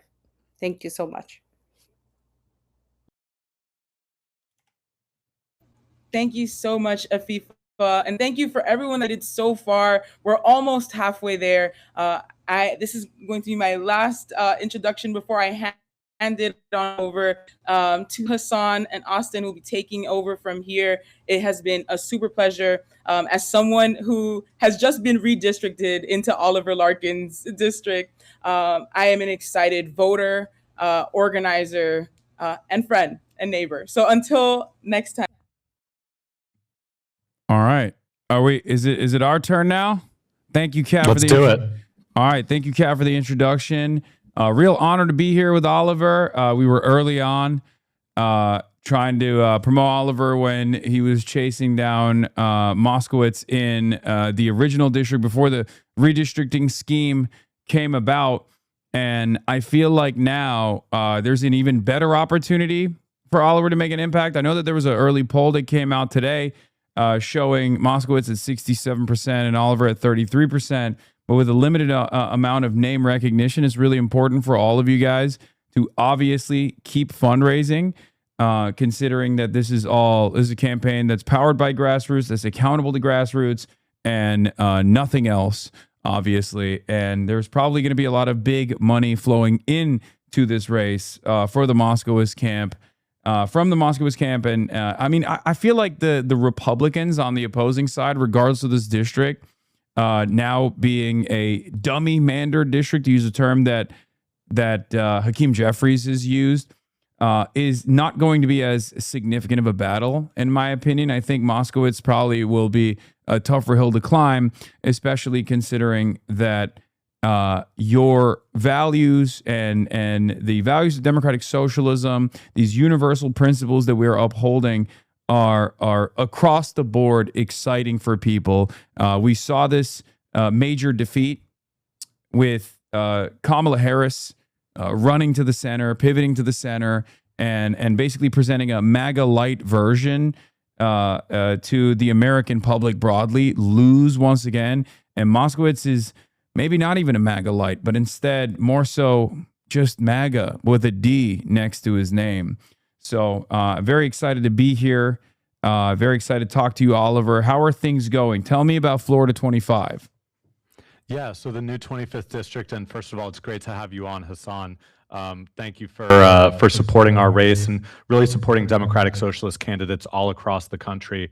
We're seeing a wave that is not restricted to one state or city or congressional district. It's happening all across the country right now. And what this opportunity provided with redistricting, extending now down into Miami-Dade County. From the very start of this campaign, we've talked about this being a joint project of our DSA chapter, and now we are pulling the entire democratic socialist movement in South Florida together. Miami DSA, Broward DSA, Palm Beach Treasure Coast DSA. Every single one of us has skin in the game now with representing the Tri-County area. And what we're seeing across South Florida, really across the state and across the South, is a wholesale rejection of the Republican Party's attacks on the working class, the anti-union efforts that have been passed in Tallahassee, the expansion of the ICE terror regime, the detention and deportation agenda, which we are really the nexus of with the corporate headquarters of Geo Group, the private prison corporation in Boca Raton, as well as now the corporate headquarters of Palantir in the new 25th district in the city of Aventura. And as we see, not just Republican politicians, and one of my Republican opponents, Scott Singer, who ran ads in Times Square after Zoran was elected mayor of New York City. Scott Singer, the former mayor of Boca Raton, serving ads to say, hey, you're fleeing the wealth tax. Why don't you come down to Boca Raton? We're seeing this on both sides of the aisle. With our opposition, Jared Moskowitz in the primary and these Republicans that really are offering no meaningful difference when it comes to standing up to ICE or opposing U.S. support for genocide and apartheid. There's a two-party duopoly and a corporate establishment that contributes to and funds both of them that is just being wholesale rejected by the working class, where it has never been harder to get by, to afford your gas, your rent, your groceries. We're seeing now for the first time in several years, people are actually leaving Miami-Dade County and moving out elsewhere because South Florida is so incredibly unaffordable to live here. So this presents an incredible opportunity for us. When we hear Democrats like Jared Moskowitz try to moderate and cater to the right because that is what they perceive is going to win over non-party affiliated voters. When I talk to independent voters, when I talk to disaffected Democrats, when I talk to Republicans, we're rejecting the corrupt corporate establishment. We're rejecting the corruption of the congressional stock trading, where we have insider traders like Jared Moskowitz that are literally personally profiting from the death, destruction, and genocide that we're perpetuating with our support for Israel, but also with our own war in Iran right now. Voters are ready for something different. They're ready for someone who's actually going to fight for the working class of this country, to give young people some hope. As someone who has really lived their entire life under the thumb of this, $2 trillion spent on foreign wars, someone who has seen, as so many people watching this have, the American dream that we were raised to believe in is inaccessible for so many of us, as we're minting Elon Musk, the world's first trillionaire. And we have Jared Moskowitz, the very first Democrat in the United States Congress to join Doge. If you want to see a change here, then I'm asking every single person watching this to chip in, to contribute at the link, and help us hit this $20,000 goal. Help us go beyond that tonight, because it is going to take every single dollar of grassroots support to go up against APAC, the AI industry, the cryptocurrency, everyone that has a vested interest in keeping milquetoast corporate establishment Democrats like Jared Moskowitz in office. This is exactly who we're taking on. And don't believe for a second that it's not possible in South Florida. What we're seeing is a movement unlike anything South Florida has ever seen. And we're going to carry it through to August 18th to win this primary. And we're going to send another Democratic Socialist to join Assemblymember Claire Valdez and so many other DSA candidates in Washington, D.C.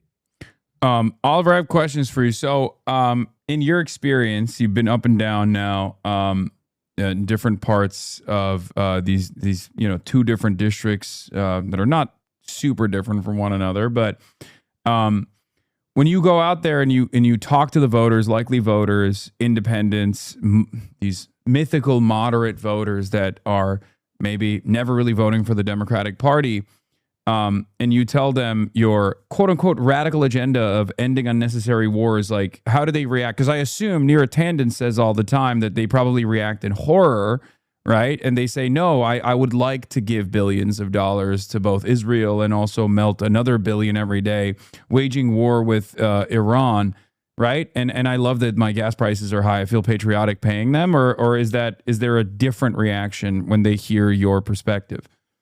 Yeah, people are so tuned out of politics as usual that most people have just trained themselves not to pay attention. And I think that's the way that members of Congress like Jared Moskowitz like it. And so there's a real, I think, almost a shock and then a relief when we tell people what our agenda is, that we're actually fighting for Medicare for all, for a $25 minimum wage, for universal childcare. One conversation in particular just sticks so clearly in my mind. I was in a working class neighborhood canvassing in Broward County, and a mom opened the door, and her 3 or 4 year old daughter was playing behind her. And as I said why I was canvassing, and I had my DSA button on, my campaign shirt, and I said that I'm running against the only Democrat in Florida who voted for the Laken Riley Act, who gave all of this power to ICE, and someone who's taken nearly $1 million from AIPAC. She was literally tearing up, saying, I don't understand how I can look at my daughter and see someone else's child locked up in Dilley Detention Center in Texas. I don't see how I can look at my daughter and know that my taxpayer dollars are going towards tearing children limb from limb in Gaza.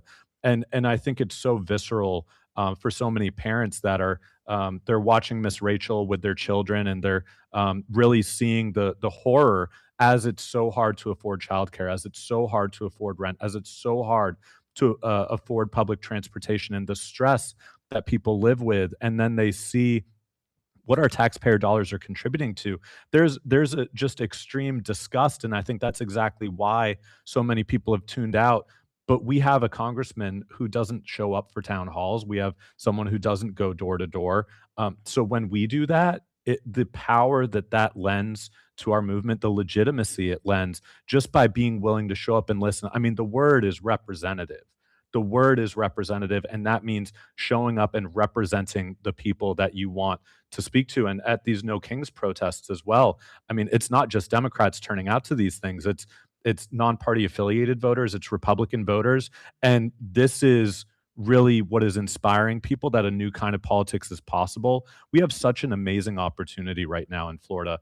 And you mentioned the two districts and some of the polling that we've done. What I also want to highlight is that when we polled this 25th district, 86% of Democratic primary voters, but also 68% of general election voters, Republicans, non-party affiliated, and Democrats, want to see the United States stop this unconditional military aid to Israel, where we are sending, and there's going to be another vote in Congress this week, billions of our taxpayer dollars towards an occupation in Lebanon where 1 million people or more have been displaced, where we are once again overcommitting ourselves militarily in support of what is a Jim Crow regime. And I think we refer to it as apartheid because we don't want to reckon with our own history in the United States, that the racial segregation, the two-tiered system of justice, is really originating from the very soul of our country that we're still working to rectify to this day. And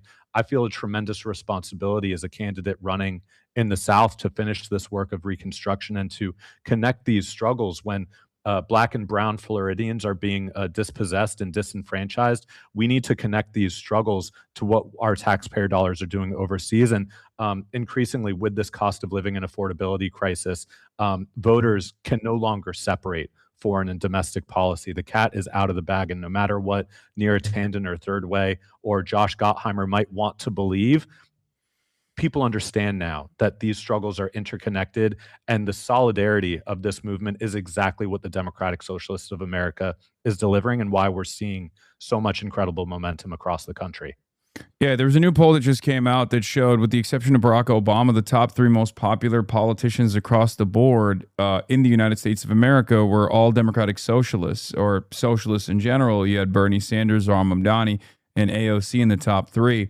And I think this is precisely what a lot of establishment Democrats are terrified of. As I've said before, they're not worried that Zohran was going to win and then fail and then be used as an example for the rest of the country. They were worried that he was going to win and succeed and govern well and have good governance be associated with democratic socialism. And then other people were going to demand similar politicians. Well, we have a similar politician here with Oliver, right? It's been wonderful seeing other candidates from New York City DSA like Claire come in and show support as well, because this movement is not about popular figures. This is a people-backed movement. This is a working class movement, and it's about uplifting. It's about centering the working class, but then it's also about delivering for the working class, something that I think the Democratic Party unfortunately has failed to do for far too long. We've also reached $20,000 in the fundraising goals just now while you were talking. So congratulations to everybody that donated. Thank you so much. One of the things I wanted to talk about is that you ran a poll early in the previous district that you were in. And now one of the things that you found out was that in an informed ballot, you were actually defeating Moskowitz 51-33. So how do we make sure that virtually every single person in Florida 25 gets to know your policies and gets to hear about Moskowitz's policies? How do we get you across the finish line that way, Oliver? Yeah, it's these donations, and that contributes directly towards our on-the-ground organizing. And just to set the terms of this evening for folks, tomorrow is our last end-of-quarter FEC fundraising deadline of this primary election. Our election is on August 18th. We are, believe tomorrow, 7 weeks away from our primary. So we are so incredibly close. Ballots are being mailed out in a matter of less than 2 weeks. So we need to start our advertising immediately.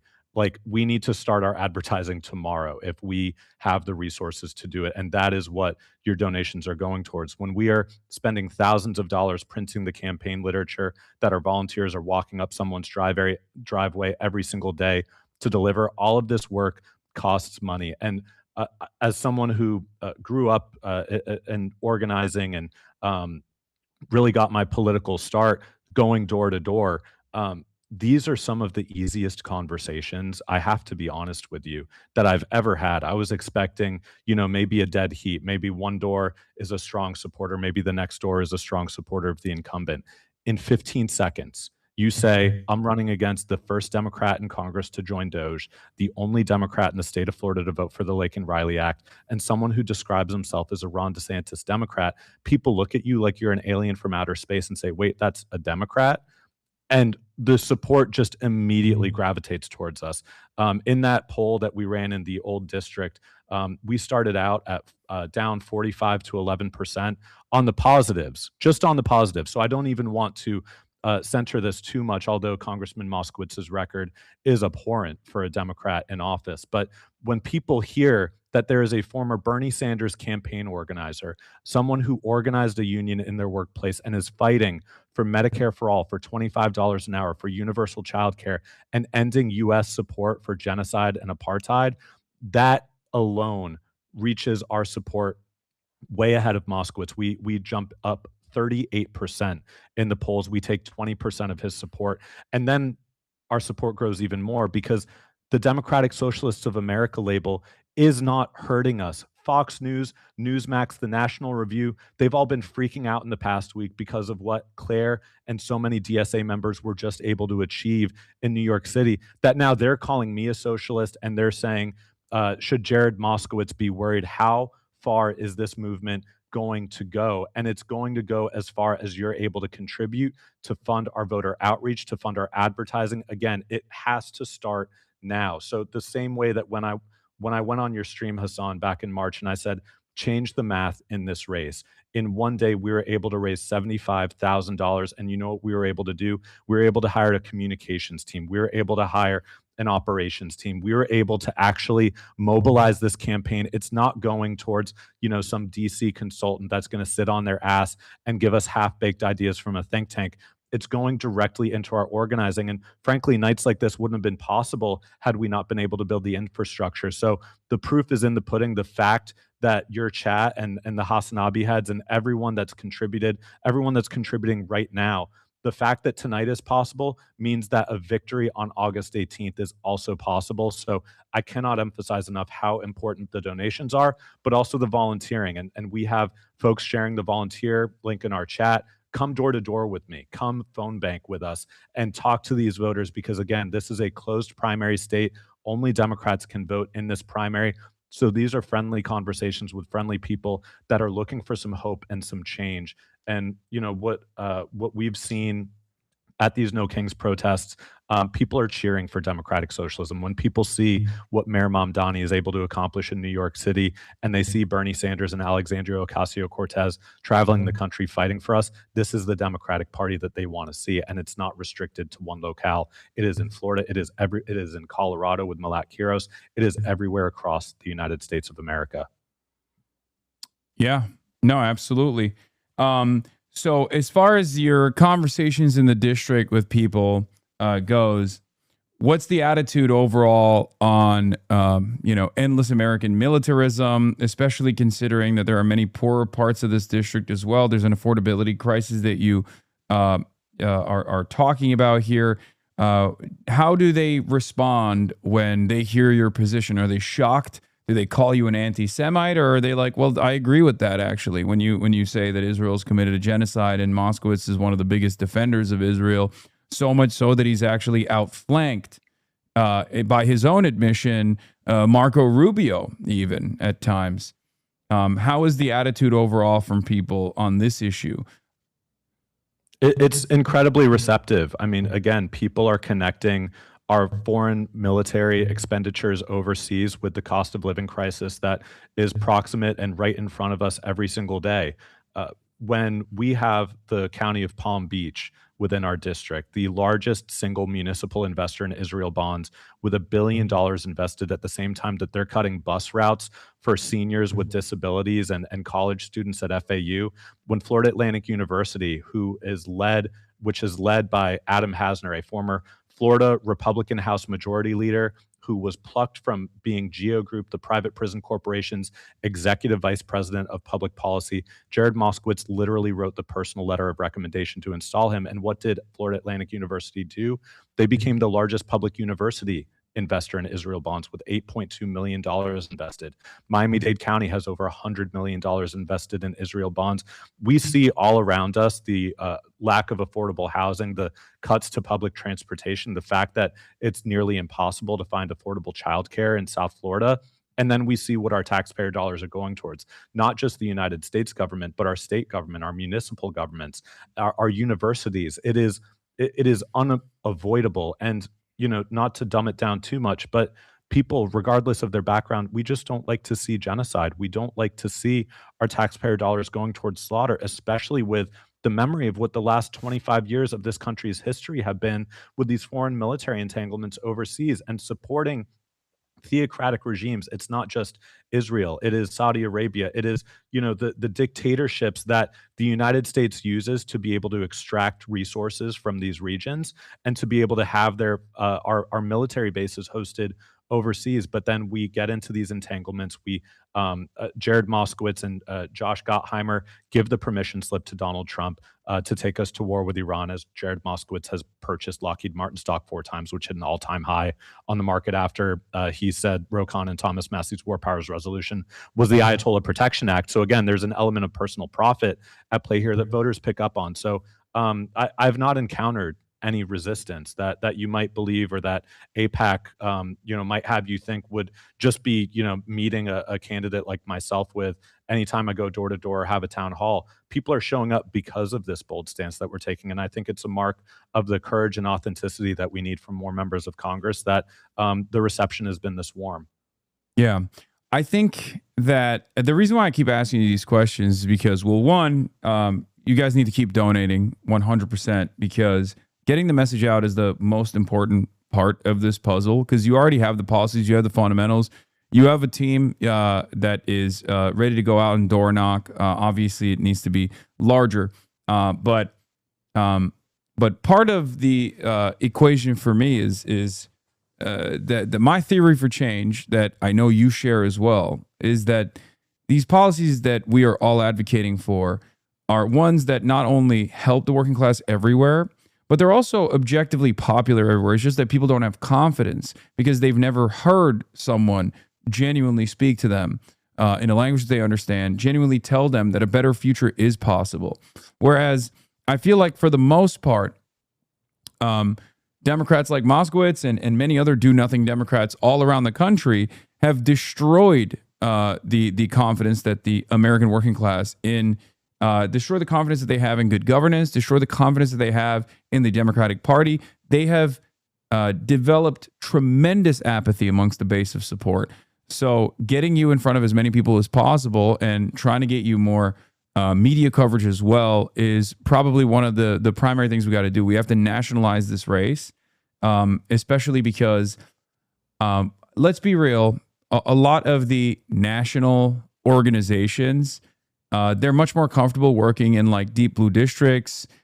Even many of them still shy away from taking out incumbents. Usually, some of them shy away from that. There are other organizations that don't shy away from taking out incumbents and changing them. But even then, they're a little bit worried about, like, once they see +9 Trump or a red state, they usually don't want to push as hard. And the same problem exists for the Democratic Party as well. The Democratic Party broadly doesn't even offer its centrist candidates in red districts and in the South enough support. But there is a real opportunity here to make that change. And if they're not going to do it, we're going to do it for ourselves, right? We're going to do it for the district. We're going to do it for this movement, and we're going to continue building on the successes that we've seen, not just in New York City. Because for the longest time, they said, oh, this stuff doesn't work. Voters don't want it, right? And then Zoran got elected, and they were like, oh, he only got elected, but by not such great margins, and in a deep blue area like New York is +59 Kamala Harris State and +56 Kamala Harris City. It doesn't matter, all this stuff. And now there's an impact being made with Bernie-crats, like even Graham Plattner in Maine. Now, That is Grant Plattner going up against a Republican senator in a somewhat relatively purplish state, right? Close state. I think it was Kamala 6, if I'm not mistaken. Now the dynamic changes, the goalpost shift, and they turn around and say, okay, well, you can't do that in a red district. You can't do that in a red state. Let's see you flip a potential red district into a blue one. And we got to do that. We got to be able to do that.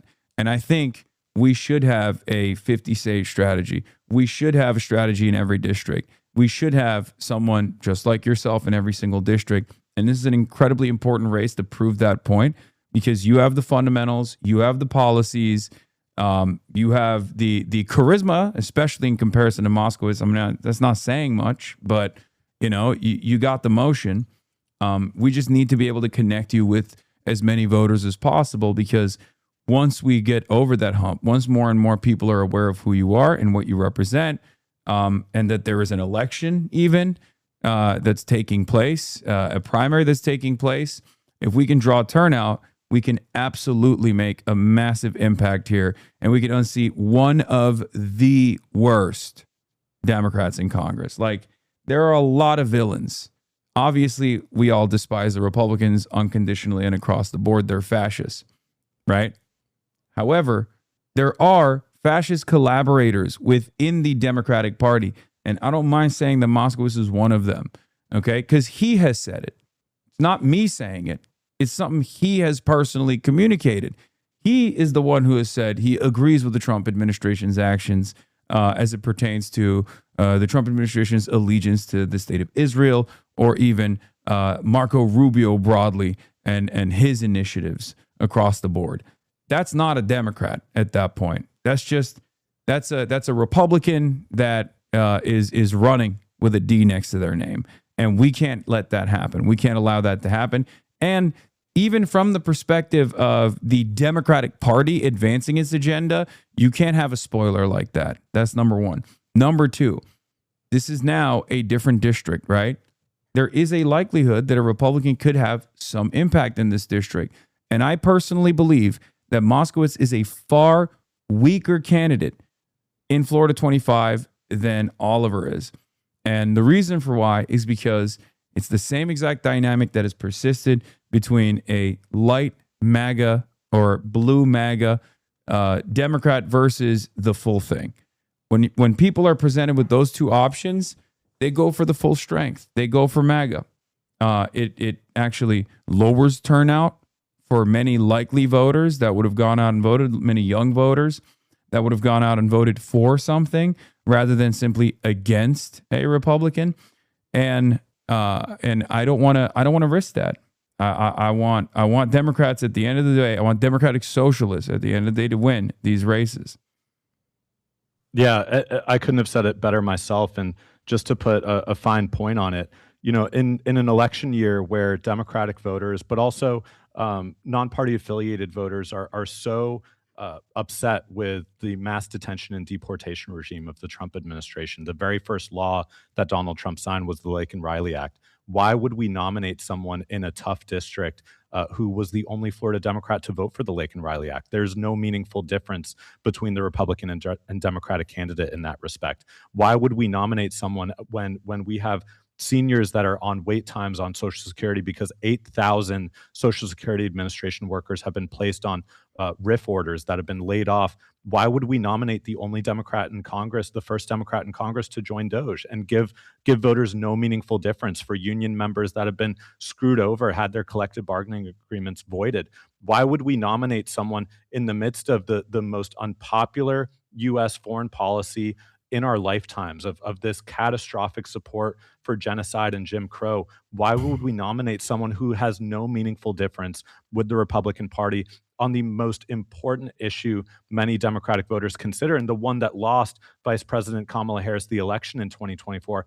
It would be a profound mistake to demobilize Democratic base voters and progressives based on all of these issues that are the most important contrasts we have right now with the Republican Party, in addition to the mountain of corporate PAC money that Jared Moskowitz is receiving, as he is, trading many of those very same corporate PACs stocks as a sitting member of Congress with nearly $4 million.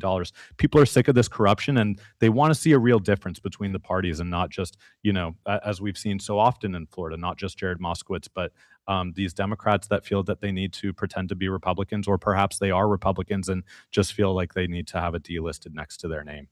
What's the significance of today, by the way, as a filing deadline? Because I know that this is the ultimate goal that you're trying to reach here is 150,000. What's the significance of today?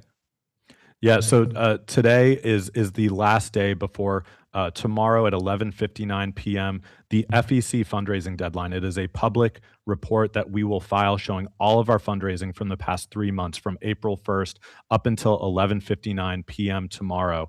And this is what the media is going to look at. When, Hasan, you say that we need more media coverage, this is what the media is going to look at to assess the strength and legitimacy and viability of this campaign.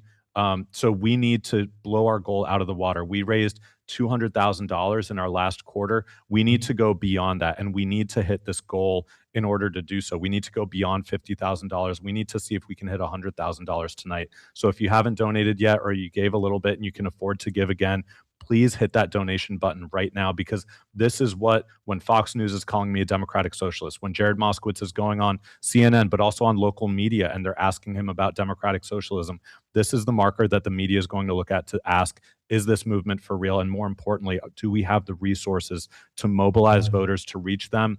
One $20 donation helps us serve 1,000 digital ad impressions, and we're going to need to be serving thousands of ad impressions to thousands, tens of thousands of voters. So even if you've just got $20 to spend, or if you've got $200 to spend, we need every single dollar and dime that you can contribute if you can afford it, because this is so important. We're not going to see another opportunity like this for a very long time because of the dissatisfaction that we're seeing all across the country, unless we prove that it is possible. If we prove that it is possible this election cycle, if we can send not only Claire and Daria Lisa and Chris Rabb and so many others to Congress, but if we can win these so-called purple districts, democratic socialism and these DSA chapters are going to be able to run candidates all across the country. And tomorrow Malat Kiros is on the ballot. My brother-in-law actually voted for Malat. He lives in Denver.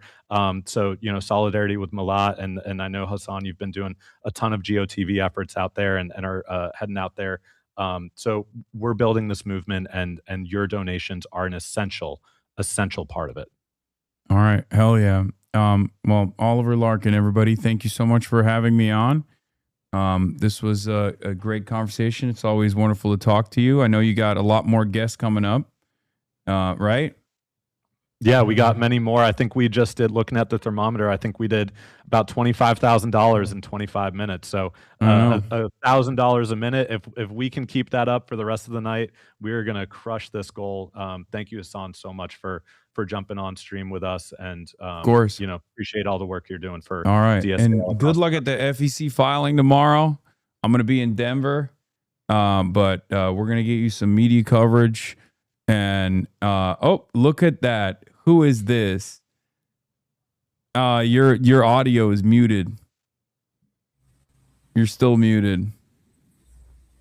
You're supposed to be a professional streamer, man. How about now? Can you hear me now? Yeah, I can hear you now. God damn it, dude. You put the fucking suit on. You put the suit on. Yeah. Okay. What are you doing here? Well, first of all, Oliver, thank you so much for having me. Everybody, I'm a content creator on Twitch TV. And, running for Oregon 1. Yeah, Oregon 1. That's right. I'm also Hasan Piker's co-host of the Fear and podcast. But, Oliver, I'm not a political commentator, but I join millions of Americans in being concerned and people who have become disillusioned with the Democratic establishment that has become more and more disconnected and in many ways failed its constituents. And it's so great to be here to elevate the message of you who will deliver an agenda for the working class. And Oliver, I want to take a personal moment to thank you for making a commitment to fight. You've got tremendous policies across the board, but specifically making a commitment to fighting and protecting LGBTQIA+ healthcare, specifically as it pertains to PrEP, which is an incredible medication that I use personally that literally saves lives and prevents HIV/AIDS. with incredible success, 99%. So I'm so happy to be here and support and elevate your message. We've got $38,762 donated out of 39. 39,000, excuse me, Yeah. $257 donated. I know. I was about to cook you and be like, name a policy, but you already did. You came in hot. Are you kidding me? Hassan, I You got came the in suit hot. on. I got this suit on. Are you kidding me? Of course I'm prepared. Yeah. Does this shirt also not fit you well, or you got this? It's the same shirt, same suit. I even have Okay. my trans flag here pinned. So And now we've crossed over to $40,000. Austin, as soon as you came on, the money started rolling in, man. You're the money man. there's no coincidence. It's not a coincidence. But yeah, I didn't see you on the ad. So when I saw you sitting there on the bottom, I was a little confused. I was like, I didn't realize this guy's coming for my territory. well, they actually preferred me over you. Yeah. That's what No, they I told see me that. specifically. Well, you know. Yeah, you're headlining. I Right. just warmed up the crowd. Yeah, no, I'm moderating, so I'll be moderating for a little bit here, which I'm very much looking forward to the conversations that we're going to have. Hasan, you're free to stick around as long as you'd like. Well, I gotta go right now. Oh, you do? Well, that's unfortunate, but that's okay. You know, I have a lot more time, Oliver, for this than Hasan does, because I'm more committed to the cause. No, I'm kidding. I'm joking. Yeah. No, Obviously. well, I have to go because I'm, flying out to Denver tomorrow. I got it. Well, thank you, Hasan, for joining us. I appreciate it. Any parting words? Yeah, no. Donate to Oliver. Let's get another Democratic Socialist elected, and let's keep it pushing. This is a national movement. This is not just a movement that works only exclusively in deep blue districts. There are plenty of people out there who also have the exact same needs that people in New York City have, people in Los Angeles have. They all want federally funded government housing if that's a more affordable option. They want to lower rent prices. They want free healthcare. They want free college. They want a better future for their families, for their children. They want to change the American trajectory to make sure that we have a positive vision for a future rather than this downward spiral that we're stuck in. And that's not going to happen with the Republicans in charge. And unfortunately, that hasn't really happened with the Democrats that we've had in the past in charge. So we got to change those Democrats and elect some socialists into these positions of power so we can make the change happen ourselves.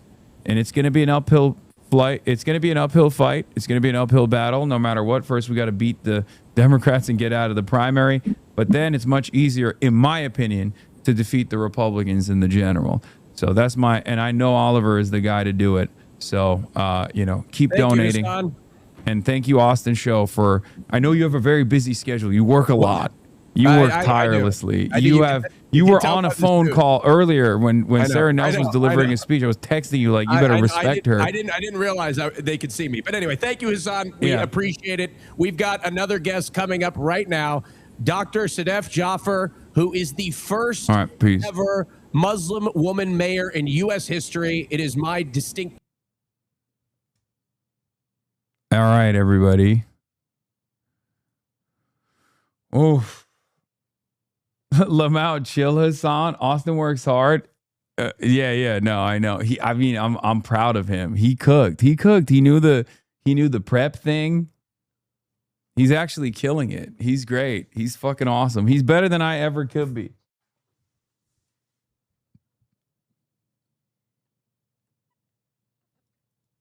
Be kinder to Austin, man, on broadcasts like that. Don't put him on blast. What do you mean?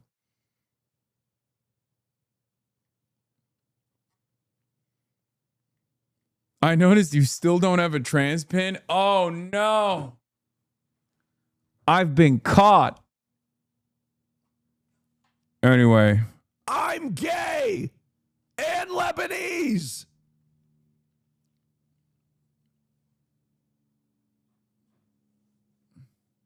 Praise in public, boo. I'm teasing him. Oh my God, Hasan L for making a joke out of it. Wait, what? Are you guys serious? Dude. Guys, calm down, okay? We are not only friends, but co-hosts and also it's banter, and also that's literally the whole. That's our public facing persona. It's like two comedians going through a bit. Okay, that's crazy. Look at that, by the way. Kansas City Star. Casey candidate blasts both parties with controversial slam. These clowns. Kansas City Democrat Hartzell Gray emphasized the Democratic Socialist Policy Platform in a wide-ranging interview with controversial pundit Hasan Piker on Sunday. Gray, a former radio host, activist, and community organizer seeking the Democratic nomination for Missouri's 4th Congressional District. Gray is endorsed by Kansas City's branch of Democratic Socialists of America and represents the insurgent left flank of the Democratic Party in the race. These clowns, these Republicans, these sellout Democrats, they've shown their asses, and so now it's time for us to come after theirs, and that's exactly what we're doing, Gray said.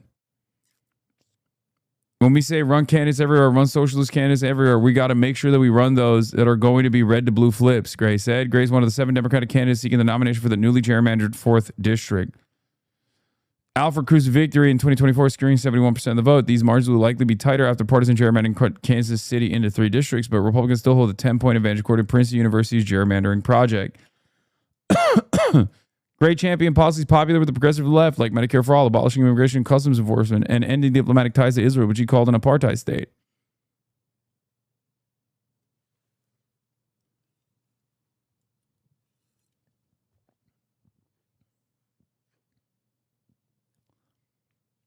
All right, anyway. Thank you. I'm a OFC canvas lead, and this money is partly going to go to cooling gear that we need in this hot Florida summer. Nice.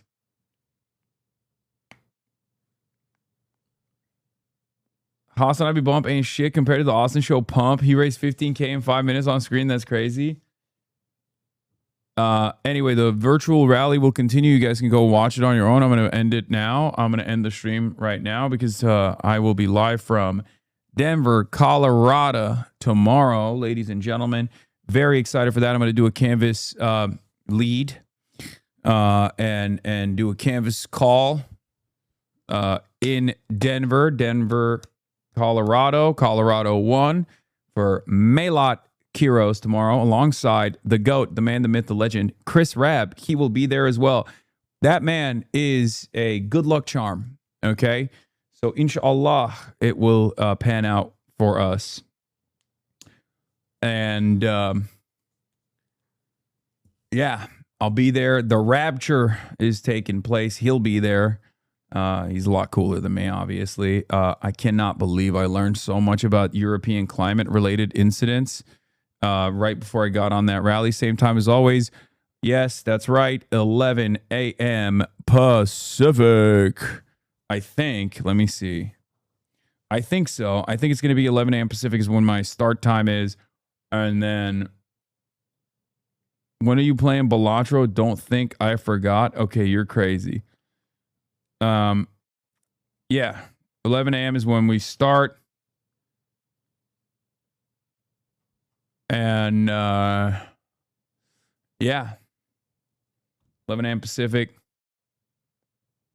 There are a lot of legends on this Oliver Larkin rally. So, you know, get in there, pump it.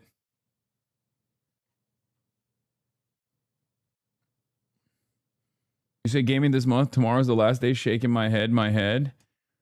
Oh, fuck. Tomorrow the last day of the month? Okay, I'll play that one game that's...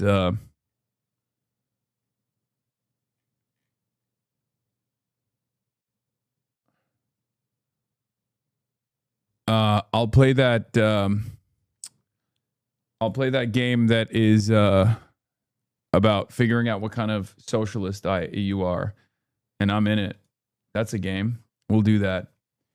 Anyway, Pokemon Go to the Polls is the game we're playing. If you're in Denver, Colorado, or if you're in Colorado across the board, Julie Gonzalez for Senator, and Maylon Quiros in Colorado 1 in Denver.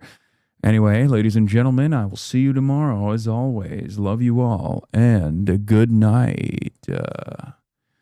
Peace.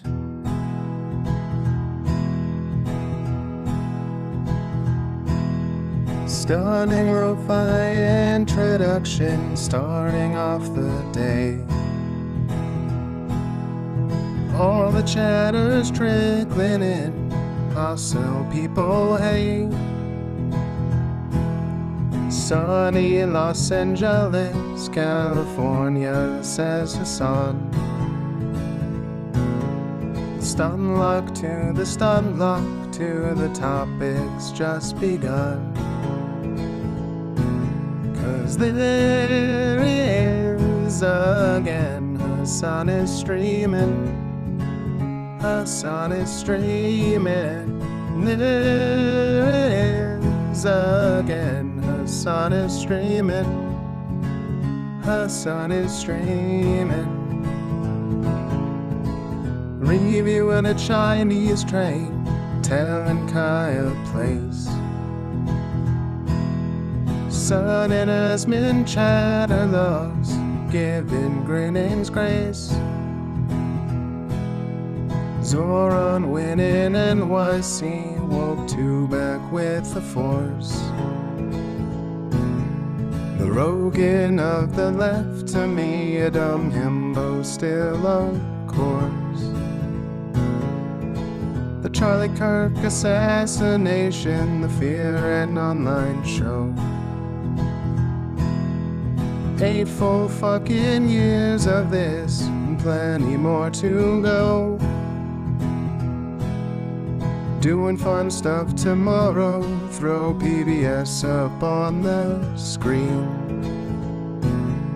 A man-made horror reaction brought to you by this life's dream. 'Cause there he is again, Hasan is streaming. Hasan is streaming. There he is again, Hasan is streaming. Hasan is streaming.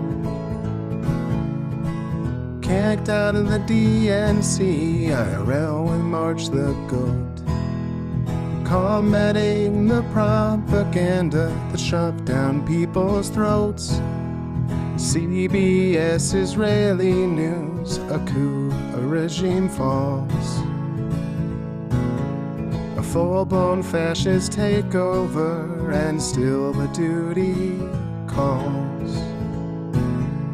Total radicalization coming out to sea. The system will always fail, it's up to you and me. On these daily streets, whether short or whether long,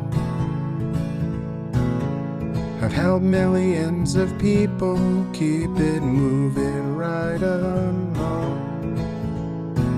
'Cause there he is again, Hasan is streaming. Hasan is streaming. There he is again, Hasan is streaming. Hasan is streaming. But hey, what can you say? That's PBS for you. But he'll play games real soon. Just you wait. Say, hey, what can you say? That's PBS for you. But he'll move on real soon. Just you wait. Ba-da-da, ba-da-da, ba-da-da-da-da-da. Hey, what can you say? That's PBS for you. But he'll pull your lungs real soon. Just you wait. Sha-da-da, sha-da-da, sha-da-da-da-da-da. Hey, what can you say? That's PBS for you. But he'll do jet advice real soon. Just you wait. But hey, what can you say? That's PBS for you. Brought on by viewers like you. Just you wait. Just you wait.